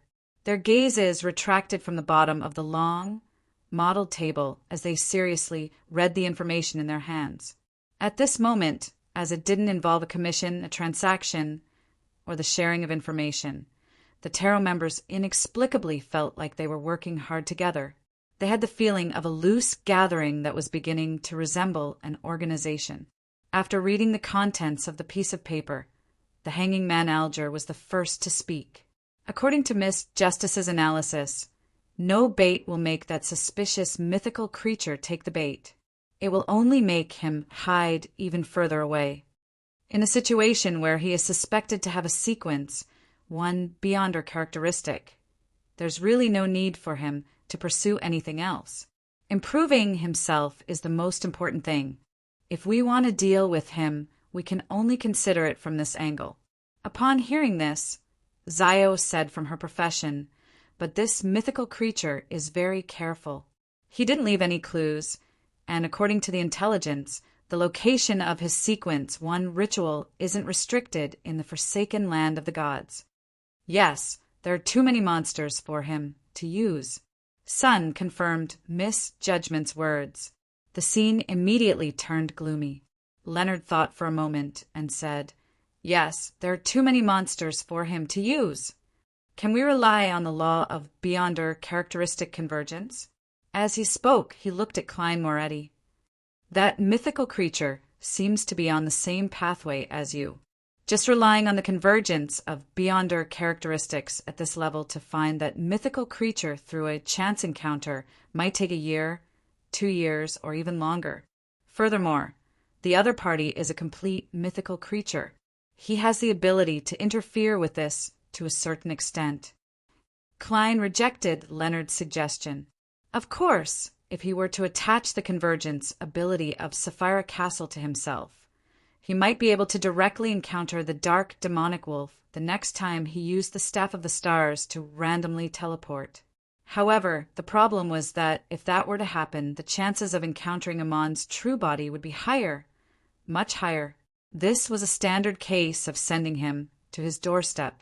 After hearing everyone's discussion, Katlia thought and said in accordance with the Queen's taboo, "Can we use this mythical creature's honorific name to establish a connection? If the dark demonic wolf hadn't been tracked by Amon, it wouldn't be impossible. But now, Amon would definitely have thought of it. Under such circumstances, the fact that the dark demonic wolf hasn't perished means that he is definitely wary of such matters." The world German sparrow slowly shook his head. With his suspicious personality, he definitely won't automatically respond. Just as he said that, Klein suddenly had an idea. The dark demonic wolf's lack of response didn't mean that he wouldn't pay attention to the corresponding prayer light. Chapter 1262. As he had experience, Klein placed himself in the shoes of the dark demonic wolf. Usually, he would turn off the automatic response to prayers to prevent the enemy from using the feedback to establish a connection and lock onto his location. Under this premise, when faced with the sudden appearance of an unfamiliar prayer, there was no doubt that he would rely on the corresponding point of light to observe who the other party was and obtain more information so as to make preparations for what might happen in the future. If the person chanting the honorific name was a familiar and powerful existence like Amon, it would be best to immediately extinguish the prayer point of light.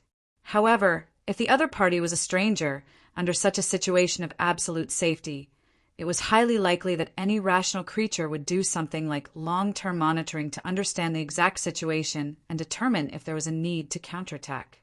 At the very least, that was what Klein would do. The essence of this matter was that a non-mythical creature would be marked by a high-level existence. They could die an extremely tragic death for no reason at any time. To a prayer, this was equivalent to suicide or even more terrifying. To the dark, demonic wolf, there were only benefits and no disadvantages.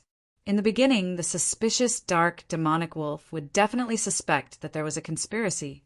It wouldn't dare to rashly establish a connection and influence Klein from afar. However, with the passage of time and a deeper observation, it would confirm that the other party was a weakling who wasn't even at the level of an angel with the aura of Sapphira Castle. Furthermore, he hadn't made sufficient preparations. He would definitely find an opportunity to attack from afar through the marked prayer point of light when Klein was least prepared. This matched the advantage that Klein had previously concluded. I'm very weak. The only problem with this plan was that the initiative was completely in the hands of the dark, demonic wolf. Everything about Klein was being monitored, so there was no way for him to make any preparations. Once the other party really tried to influence him, he wouldn't be able to retaliate at all. There was no reason for him to be spared. Phew, by doing this, I'll successfully fish out the prey, but the hunter will die as a result. It's meaningless, but if I don't place myself in such a passive position, I really wouldn't be able to fish out an angel of the seer pathway. I wouldn't be able to fish out such a suspicious, demonic wolf. This can't be replaced by a marionette or someone else. If only I can grasp the fact that the dark, demonic wolf doesn't dare to rashly attack from afar due to its paranoia. It will only choose to monitor and observe for the time being. Klein's mind raced as he searched for an opportunity from the impossible. In this regard, he could only sigh inwardly, feeling regretful that he wasn't an angel of the spectator pathway. According to his guess, angels of the spectator pathway would more or less have the beyonder characteristic of the more others understand you, the more you understand them. When the dark, demonic wolf used the prayer light to closely monitor and carefully observe an angel of the spectator pathway, his location would undoubtedly be exposed to him. Unfortunately, I'm not. Furthermore, a sequence 2 of the spectator pathway might not be able to do it. I can only be certain that a sequence 1 has such a trait. Summoning 0-08 from the fog of history? That won't do. Ignoring the problem of not being able to summon that pen without Roselle's travels. Even if I successfully create a projection, the pen is a pen and I am me. The dark, demonic wolf's understanding of my situation won't allow 0-08 to attempt to grasp it in reverse. Also, I can only use it for a short 2 minutes at a time. There's no time to sense anything. This can be used as a supplement to the plan. I can write down the development I want ahead of time, making the dark, demonic wolf's choice reasonable and eliminate any uncertainties. Klein considered many things, but he ultimately failed to find a suitable way to trap it. Apart from regretting that he wasn't a sequence, 1 angel of the spectator pathway, he could also associate it with the cosmos that would be corrupted just because of understanding it. If I had the essence of the cosmos, then after the dark, demonic wolf monitors me through the prayer point of light, he would have been corrupted due to understanding it, allowing me to lock onto his location. However, the essence of the cosmos is higher than that of an angel. How can I have it? I keep feeling like I've forgotten something. Klein made the world's German sparrow shake his head indiscernibly. He surveyed the area and said, "There's no need to discuss the answer now. We can use the appropriate method to communicate with the appropriate people when we return." He focused his attention on Leonard and Katlia, hoping that they could obtain suggestions from more experienced existences like Palez Zoroast and Queen Mystic Bernadette. As for himself, he would use the historical void projection to return to Bakeland and consult Miss Messenger, Wilseptin and Ariana. This is what it means to seek the opinions of angels or quasi-angels before making a major decision. Klein lampooned his actions inwardly. When Leonard and Katlia heard that, they nodded in unison. All right. Following that, the tarot members discussed the situation of the various battlefields until it ended. After returning to the real world, Leonard, who was resting in the basement of St. Samuel Cathedral, suppressed his voice and described the main points of Klein's problem. Finally, he said, "Old man, what suggestions do you have?"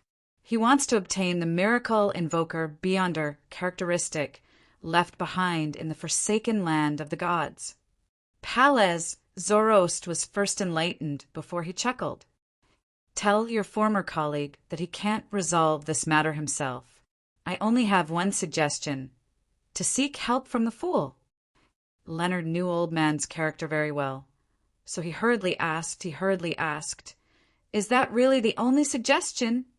Palez Zoroast grunted and said, "That's a mythical creature that even Amon failed to capture. That's a mythical creature that even Amon hasn't been able to capture. We can only rely on the fool's help." Only then did Leonard nod and sigh. From the looks of it, that's the only way. 2 days later, 2 minutes before the agreed meeting time between Emlyn and Merrick, Magician's Furs was nestled in a reclining chair by the fireplace as she listened to the commotion on the second floor. She cast her gaze at her good friend, Zio. If the war continues, Bakeland will definitely suffer more attacks.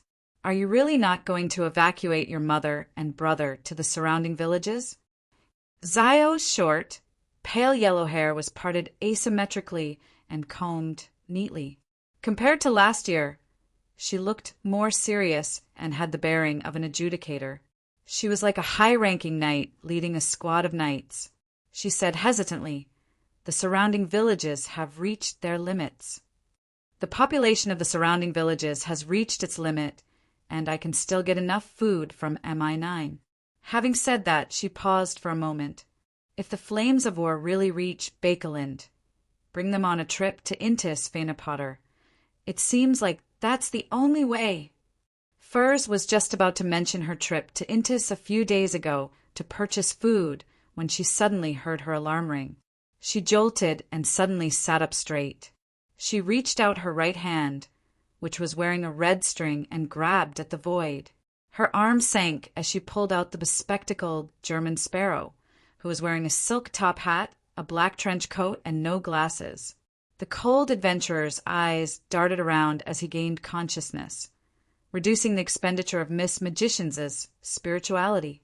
As he nodded slightly, he made the glove on his left hand quickly turn transparent. In less than a second, German Sparrow teleported away, disappearing from the apartment that Furs and Zio rented. Furs was taken aback. After a while, the corners of her mouth twitched slightly as she turned to Zio and said, "I think I'm just a tool." The sky was already dark, but the gas lamps along the streets weren't lit. Only the crimson moon illuminated the entire city. Klein arrived at the agreed location and looked around. His gaze paused for a few seconds on the abnormally deserted streets, the burn marks on the walls, and the collapsed houses not far away. Just from what he saw, Bakeland was desolate, dilapidated, and filled with the smell of gunpowder. At this moment, Emlyn White walked out of an alley and nodded at the crazy adventure. According to the other party's instructions, he didn't say a word or bow to prevent wasting precious time. He directly led German Sparrow to a nearby house and rhythmically knocked on the door. With a creak, the door automatically opened, revealing a dark environment that was shrouded in faint moonlight. The moment Emlyn and Klein stepped in, they saw Merrick, who was wearing a white shirt and a black vest, appear on the sofa, and the door behind them seemed to have a life of its own as it slammed shut. Glancing at Merrick, Emlyn smiled and pointed at Klein. "This is my partner, Mr. German Sparrow." Just as he said that, he suddenly realized that the way Merrick looked at him had turned even odder, as though he was examining a fool. "Long time no see." Merrick immediately stood up, pressed his hand to his chest, and bowed at Sherlock Moriarty. Since the other party didn't appear in the form of Sherlock Moriarty, he definitely wouldn't take the initiative to mention such matters. Long time no see. Klein took off his hat and surveyed the area. Miss Sharon, please come out and discuss with us. I have limited time. As he spoke, he took out the Silver Adventurer's harmonica and blew into it. A figure wearing a dark and complicated long dress walked out of the void with 4 blonde, red-eyed heads in hand. The messenger summoned using the historical projection of the harmonica was an objective existence. It wouldn't increase the spirituality burden of magicians' furs. At the same time, Merrick nodded. All right. He cast his gaze at the high stool on the other side of the room. Emlyn looked at the wraith with a blank expression before looking at German Sparrow and the spirit world creature he had summoned. For some baffling reason, he felt as though he was being ostracized and shouldn't be here. And on the high stool, a figure quickly outlined itself. Her skin was as white as a doll's, and she wore an exquisite black regal dress. She wore a small bonnet of the same color. Her blonde hair and blue eyes were rather pale. Chapter 1263. Emlyn subconsciously looked at the high stool on the other side of the room and saw the exquisite doll. His eyes immediately revealed a mixture of astonishment, admiration, and fanaticism. His mouth gaped, and he nearly blurted out where he could buy such a doll and which master's masterpiece it was. However, he was already an adult and had experienced many things. He knew that it was very impolite to raise such a question in such an occasion. He planned on finding an opportunity to ask after the discussion was over. Sharon frowned without a trace. Her body floated up and bowed at Rionette Tinker and Sherlock Moriarty. There's no need for pleasantries, Klein said simply. This is the initial stage of our plan. He described his plan of using a historical projection to step into a trap to attract Rose School's attention. Sharon, who was wearing a black bonnet, listened quietly and said in a slightly erratic voice, "That's right." She said with a slightly ethereal voice, "They might not take the bait. After discovering that the attacker is you, that Shaman King might choose to retreat under the protection of a sealed artifact or an angel.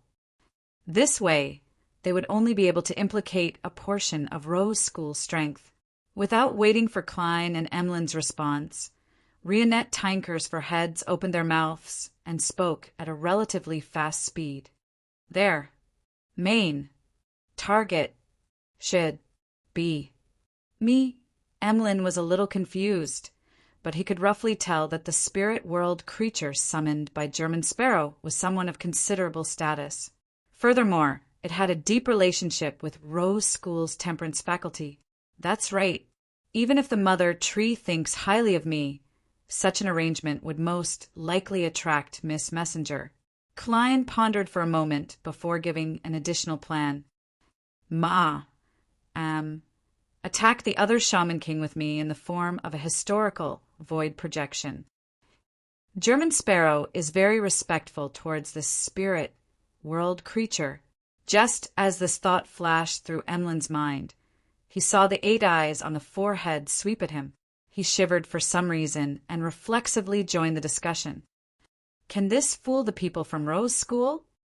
Since Klein made such a suggestion, he must have thought of a corresponding solution. I have an item that I can lend to Lady Tinker. At this point, he looked at Rionette Tinker. That item can simulate the beyonder powers that appear in your mind. I hope that you can use it to summon your past self and enter a concealed state, injecting your consciousness into the projection. This way, Rose School won't be able to discover any abnormalities in a short period of time. It's very likely that they'll take the bait and gather their forces to kill you and me, giving Miss Sharon and Emlyn a chance to launch a sneak attack. If they are more cautious than I thought, Klein paused for a moment and smiled. In that short period of time, if you and I were to join forces in peak condition, we would have a chance of killing a Shaman King under the protection of a sealed artifact. The main point now is, do you have a sufficient understanding of the beyonder powers of summoning historical void projections and transforming into a concealed state? I can show you the former. but I will think of a way to deal with the latter. Rionette Tinker's four heads bobbed up and down at the same time. I can. No. Problem. That's the general direction. As for the details, you can confirm them in the next few days. Klein silently estimated the time and looked like he was going to keep it short. Sharon nodded indiscernibly and said, "The most important thing is information. Teacher can provide a portion of it, and the rest can be obtained through magic mirror divination." Marek chimed in, "I remember the symbol you drew back then." He also remembered that the question raised by the secret existence didn't violate his privacy, nor did it bring him a strong sense of shame. Emlyn thought for a moment and cautiously asked, "How do we communicate with each other?" "How do we communicate with each other? If we can't grasp the timing accurately, the plan will definitely fail." The Sanguine's Oath of Rose couldn't transmit what they saw and heard over such a long distance. Sharon glanced at Rionette Tinker and said, "Teacher's true body can stay with us. Teacher's main body can stay with us. 10 seconds after he enters a concealed state, we will take action. Once it exits its concealed state, we will immediately leave, regardless of whether we succeed or not."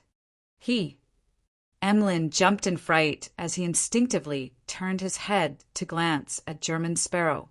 He remembered very clearly that this he was summoned by Mr. World. How terrifying! Emlyn didn't know if he was talking about the spirit world creature or German Sparrow. Once the information is gathered, you can communicate again. Seeing that it was almost time, Klein took off his top hat and bade farewell. Emlyn's lips twitched, but he ultimately didn't ask a question. He followed German Sparrow out of the house where Sharon and Marek were. Miss Messenger actually didn't ask for gold coins. "I'm busy helping him." She really shouldn't be charged. If I really want to charge, the gold coins I have are all historical projections. I can only rely on Emlyn. I have to say that the ring of spirituality that Emlyn provided to Miss Magicians is quite effective. On the one hand, it can strengthen Miss Magicians' spirituality, and on the other hand, it can speed up the recovery of her spirituality, allowing her to last until now. Just as thoughts raced through Klein's mind, he heard Emlyn White ask in puzzlement, "That lady, Miss Sharon, is a sequence for demigod of the mutant pathway?" "Yes, the potion's name is Puppet," Klein kindly reminded him. Emlyn was instantly enlightened. After 2 seconds of silence, he said with a complicated expression, "It would be perfect if she couldn't talk or move." If it wasn't for the fact that Clown was known as a master of expression management, Klein would have spat at Emlyn's face. He had thought that the other party would praise Miss Sharon's beauty and doll characteristics, showing infatuation and fanaticism, but in the end, I can't understand this guy's mental world. Klein controlled his urge to puff and sighed in his heart. Emlyn glanced at him as though he had guessed what he was thinking. He scoffed and said, "That's right. Which 2 things do you like the most?" With German Sparrow's persona, he shouldn't have answered such a boring question. However, Klein was still Sherlock Moriarty, and he was considered a friend of the vampire in front of him. He thought for a moment, walked into the alley, and said casually, "What's the matter?" "Money and delicious food." "Then I'll give you a stack of edible gold pounds. Would you like it?" Emlyn didn't have the fear that Miss Magicians had towards crazy adventurers. He walked beside German Sparrow and asked further. Klein imagined it and felt that this would tarnish the value of the gold pounds, and it would make the delicacies lose their alluring appearance. Hence, he slowly shook his head. So, the corners of Emlyn's mouth curled up. "Although I like exquisite and beautiful dolls and beautiful and pure girls at the same time, I can't help but find it a little odd when they are combined. Yes, I believe that every one of my dolls has their own personality and their own story. If they were to suddenly come to life, I would be very disappointed and worried if they weren't what I imagined them to be. Of course, if I have the chance to obtain the puppet potion and drench every doll with it, I might give it a try." As Emlyn spoke of his conflicting thoughts, he acted like a philosopher. If Miss Justice were here, she should be able to analyze Emlyn's true mental state from his reaction and words. Before Klein could respond, his figure instantly faded and vanished. In the apartment that Furs and Zio rented, in front of the fireplace, Furs leaned back into the reclining chair with a pale face. She pulled up the wool blanket that covered her body and, with the help of cogitation, entered a deep state of sleep. 2 hours later, she woke up in high spirits, but there was still a hint of fatigue on her face. This Miss Magicians took a deep and slow breath and reached out once again, dragging German Sparrow out of the air in front of her. Half of the demigod powers, she recorded, was to summon images from the historical void. Klein glanced at her and didn't even nod his head this time. He directly teleported out of the apartment and entered an empty room in a hotel. 2 hours ago, he had been busy with Emlyn and Miss Sharon's matters. This time he was returning to Bakeland for himself. Without wasting any time, Klein immediately took out the adventurer's harmonica and blew into it. After Miss Messenger stepped out of the void once again, Klein recounted the main points of his plan to hunt the dark, demonic wolf. Finally, he asked, "Do you have any suggestions?" Rionette Tynker's 4 blonde, red-eyed heads bobbed at the same time. Sapphira Castle. It's essentially the same as Pallas Zoro Sancer. Klein pressed in puzzlement. How? I don't know. Rionette Tynker's 4 heads answered in unison. Klein silently exhaled and thanked her. Sorry to trouble you. You can leave now. The blonde, red-eyed heads in Rionette Tynker's hands immediately replied, Bills! Records. 1351. Year, 9. Month. Gehrman. Sparrow owes. Me. Gold coin.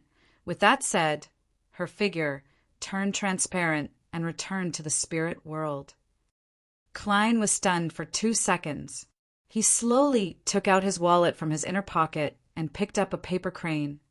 I have a question. He wrote on the surface of the crane with a fountain pen he carried with him. After doing all this, Klein lay down on the bed and fell into a deep sleep. In the gray world of dreams, he once again saw Will Ossepton, who was lying in a black pram and wrapped in silver silk in the pitch-black steeple. You're already more than a year old. Do you still think you're a few months old baby? Klein pretended not to see the man sucking his fingers and quickly described his problem. The chubby Will Ossepton retracted his thumb and sized up Klein. Isn't the answer obvious? Klein was pleasantly surprised and puzzled. Will Ossepton grumbled. You must have been eating too little sweets recently, causing your memory to deteriorate. Do you still remember what happens when Beyonders of the Fate Pathway look at you directly? This. Klein's eyes suddenly lit up. Chapter 1264. After Klein became a demigod and gained initial control over Sapphira Castle, preventing its aura from seeping into the real world and attaching it to him, he didn't consider such problems.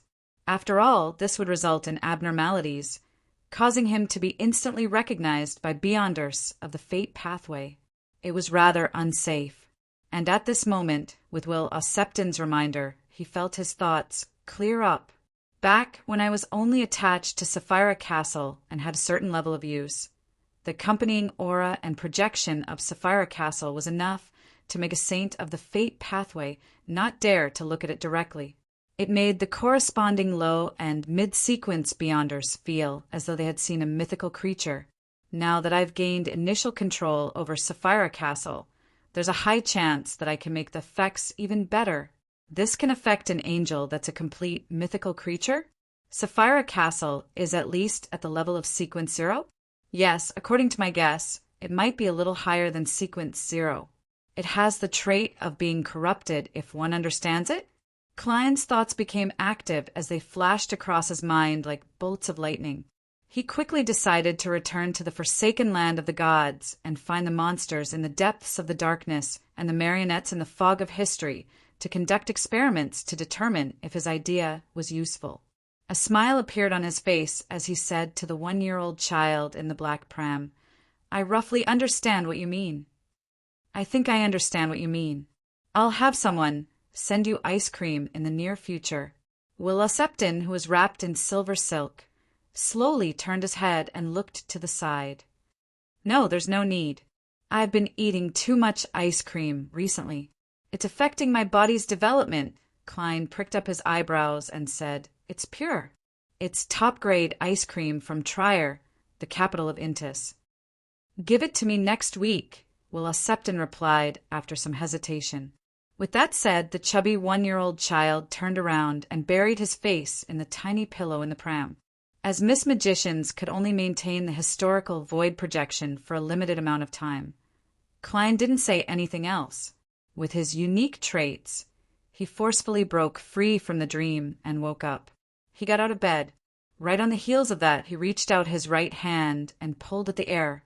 4 or 5 times later, his arms sank, and he dragged out an ordinary-looking lady in a simple linen robe and a tree bark belt.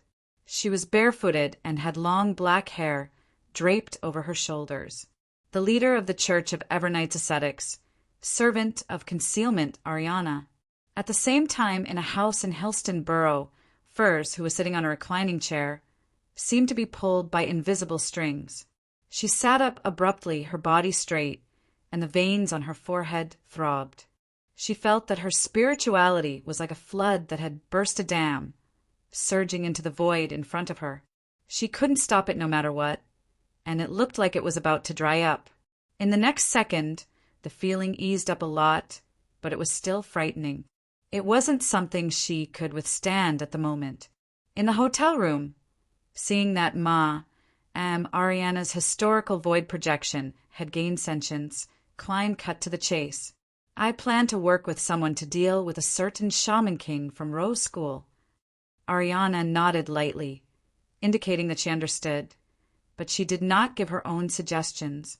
Seeing that the ascetic leader didn't give any warnings, Klein felt a lot more at ease with his plan to hunt the shaman king. "I'll be planning an operation against the dark, demonic wolf soon." Ariana opened her mouth slightly. "Be careful. Does this mean that I shouldn't underestimate the dark, demonic wolf, Kotar?" Just as Klein was about to retort, his consciousness suddenly blurred. He saw the lady opposite him and himself in her, eyes turn incorporeal and quickly vanish. "Pa!" Furs fell into the reclining chair, her facial muscles twitching slightly. "This is even more tiring than writing all night." She gritted her teeth for a while and hurriedly tried to cogitate to fall asleep. Sometimes when a person is extremely tired, he or she will have trouble sleeping. In the forsaken land of the gods, near the ancient city of Noise in the northern ruins, in the uninhabited, dark wilderness, Klein held the lantern that emitted a faint yellow light and circled around to confirm his surroundings. Then he found a rock to sit on and no longer blocked the gray fog's aura from infiltrating reality. On this basis, Klein also subconsciously strengthened the projection of Sapphira Castle on him. After finishing his preparations, Klein quickly transformed a monster hiding in the darkness around him into a marionette. The marionette walked out of the area without any light and approached Klein under the illumination of the lantern, casting his gaze on him. In the eyes of this marionette, made from an ordinary monster, the black-cloaked and half-top hat Klein looked no different from before, apart from his eyes becoming deeper and his bearing becoming more indescribable. After repeatedly testing different types of monster marionettes, Klein confirmed that ordinary people, or rather, most Beyonders, wouldn't be able to discover the aura of Sapphira Castle on him. Following that, he reached out his right hand and dragged out his past self from half a day ago. He then controlled the rather sluggish, historical, void projection to cast his gaze over. This time, Klein saw a layer of grayish-white fog shrouding his body. There were specks of light shimmering inside, but it didn't reveal his actual appearance. He then dispelled the maintenance of the historical projection and attempted to grab Nimblewright, Master Rosago, and other Beyonders of the Seer pathway to repeat the experiment. Yes, after strengthening the projection, Beyonders of the seer pathway can directly discover certain abnormalities. However, at the very least, those below the level of angel can only confirm that I'm related to Sapphira Castle. They can't directly see that strange door of light, which is also the projection of Sapphira Castle. Klein wasn't too surprised by this outcome. He took a deep breath, and after making preparations to save himself, he raised his hand and pulled out Anuni, who had just become his marionette. Anuni raised his head bit by bit, and his eyes gradually reflected Klein's figure. It reflected the thin grayish-white fog that was spreading outwards. In the depths of the fog, transparent or translucent, twisted maggots formed countless balls of light. The balls of light stacked together, forming a door of light that was dyed bluish-black. The door of light was much clearer than before, and it had a more textured texture. At the same time, its shape had also changed. It stretched to the top and became much taller. This made it look like a tall, thin and resplendent figure, and the grayish-white fog around it was the figure's hooded robe. The different balls of light constantly flickered, making Klein feel as though he was being stared at by the deep, mysterious, and terrifying figure. With a boom, Klein's head involuntarily tilted back. Blood, mixed with transparent maggots, spewed out from his pores. The worms of spirit fell to the ground and struggled crazily. Some of them quickly dissipated, while others eventually calmed down and crawled back into Klein's body, burrowing into his pores. Man, it's much better than the last time I fainted and lost my memories. Klein rubbed his temples and sighed silently. Anuni, who was in front of him, was unable to maintain the historical void projection due to the impact he had suffered. He had vanished. This was also one of the reasons why Klein didn't suffer too much damage this time. Without Anuni, he wouldn't be able to see the strange door of light that had changed. He didn't need to continue attacking it. After 2 seconds, Klein entered the fog of history. He took 4 steps counterclockwise and arrived above the gray fog. As he watched the illusory dark light rise from his body and melt away, Klein finally heaved a sigh of relief and laughed self-deprecatingly. I nearly corrupted myself and corrupted myself. After that, I'll use Rosago and the other Beyonders of the seer pathway to do another experiment, under the situation of not being directly impacted as the observation time increases. Will I be reverse corrupted by Sapphira Castle's projection, Southern Continent, East Balam, Failtech City, which was under attack? Under the illumination of the crimson moon, the Ruan soldiers who were hiding behind the simple buildings were taking turns to rest to recover their energy. Their faces were black and filled with traces of gunpowder. From time to time, someone would wake up and take out dried tobacco. They casually wrapped it and lit it with the remaining match. They brought it to their lips and took a deep breath. Their eyes were filled with numbness and blankness. Several soldiers on duty at this line of defense smelled the smell of tobacco. They subconsciously sniffed and looked back. "Do you still have tobacco?" a soldier holding a repeating rifle asked his companion in a low voice. His comrade shook his head. "I've long finished smoking them. I wonder when the next batch will arrive. I'm going crazy without tobacco." The soldier who spoke first pointed outside the fortifications with his chin. "See that? There's so many corpses, so many hands, and so many feet. They used to belong to the living." Before the sun set, the resistance launched a ferocious attack.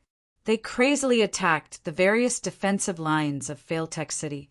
Their fearless attitude frightened the Ruan soldiers and servants. They nearly won, but in the end, they failed to break through the key defensive line. They left behind a large number of corpses and retreated like a receding tide. His comrade fell silent for a moment. "Perhaps tomorrow, or perhaps the day after, we will end up like this." Having said that, he looked up at the crimson moon and said dreamily, "I wonder how Bakeland is doing. I wonder how Backland is doing. I haven't received a letter from home in a long time. I wonder if they have enough food, and if they can find a doctor if they're sick." The soldier who had wanted to smoke was just about to curse the darn war and the darn enemy when his eyes suddenly widened. He raised his trembling right hand and pointed ahead. Alive, alive, alive. The soldiers looked over and saw that under the crimson moon, the mutilated corpses that the resistance had left behind were crawling up one after another. They were staggering as they attempted to approach the defensive line.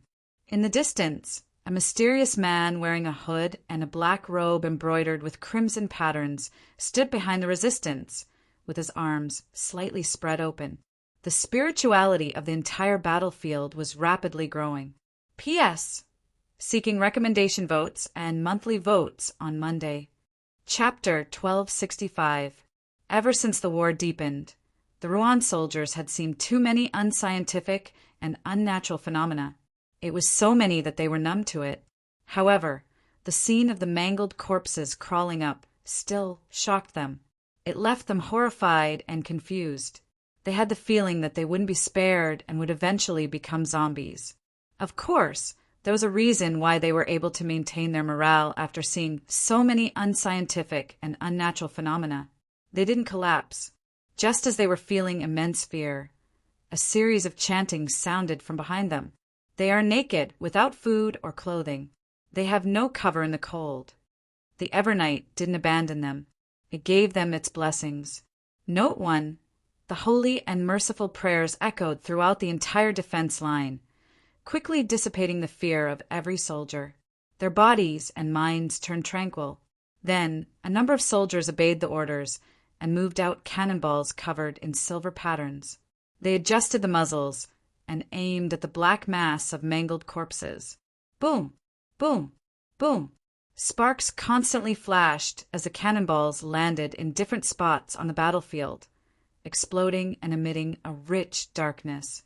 The mangled corpses were either destroyed or collapsed powerlessly, returning to their eternal slumber. When the mysterious black-robed hooded man behind the resistance saw this, he raised his arms as though he was hugging the crimson moon high in the sky. At this moment, his body suddenly turned incorporeal and was dyed with a faint red color, turning into a hazy moonlight. The moonlight instantly shattered, turning into pieces of red scales that dissipated on the spot. Moonlight transformation. This was a beyonder power possessed by a Sequence 5 Scarlet Scholar of the Apothecary Pathway. To a Sequence 4 Shaman King, it was almost instinctive, and at the spot where the Shaman King was, a figure quickly outlined itself. It was a huge cloth doll. It had blonde hair and bright red eyes. It wore a black Gothic dress that was engraved with countless mysterious patterns and had sinister vines wrapped around it. Its skin didn't have the luster that a human should have. Rionette Tinker. She had used the Staff of the Stars to summon herself in perfect condition. Of course, what Klein had lent Miss Messenger was the real Staff of the Stars. It was the Staff of the Stars that he had brought from above the gray fog to the real world ahead of time. If that wasn't the case, it would be equivalent to Klein's historical void projection summoning the Staff of the Stars projection. Then the Staff of the Stars projection would summon Rionette Tinker at her peak in the past. All of this burden would be placed on Magician's furs, quickly draining her spirituality. And by temporarily handing the Staff of the Stars' main body to Rionette Tinker, it could effectively avoid this problem. The spirituality expended would be borne by the ancient Bane. At the same time, Rionette Tinker was perhaps one of the existences least afraid of the negative effects of the Staff of the Stars. As a representative of the Temperance faction, as a puppet, a doll, she could completely prevent any scenes from surfacing in her mind. And after transforming into a concealed state, the Staff of the Stars would find it difficult to affect her historical void projection. Rionette Tinker, who was in perfect condition, had attempted to approach stealthily and directly possess Rose School's Shaman King, ending the battle instantly. However, she had sensed the danger ahead of time. Using the moonlight's illumination, she had escaped from the Wraith's possession. Amidst the crimson radiance that enveloped the land, red scales rapidly reformed in the distance, condensing into the black-robed and hooded Rose School's Shaman King. He closed his eyes tightly, not daring to look at the ancient bane in front of him. At the same time, on the other side of the battlefield, a figure rapidly outlined itself. It was none other than the German sparrow, who was wearing a black trench coat and a half-top hat. He wore a transparent glove on his left hand as he raised his right hand and snapped his fingers. Clumps of crimson flames rose all over the battlefield, as if they were announcing a grand performance. Just as the Shaman King finished reassembling, he reached out his left hand and tore the clothes around his chest. And at this moment, Rionette Tynker's bright, red eyes reflected his figure. If nothing went wrong, the Rose School of Thought's Shaman King would turn into a rabbit or a goat in the next second. He would lose most of his characteristics and Beyonder powers. However, his body only emitted a faint glow without any changes. His chest was exposed, and there was a thin, brownish-yellow puppet embedded in it. This puppet seemed to grow out of the Shaman King's body, and it was connected to his organs. Its eyes and mouth were like crescent moons, and its body was planted with dried flowers and withered grass. It exuded an indescribable strangeness under the moonlight. Suddenly, the puppet was dyed bright red, as though it had been soaked in blood.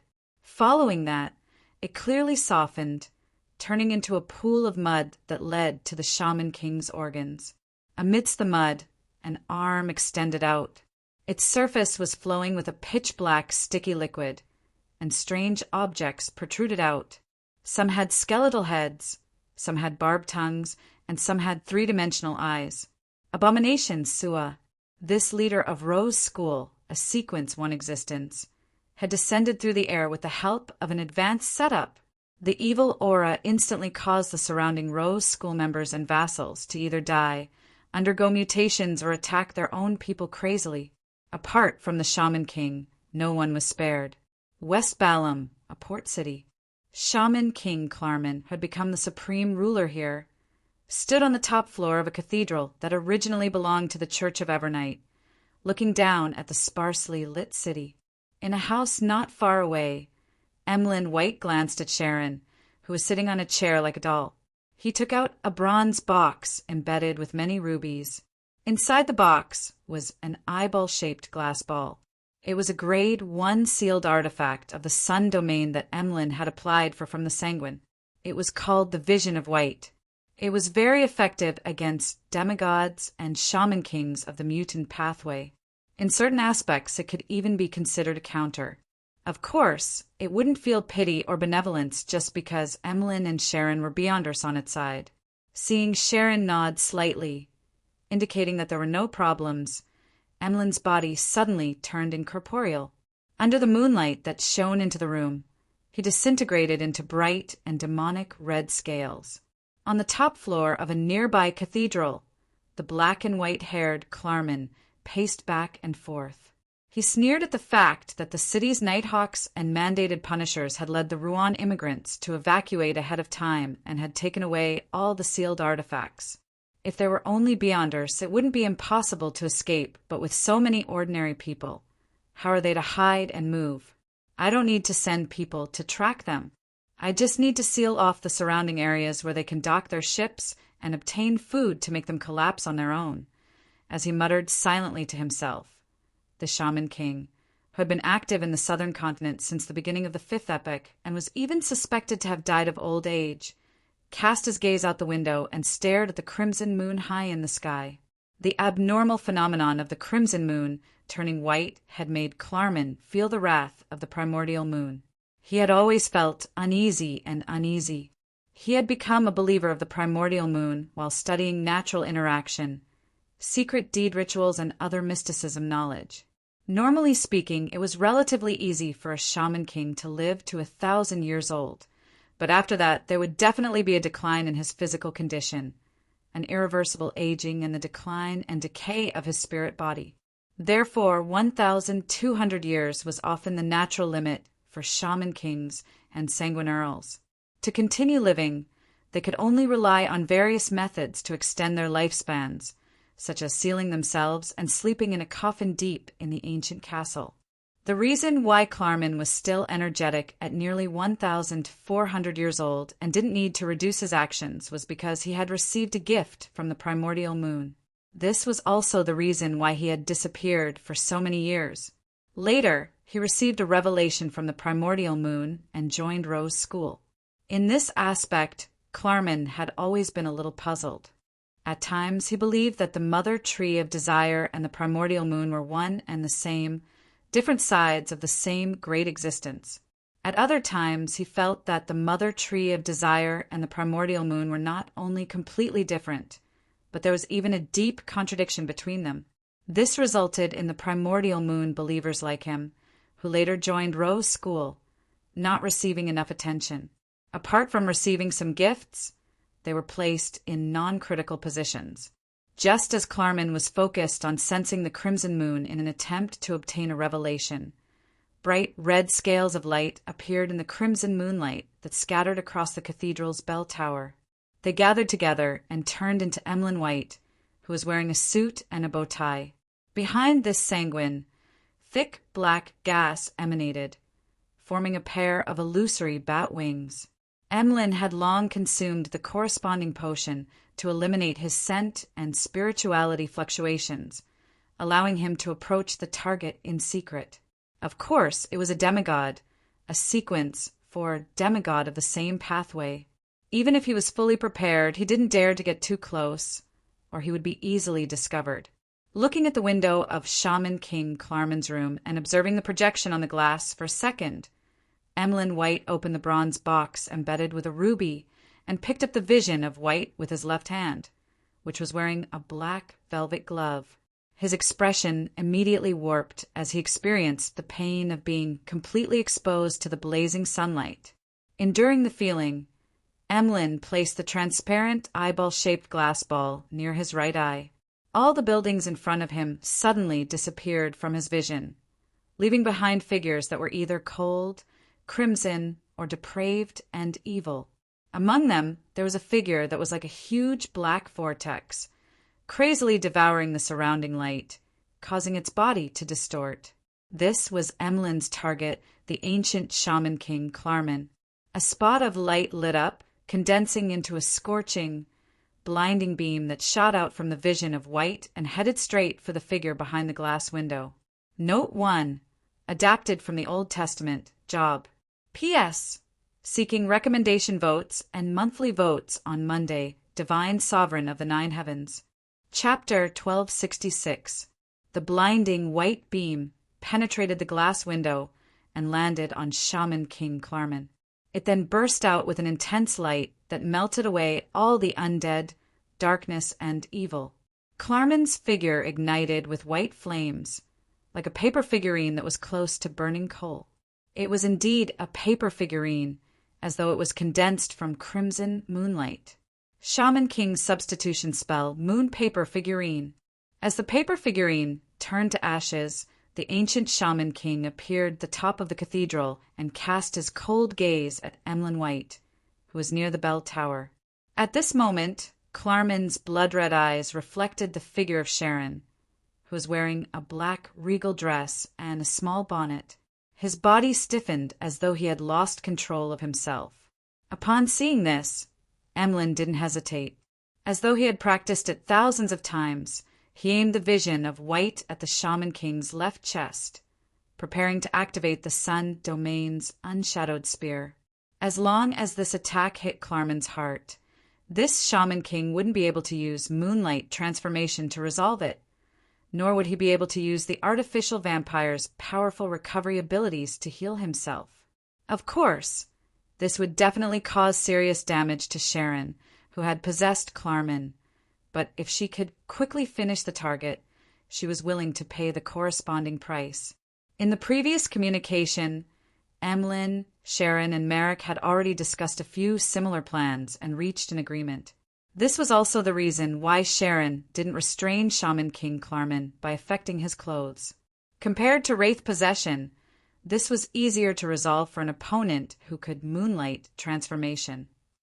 As for whether Klarman would be ashamed of running naked, the magic mirror's answer was no. Under such circumstances, they finally chose to let Emlyn White attack the target, so as to deplete his moon paper figurine and create an opportunity for Sharon to possess him. Seeing the transparent glass ball in Emlyn's hand accumulate light once again, extending out an extremely pure and incandescent spear, Clarman, who was standing stiffly at the top of the cathedral, suddenly changed. A crack quickly appeared in the middle of his forehead, and it looked as if a blood-red full moon was embedded in it. Moonlight surged out like a tide, causing Sharon's illusory body, pale blonde hair, and light blue eyes to float uncontrollably from Clarman's body. Clarman's stiff and slow movements barely returned to normal. Under the light of the full moon, he turned into a ball of blood and split into countless fragments of light. His figure quickly reassembled on another spire of the cathedral. Behind him was Sharon's illusory figure in a black regal dress. As for the unshadowed spear that Emlyn had created, it passed through Clarman's original location and flew into the distance, expanding into a miniature sun in midair. The entire port city was suddenly illuminated. At the same time, Clarman's right shoulder clearly squirmed. Something tore through his black robe and drilled out. It was an exquisitely crafted male doll. It was only the size of a palm and wore a dark red suit with gold embroidery. Its eyes had been dug out by someone, leaving only 2 black holes. The doll sat on Clarman's shoulder. It raised its hands and pressed its fingers together, as if it was playing an invisible instrument. Sharon's figure was immediately repelled from Clarman's back, as if she had suffered a severe rejection. As for Emlyn, he felt his clothes tighten and bind him tightly. His bow tie also came to life, strangling him in midair. The doll was a Grade 1 sealed artifact that Rose School had given Clarman. It was called the General of the Pupilless Eye, an item formed after a sequence. 4 demigod of the mutant pathway died in an accident. It had the characteristic of being alive. According to the owner's thoughts, it could possess objects with a spirit and awaken objects without a spirit. However, it had to be fed by the owner's flesh and blood. Otherwise, it would gradually grow eyes.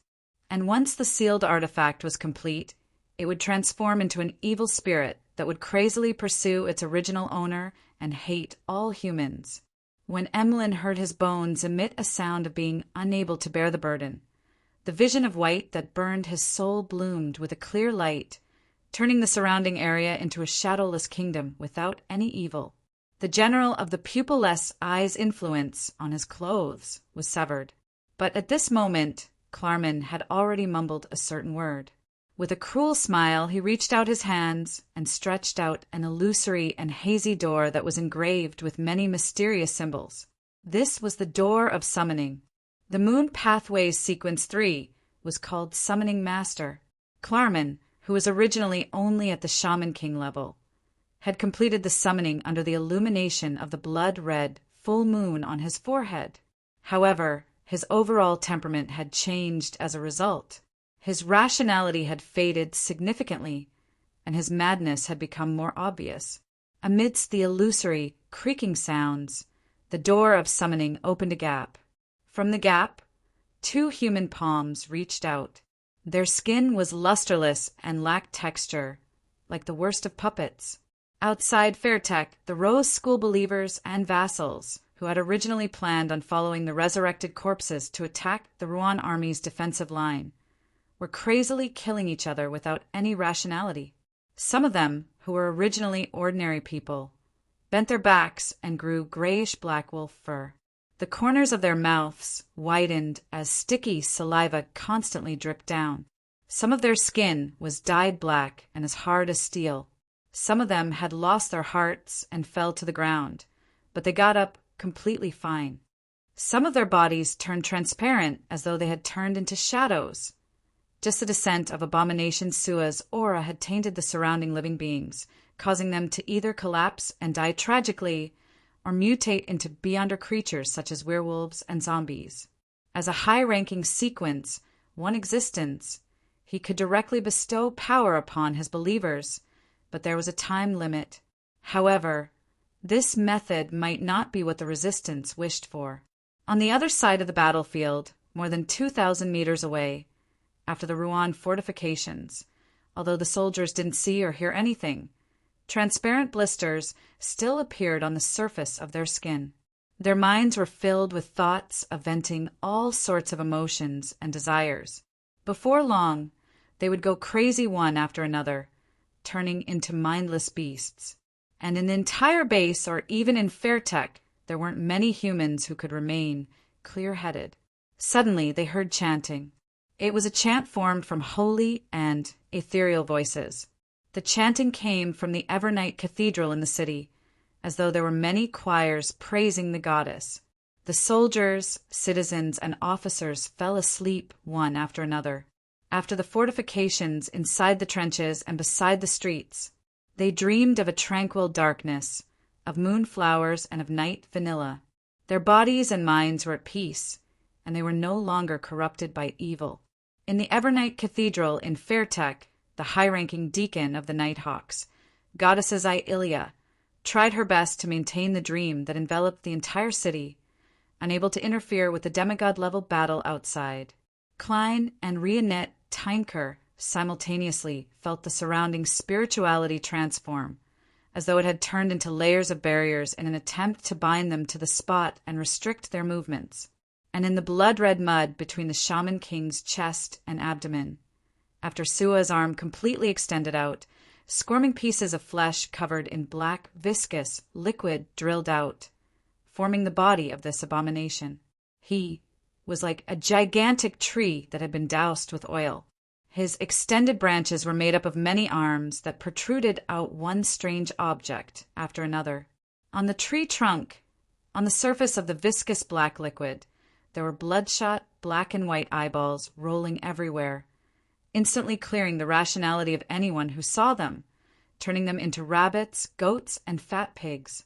The hundreds of arms quickly extended outwards. Some sealed off the sky, while others drilled into the ground. Some surrounded them from all directions, while others directly grabbed at Klein and Rionette Tynker. At the same time, Abomination Sua let out a roar that pierced straight at the spirit body, causing the two targets to tremble at the same time. A certain degree of stiffness appeared, making the crimson moonlight in the sky thicker, causing a scene to appear on the red curtain. At the core of the scene was a mummy wrapped in yellow bandages.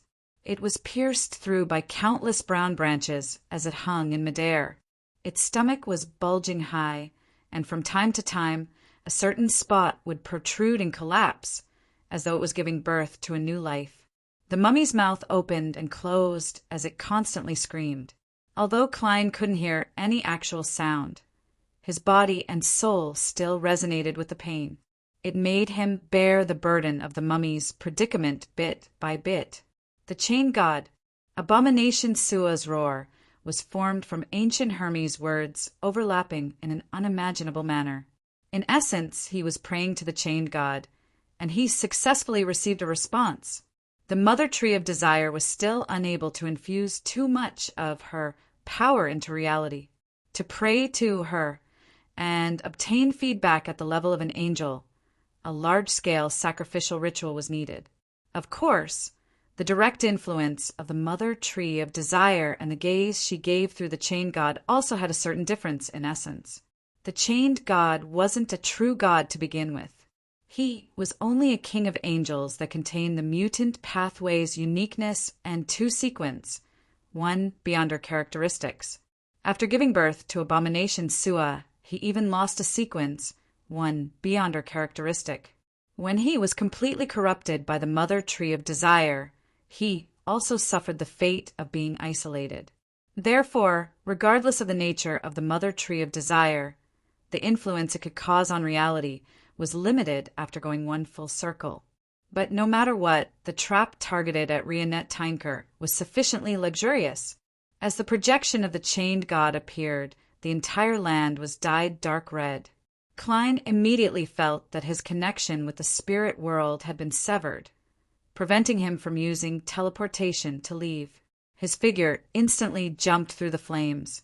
Taking the opportunity when Rionette Tynker was fending off Abomination Sua, He reached his hand into the void and grabbed at different spots. Finally, Klein dragged out a silver-black jewelry box embedded with all sorts of gems. Then, without any hesitation, he opened the second layer. Box of the Great Old Ones. The second layer of this Grade 0 sealed artifact could transfer all living beings within its range to a particular scene it had recorded.